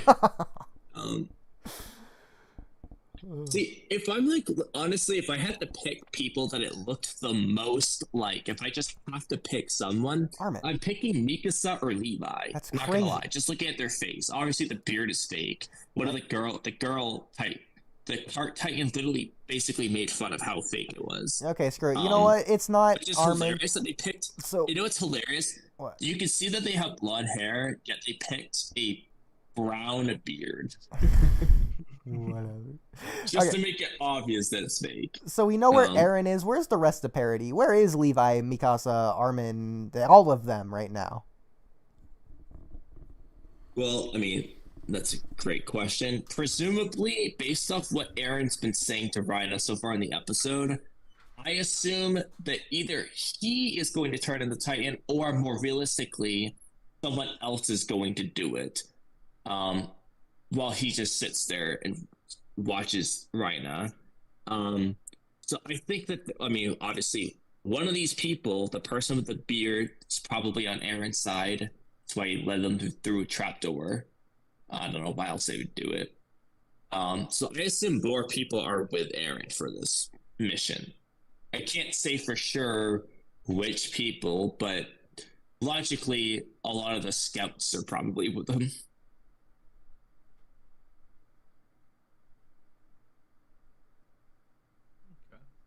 And I'm gonna have to assume this is somehow Mikasa, but the thing is, like, unless Mikasa changes her hair color to blonde,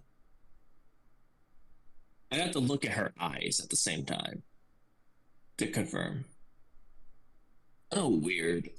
The person looks weird. I hope that's not Mikasa, not gonna lie. Because if she looks like that, that's gonna be a problem. I swear to God, if it's Mikasa. Well, a lot of boys were unimpressed. So. About who it was? Yes. No, about Mikasa's glow up. Oh God. Yeah, but like, Don't tell me they ruined Mikasa. oh look. I mean, depends how you see it, I guess.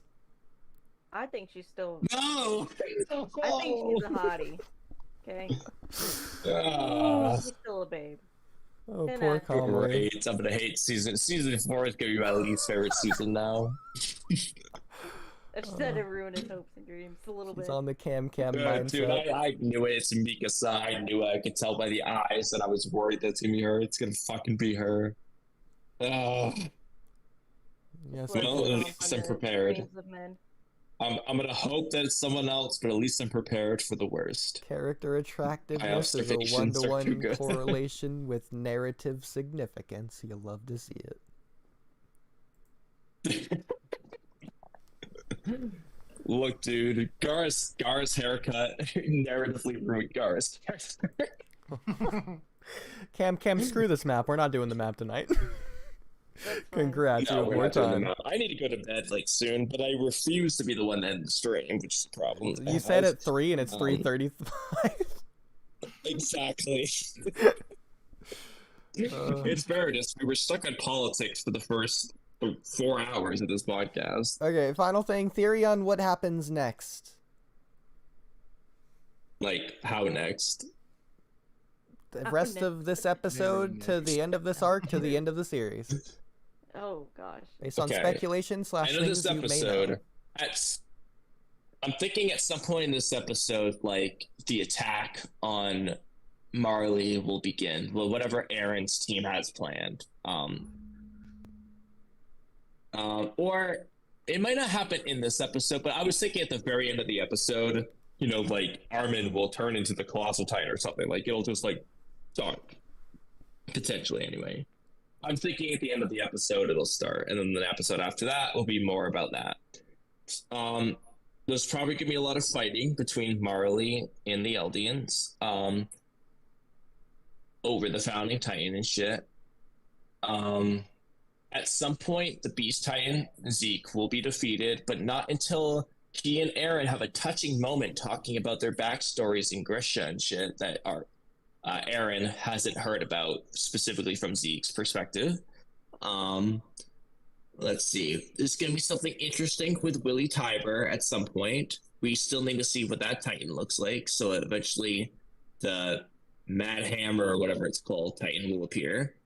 At some point, who do you the think Armor that is? Titan will probably pass on to a successor. Same with the Beast Titan after he gets slain, hopefully by Levi or Mikasa. One of them better slay the Titans. We'll be introduced to some of the other ones that we haven't seen yet. At some point, Eren's going to do some morally gray thing that's probably genocide. At some point, there will be some rumbling that I still don't know for sure what you're referring to. Okay, if you're in the middle of episode 5, you're probably seconds away from seeing something on that. Yeah. Is this the rumbling scene? Something like that. Something like that. Okay, well, perfect then. We'll get to see the rumbling of a Titan, most likely, or a bomb/Titan. I don't know. Armin's a Oh, colossal we'll see Titan. the That would attack rumble Titan's pretty big special right ability. now. Yeah. Huh? Armin could make a pretty big rumble right now. He is the colossal Titan. That's what I was saying. Like, he might turn into the colossal Titan at some point in this episode. I guess the way you're talking about it maybe won't be the end of the episode. It might just be the middle. But I will say the first, 5 episodes have been a really strong calm before the storm from what you've seen. Like, it feels like there's anticipation of something huge about to come. I love season 4, but it's so good. Yeah, so I again, love it so much. the episode you're on right now is my favorite episode of the entire series, bar none. The next 3 episodes are basically just as good. Yeah, it's so good. It starts off so I don't know, it's really good. Yeah, I do like. Just watch it after this podcast, but I have to go to sleep after. Sadly, I also like how we have this name Bunny soon. Well, I guess it wasn't that soon. This is gonna be soon eventually.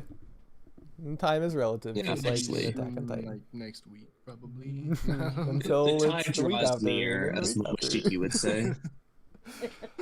So who is the Warhammer Titan? Yeah, because there's what I don't know. 60,000 people in that family. Is it Willie Tiber? Is it one of his kids? Is it his wife? Is it someone else? Well, it sounded like it was implied it was one of the people that he came with. He did say it's definitively But- in the family, unless he's lying. As far as we know, maybe this just doesn't even have it. No one has it. Maybe it I'll doesn't give him the exist. benefit of the doubt. Yeah, that's the interesting thing. I see. The thing is, it's I feel like the problem is, so the obvious pick, would be oh, Willie himself, the leader, has it. But it's I feel so he could draw attention to himself and be dude, it's one of us. Trying to play it off as his freaking baby with it. Well, it's really him as a distraction, but I feel like they would go for it not being him.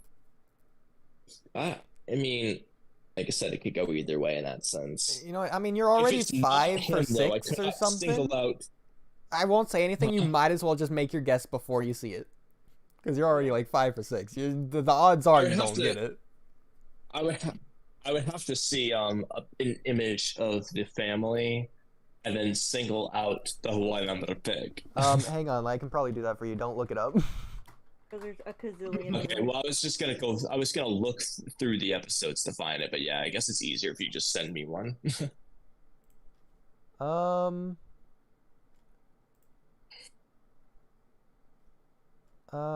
trying to find. Do you think we should use anime or manga? Because it's the same thing. It just looks slightly different. Probably anime, because that's what he saw. I'll just go anime. Better. Okay, you can just look in the Do the general anime chat. because okay. There you go. Yeah, that's what you saw. There's a panning shot of that. You get 2 kids. You get the lady. Okay. You get it's a few other people. So is this the extent of the family? Yeah, other than Well, Willie okay. himself, and maybe a few others, but I think that's it. Okay. Okay. You know none of their names. If I'm going with these people, I'm going either with the girl in the back with her eyes closed and arms crossed, or alternatively, the kid who's facing the opposite direction. Okay. So the two on the right, basically. One of those two. The most sus. I mean, yeah, they do look the most sus. Between those two, who do you think it Yes, is? I would pick one of them. The girl in the back would be a Frida situation. The kid facing the other way would be Eren. It's kind of my thought process. Okay, so with Choose that how they look narrative and idea in everything. mind, which one do you think it is? Well, it could be either one for that reason. Choose one Um, specifically. That's how this works. God. That's like saying, you know what? I choose someone on the don't right see half the of the kid's face. frame. It's all but No, one. Well, I feel like it would help me if I could see his face and see if he looks like a Titan or the person. But you don't know what the Warhammer Titan looks like. It doesn't matter. I just want to see his face for sussiness observation. Oh my goodness. Can I? Is there a way to see a non-spoiler image of this kid's face? I'll pull the manga. Manga's right here. It's, I think, the same thing pretty much. Oh, actually, it does look like there's actually other characters. So there, it's the same, you know. There you go. Different image. Oh wow, that looks different. Yeah, right? Also, terrible art. So I think that shows people from different angles now. Okay. It's like same idea. It's what In the way about. that this scene's depicted, it makes the girl in the back more sus. However, there's also a girl in the front now that looks sus. Instead, at the same time. Are those... Well, if we're looking at outfits... Okay. The girl in the back seems like the same girl. She just looks a lot older in this one. Well, This one, she looks like an old lady. The girl in the like- back isn't a part of the family. That's just the maid. She still looks sus. Okay. In the anime. But In Tyler the said anime it's in version, the she looks family. sus. Okay, so you're trying to convince me it's not her, which makes me increasingly more sus. That's You have ridiculous. to start changing your tactic. He's onto you. The kids on the left side have like really big heads. Yeah, I'm just saying. Yeah. Yeah, dude, they look like Titans. Like, if I'm being honest, the girl with, like, the thing? blonde girl in the manga looks like Annabelle the doll. Yeah, I think we all agree it's probably No, not she her. not. But if I were in your position, I would probably go her. The guy in the Old middle lady. looks like the dude in what's his name? He was Shukaku's Jinchuriki, but not Gara, the other dude. The monk dude. Oh, I know you're talking You know about. what I'm talking about? Yeah. Yeah, he kind of reminds me of him. Plus, if it's in the family and, like, respect is a whole thing, it's probably the owner of the family, maybe. I'm just thinking of it without actually knowing. But I know, but, like, I'm The pretending like I know. owner That of guy the looks like, family. yeah, like the elder guy, but Yeah. The owner of the family. That's a weird way of saying it, but the reason why I don't pick him is because, first of all, he looks like he's gonna die of old age as it is. I don't think he would have gone the Titan that's a super old age, so... Well, I think maybe that's a young he's person. actually, like, 30, but he's 13 in Titan years. No, because Rhino would look like an old man by now. Okay. Like, Well, yeah, but this is the annoying thing. So, because you're saying she's a maid, if the makes Titan's it, in like, the tricky, but family, it's- what if it's this doll? What? Well, if the Titan's in the family, what if it's this slice of pie? That No. slice of pie is in the No. family. No, Am I what wrong? if it's the cane? Okay. Well, see, the thing that's also tricky here. Okay, I'm gonna assume the anime version of this scene's different with the kids on the right there, because for watching on the left is another lady that looks kind of sus. He does look On the really right. sus. Yeah, like she looks sus there. On the kids on the right, they're both hitting each other, whereas on the anime one, one's kind of looks like he's being kicked. That was like if they just transformed right there.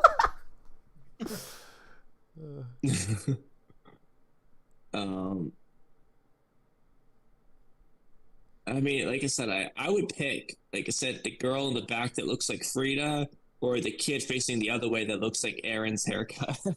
Oh my goodness. Um, So 50-50 between these two? I'm picking one of those two. I mean, Okay, are you like 60-40 maybe, or even like 51-49 in one direction or the other? I don't know, dude, because like I said, if I'm looking at the anime one, it's this girl looks sus. but the kid's facing the other way, which is also a hint. They're both kind of hints.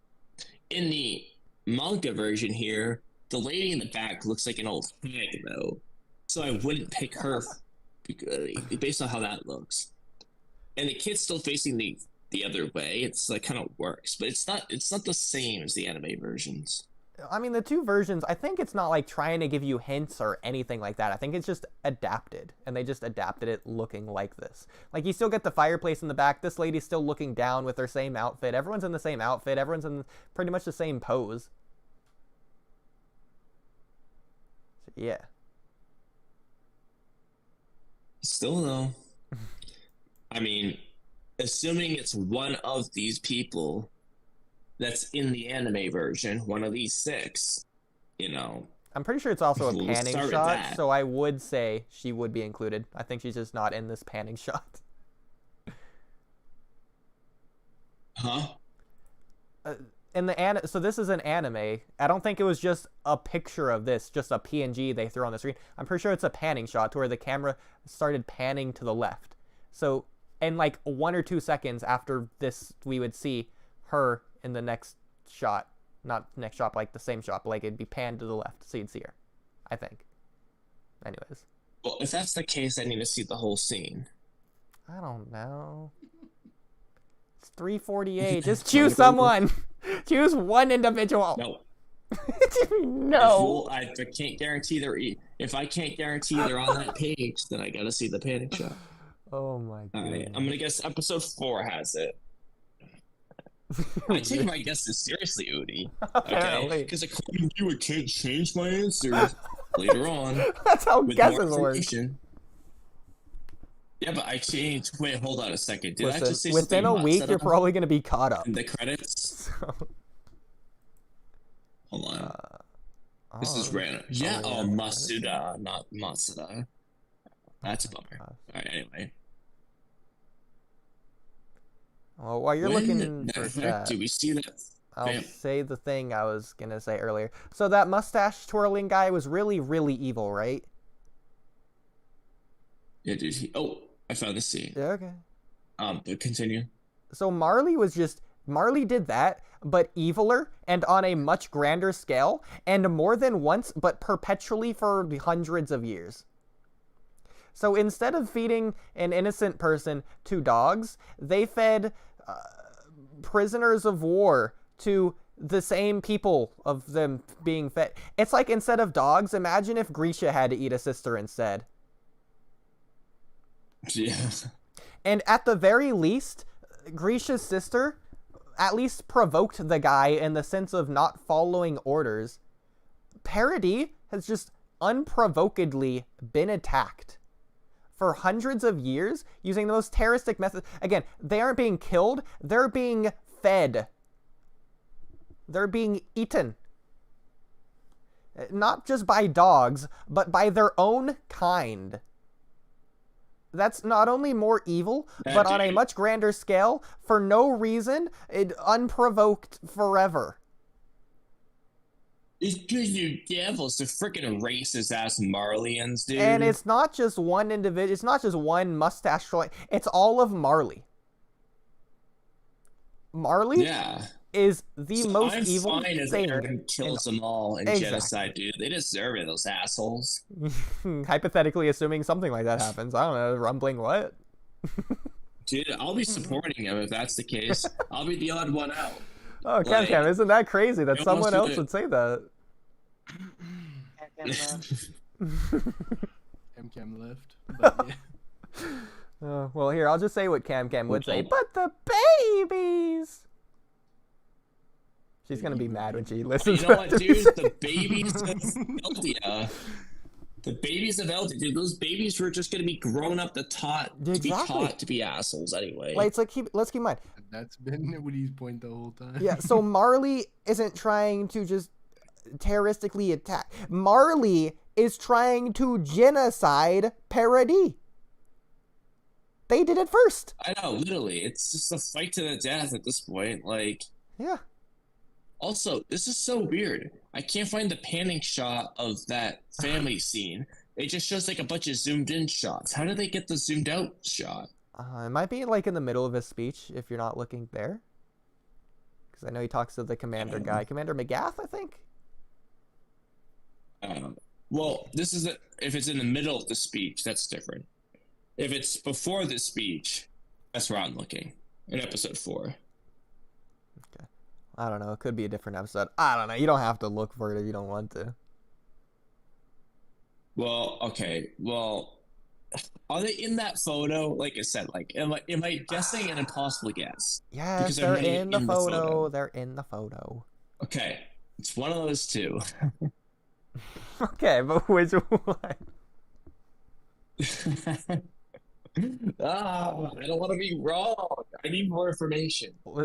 Does there ever get any more build-ups? Like, does it randomly get revealed, or is there any remote build-up later on? I feel like there's no more build-up. I feel like you've got all the build-up you could have had. Yeah, I'm pretty. Well, are you saying that the same way you said that Ryan and Bertolt weren't sus when they were very clearly sus? Or, you know what I mean? Like, am I gonna notice? But I'm saying this in advance, whereas in that case, I was saying it retrospectively to like throw you off the trail. I'm not trying to throw you off the trail because you don't even know who it is. I'm telling you, and Trippy's agreeing with me, that we don't see any more build-up for who it is, regardless of who it is. So let me ask you this: is it one You of those? don't two? trust me. Oh my. Trippy. Okay, you know what? I will narrow down. It is. That's spoilers if I answer that. It's not fair. Well, I mean, if it's a correct guess, it's fine. Because It's you're one gonna of those two, watch I the fucking episode do and be it. like, oh, yeah, I should have not guessed that because now I know. You're gonna be mad at me. Yeah, you don't have to tell me if I get it right, but if I know it's one of those two, like, Well, again, but then you'll know it's one of those two. So, like, if something else happens to someone else, you're like, oh, it's not him, so it doesn't matter. Exactly. true.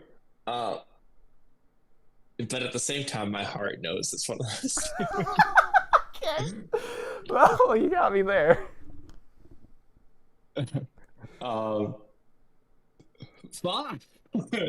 I have reason to pick out either of them. What if it's both of them? Yeah, one's the war, the other's the hammer. Yeah. That's the plot twist.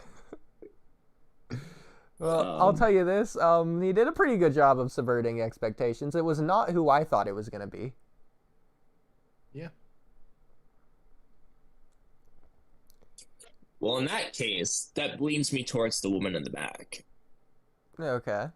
Is there a reasoning for that? But then again, my expectations are completely different than what yours might have been. So Exactly. you thought the colossal name was Eren, not Bertolt. Exactly.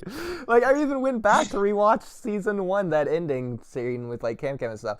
And they're literally like, why did you do this, Eren? And Eren's just like, oh, yeah, I just did it. Like, he was literally held at gunpoint that whole episode. He's just watching it happen. A fierce look in his eye. Should have been him. But whatever. The thing is, like, I don't know which one you would be more suspect of. Okay, so. I don't say this to, like, lead you in any direction, but let me just give you random general context. So again, most Marleyans that are the Titan shifters get the Titans when they're a kid. Like, we saw Annie, Reiner, Bertolt did that. Porco and Porco's brother, whatever his name was, I forget. He gets it as a kid. Zeke is the only one I think that you don't know. And Grisha / the Owl obviously doesn't count. He seems to get it at an older age. So pretty much Zeke gets it at some mid-age anyway. Okay. I he's think you can older see now. it later. Yeah, but the point is, Marley gives kids the Titans. Yes, but the Tiber family does its own shit. Exactly. And they do say that. So, you know, in the case of, I mean, the problem, this is what I was saying, though, earlier. If I look at the manga, the girl in the back looks like an old hag, and I would not pick her. But in the anime, she looks like a young girl, kind of like Frida. So I get, like, a different implication because of that. So the question is that manga panel, like, just a one-off oof moment where she just happens to look old, or is that an old lady? Well, again, I will say, this isn't to throw you off anything, this is just general context. She's not related by blood to the family. And Tiber did say it's in the family. But, like, she is technically in the family. Part of the family. Yeah, she's like, she is technically, I mean, she's in the physically family there. through. Yeah. So at this point, it's just your interpretation of what he meant. You need the raw Japanese scan. You need to translate it. What does "in" mean? Exactly. Yeah. Well, I did some research so I could guess this properly. Shoot, at this point, eeny, meeny, miny, moe it. Flip a coin. It's not even that big of a deal. It's just all luck. It's pure luck. It's not luck, dude. I'm giving logical reasoning behind everything. I mean, the whole point of this first, like, 4 episodes is to guess. The maid in the back looks the most sus. However, in terms of plot revealedness, the fact that the kid's facing the other way is a big red flag. Oh my gosh. You said this like 13 times now.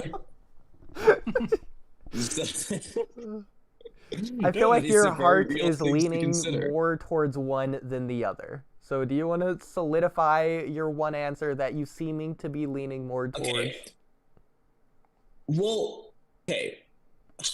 And we'll just see. We'll see if you're right or wrong. We could even count this as like a half point or like a pity If I'm point. looking at the manga one, I don't find it as sus with the kids because there's 2 of them whose face I don't see. Whereas the lady in the back still looks sus. What do you mean? But the lady in the front also looks sus. Is this not a doll? Actually, it is another kid now that I look at it. That's a kid. I thought it was a doll. Which one? The one the other kid's face that you can't see, that's being covered by the hand. Oh yeah, that's good. Man, almost like his hand is in the shape of a hammer or something. His hand is not in the shape of a hammer. His hand is in the shape of a hand. Okay. You're right, it's just in the shape of a hand. Is it in the shape of a However, in the case of the anime one, though, there's a shadow that makes it look like the kid whose face we do see is holding a hammer. Not gonna lie, look at that shit. It kind of does look like he could be holding a hammer. I got you. Okay. Yeah. Also, do you see it? Yeah. But also, this is something I just picked up on that I think could be really interesting, assuming it could be them. He's holding a cane. Practically a hammer. Practically. No, I don't think it's him. Basically a hammer. Yeah, exactly.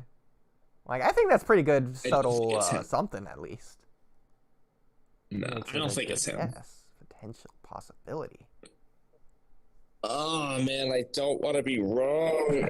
Okay, if I have reason to change my answer later on, then I will change my answer later on. But I'm gonna go with the lady in the back. Okay. I guess we'll see. You know, in the back right. Well, next time, next week, I see whenever. Anything in the story that makes me change my mind, I will be sure to post it in the chat. I would be absolutely shocked if you don't know by the next time we pod. Oh, yeah, I'm sure I'll get to it. You'll probably be caught up, if not at least to her. So we've been streaming like 6 hours. Oh my god. And do the outro, Ducks. Hold on. Yeah, I'm an hour after I said I was gonna go to bed, so. Yeah, at this point, you're saying 3 for Trippy's time. Alright, I'm doing it. Alright, so Oh, wait, Ducks, hang on, Ducks, really quick. Ducks, last topic. So Naruto time skip confirmed? Question mark. Boruto time skip? Yeah, part 1. So the official physical volume for Boruto flashback arc. No, the physical Boruto volume released. It did officially declare the end of part 1 at the back of the manga. Oh, that's right. Real That Oodie, said- I wanted you to translate that scan to see if you got the same translation. I didn't even think about that. So I that should do that. was the end. So that means absolutely nothing to me. That does not confirm a time skip. The Boruto anime part 1 ended. It doesn't mean anything. Oh, I thought you were talking about the manga. No, I am talking about the manga. But again, okay, now I'm the confused. Boruto anime part According- 1 yeah, I ended. wanted to That see if doesn't Oodie mean translated anything. the same way, but yes, Because of the anime. volume release said it was the end of part 1 according to Twitter people. But again, based on But the yeah, I'm anime, with that you, doesn't 'cause mean the same anything thing in was terms said of the manga. about. Like that doesn't confirm Yeah, a they time said skip. the same thing there. Yeah. Like And also, like, if you want to compare it in a similar way with, like, a seasonal anime, like Attack on Titan, like, there's a time skip in season 1, with Eren's, like, 10, then he becomes 15, and it's not the end of the season. Then at the end of the season, it just is, like, the next day. It's not, like, a time skip. It's the end of the part 1 of 4, you know what I mean? Like, yeah, so they could just do a part, like, honestly, the time skip could not be, like, the beginning of part 2. It might just be the middle of part 2. Like, So they can do whatever Trippy, the hell they want. to clarify what I meant is, I don't care if they declare this as the end of part 1 in the manga, because in the anime they declared it at the end of part 1 for the randomly at the end of the code arc, even though that doesn't make sense as an end Not of in the part end of 1. the code arc. In the middle of the code arc. So they're just like Yeah, declaring. The code arc it continues is for a few not- more chapters. Like, Oh yeah. code arc continues for a few more chapters. You don't need have his loaders off in the. So they just Yeah, randomly yeah, declared yeah, at a completely yeah. random point. Who's saying the manga isn't doing the exact same thing? It's like also the exact same kinda time. true. So yeah. End of part 1, I guess, doesn't have to mean time skip. But I guess we'll see. Yeah, I mean, when, it would make sense, but Maybe a little time skip, if anything. I don't think it's gonna be. Hopefully, I'm just holding on to hope. Yeah, It's I'm not hoping. that bad of an Yeah. ending, because that would be really annoying. Yeah, but I guess we'll probably get Yeah. more details in the Minato manga that should be out in about 10 days via Game Rant. So. Oh, yeah, according to the people dude, I that swear to God, what if they were actually right? Ridiculous. June 20th. Okay, Ducks. I want you to continue the outro from the exact word you left off on. Comment if you disagreed with any of our takes. Over and out. over and out. Great. Oh wait! Before the outro, before the outro. So we got a question submitted from Na. Bro, did the Boruto writers forget the flash forward scene with Kawaki looking down with blood on his face because the time skip just got announced, which is why I brought this up in the first place. Oh. And did I Ada hope they didn't erase forget about that scene. with omnipotent? That's a possible theory. I like that possible I theory. also I absolutely hate the idea that this could be true. I've seen the I theory know. that, like, Boruto's fate is changed now because of everything that just happened. The And I omnipotence. hate that idea. That'd be I'm the not saying, like, the worst theory is idea of all time. implausible, like, it could happen, but I really hope it's wrong. I mean, they should have just had Boruto's Like- Jogan be the one that changed his fate. So Momoshiki wasn't even wrong. Boruto just rewrote his own destiny. That's how it should have gone. That could have been the perfect end for part 1 as well. Yeah, I'd be happier with that. They could have had although literally I would the same still not like that much. Yeah, they just like basically cut I'd it rather out. that Momoshiki's. I'd rather that Momoshiki's right about everything that happens and is just wrong about what he guesses would happen next. That's what I would rather have. Well, he hasn't even guessed Like, what everything happens. happens. Yeah, but like, if his that's the problem. Well, if his guess would be that he's going to take over Boruto's body, I guess would be the guess, but he fails at that because he didn't see beyond that point, kind of thing. Well, Momoshiki also knows Boruto has the Jogan, even though he hasn't really commented on it. He's seen it several times at this point, actually. Both physically in the Yeah. physical verse I'm and about also to end the spiritually. anime, I'm pretty sure too. Yeah. Yeah. But oh my god, if what he's saying true of just Ada erased the Kawaki scene with her omnipotence, that'd be the worst thing they could have ever done. I'd rather them just not Like, show why it even than have put that it as in? the explanation. Why even put that? It doesn't even make sense. Well, yeah, that's the thing, and like I've seen this theory, like that, like Momoshiki didn't know at first about the omnipotence thing, but he like chose to let Kawaki escape for that reason, and that it was gonna go differently if he didn't do that. I'm like, okay, well that makes sense, but at the same time, it's like it seems like he chose to do that because of the omnipotence thing that was going to happen as he saw it. See, that's the thing that's weird though about the whole thing. Actually, now I'm thinking about it, like I almost don't like that Momoshiki let Kawaki escape, because like he forced it to happen, which kind of goes against what it felt like was going to happen. Like he was just gonna let things happen. And I understand, that's why I understand that theory that like because Momoshiki did it, he messed it up. But I don't know, I just hate that. I'm like, can they just have it be right? I don't know. I feel like it was just built up so much, and if this is the payoff, it was Exactly, dude. It's been talked about for 70 chapters. yeah, it was built up Not so every much. single one in between, but it's been an overarching thing for 70 months. My god. Think about that. 70 months? 12 That's months over in a 5 year. years. Holy shit. That's over 5 Oh, years. no. That is ridiculous. This thing has been hyped up for over 5 years. And he was just wrong. That is so Almost. bad. It's true, it's so 5 bad. years and 10 months. It's about 6 years. no. Just to be wrong? Like, what? Just for it all This is to be the wrapped worst up in thing one ever. chapter. But Yeah, also, I swear to God, in September. Wait, is it Uh, August or September that we're getting our chapter? it should be August. yeah, I was gonna say. Okay. If in August, which is only 2 months away, Hmm. I see Boruto older and Kawaki older. Oh God, she's so upset. Boruto at like 16 years old with Sasuke. I'm gonna be really mad.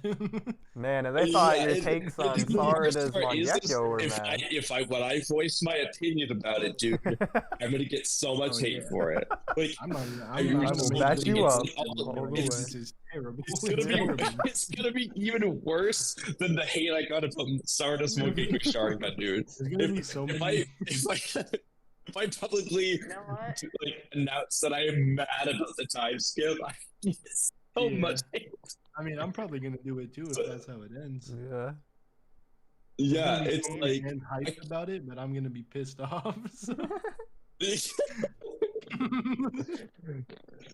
everyone's gonna be like L take L. I'm like, bro, I'm like, it's just reality, dude. This is just bad. I just hope the story doesn't do this so that I don't have to make that video. Like when the screenwriter who says Naruto's a 10 out of 10 no matter what says it's bad, you know it's bad. Yeah. If Oodie thinks it's bad, then it's gotta be really bad. Yeah, like if He has nothing Oodie to says praise that the for. two charts are divided 10 out of 10, will publicly talk negatively about the time skip happening. It's a problem. Any plot holes are now erased because Ada said so. Yeah. That's horrible, though. That's so bad. Our Honestly, because Ada said it isn't. the other I also comment. forgot. You know, we've been talking about loose ends that aren't addressed. We forgot about the biggest loose end. Nishi still hasn't reported to Shikamaru. And we I know want- I Code want didn't do that anything, so addressed he's just before being irresponsible. This is ridiculous.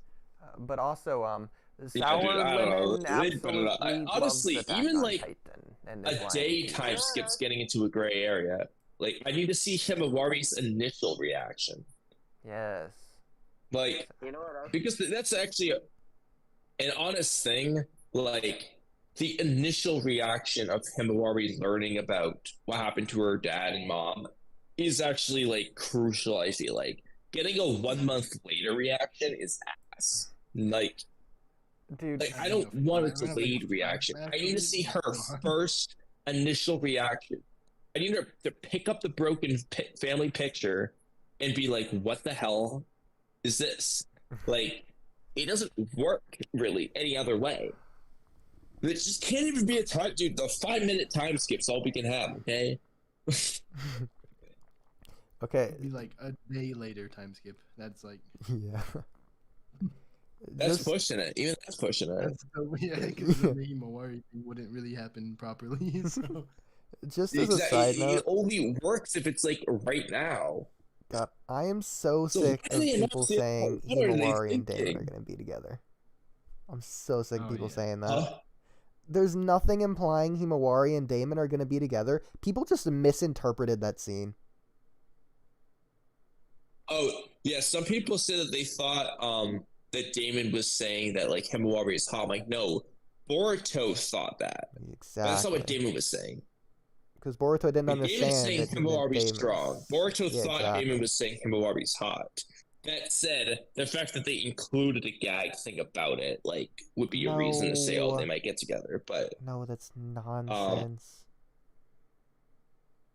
not really, because Naruto even makes a comment to Shikamaru and Tamari about it. Okay, did and then, Naruto get with his what do you know, own they end up sexy jutsu? Did Kaguya get with Naruto because of sexy jutsu? Oh, it was a haha funny. No, nonsense. Did Sakura, Yeah. did Konohamaru get with Naruto because of sexy jutsu? Did Ebisu or the third Hokage get with Naruto because of sexy jutsu? Exactly. But that's not really Naruto. that's like Naruto putting on a costume, you know? Like, Whatever. that said, though, a better comparison would be Ayame and Taiuchi seeing Kakashi Sensei's real face in the 100% canon episode of Kakashi Sensei's True Face. They did not get with Kakashi though. Oh, However, and they were still, like I said, they were paralyzed with love. I did But write a anyway. topic down like 3 weeks ago that takes like 20 seconds, and I've been waiting 3 weeks to say this. I figured out who owns the red Susanoo in the Boruto Storm game. Oh, you. So I figured Is it a No. complete It's- original it's character Azami. that hasn't been seen before? it's Azami. It's a zombie. Azami Uchiha. I mean, the writer was right. She's going to come back in Boruto, be bigger and better than ever. She learned her dad's technique. She's going to be important. The clan bloodline she got with Lee, it's going to be all there. All in Storm Connections? No wonder she's important. Why didn't we think of that? He's the lost Uchiha. That article Her writer was mom ahead of an his Uchiha, time. And her dad was not. Okay, Ducks. For the third time, play us out. You've already finished the outro, so I don't even know what you're going to do, but go for it. Go to bed. Perfect. All right. Correct.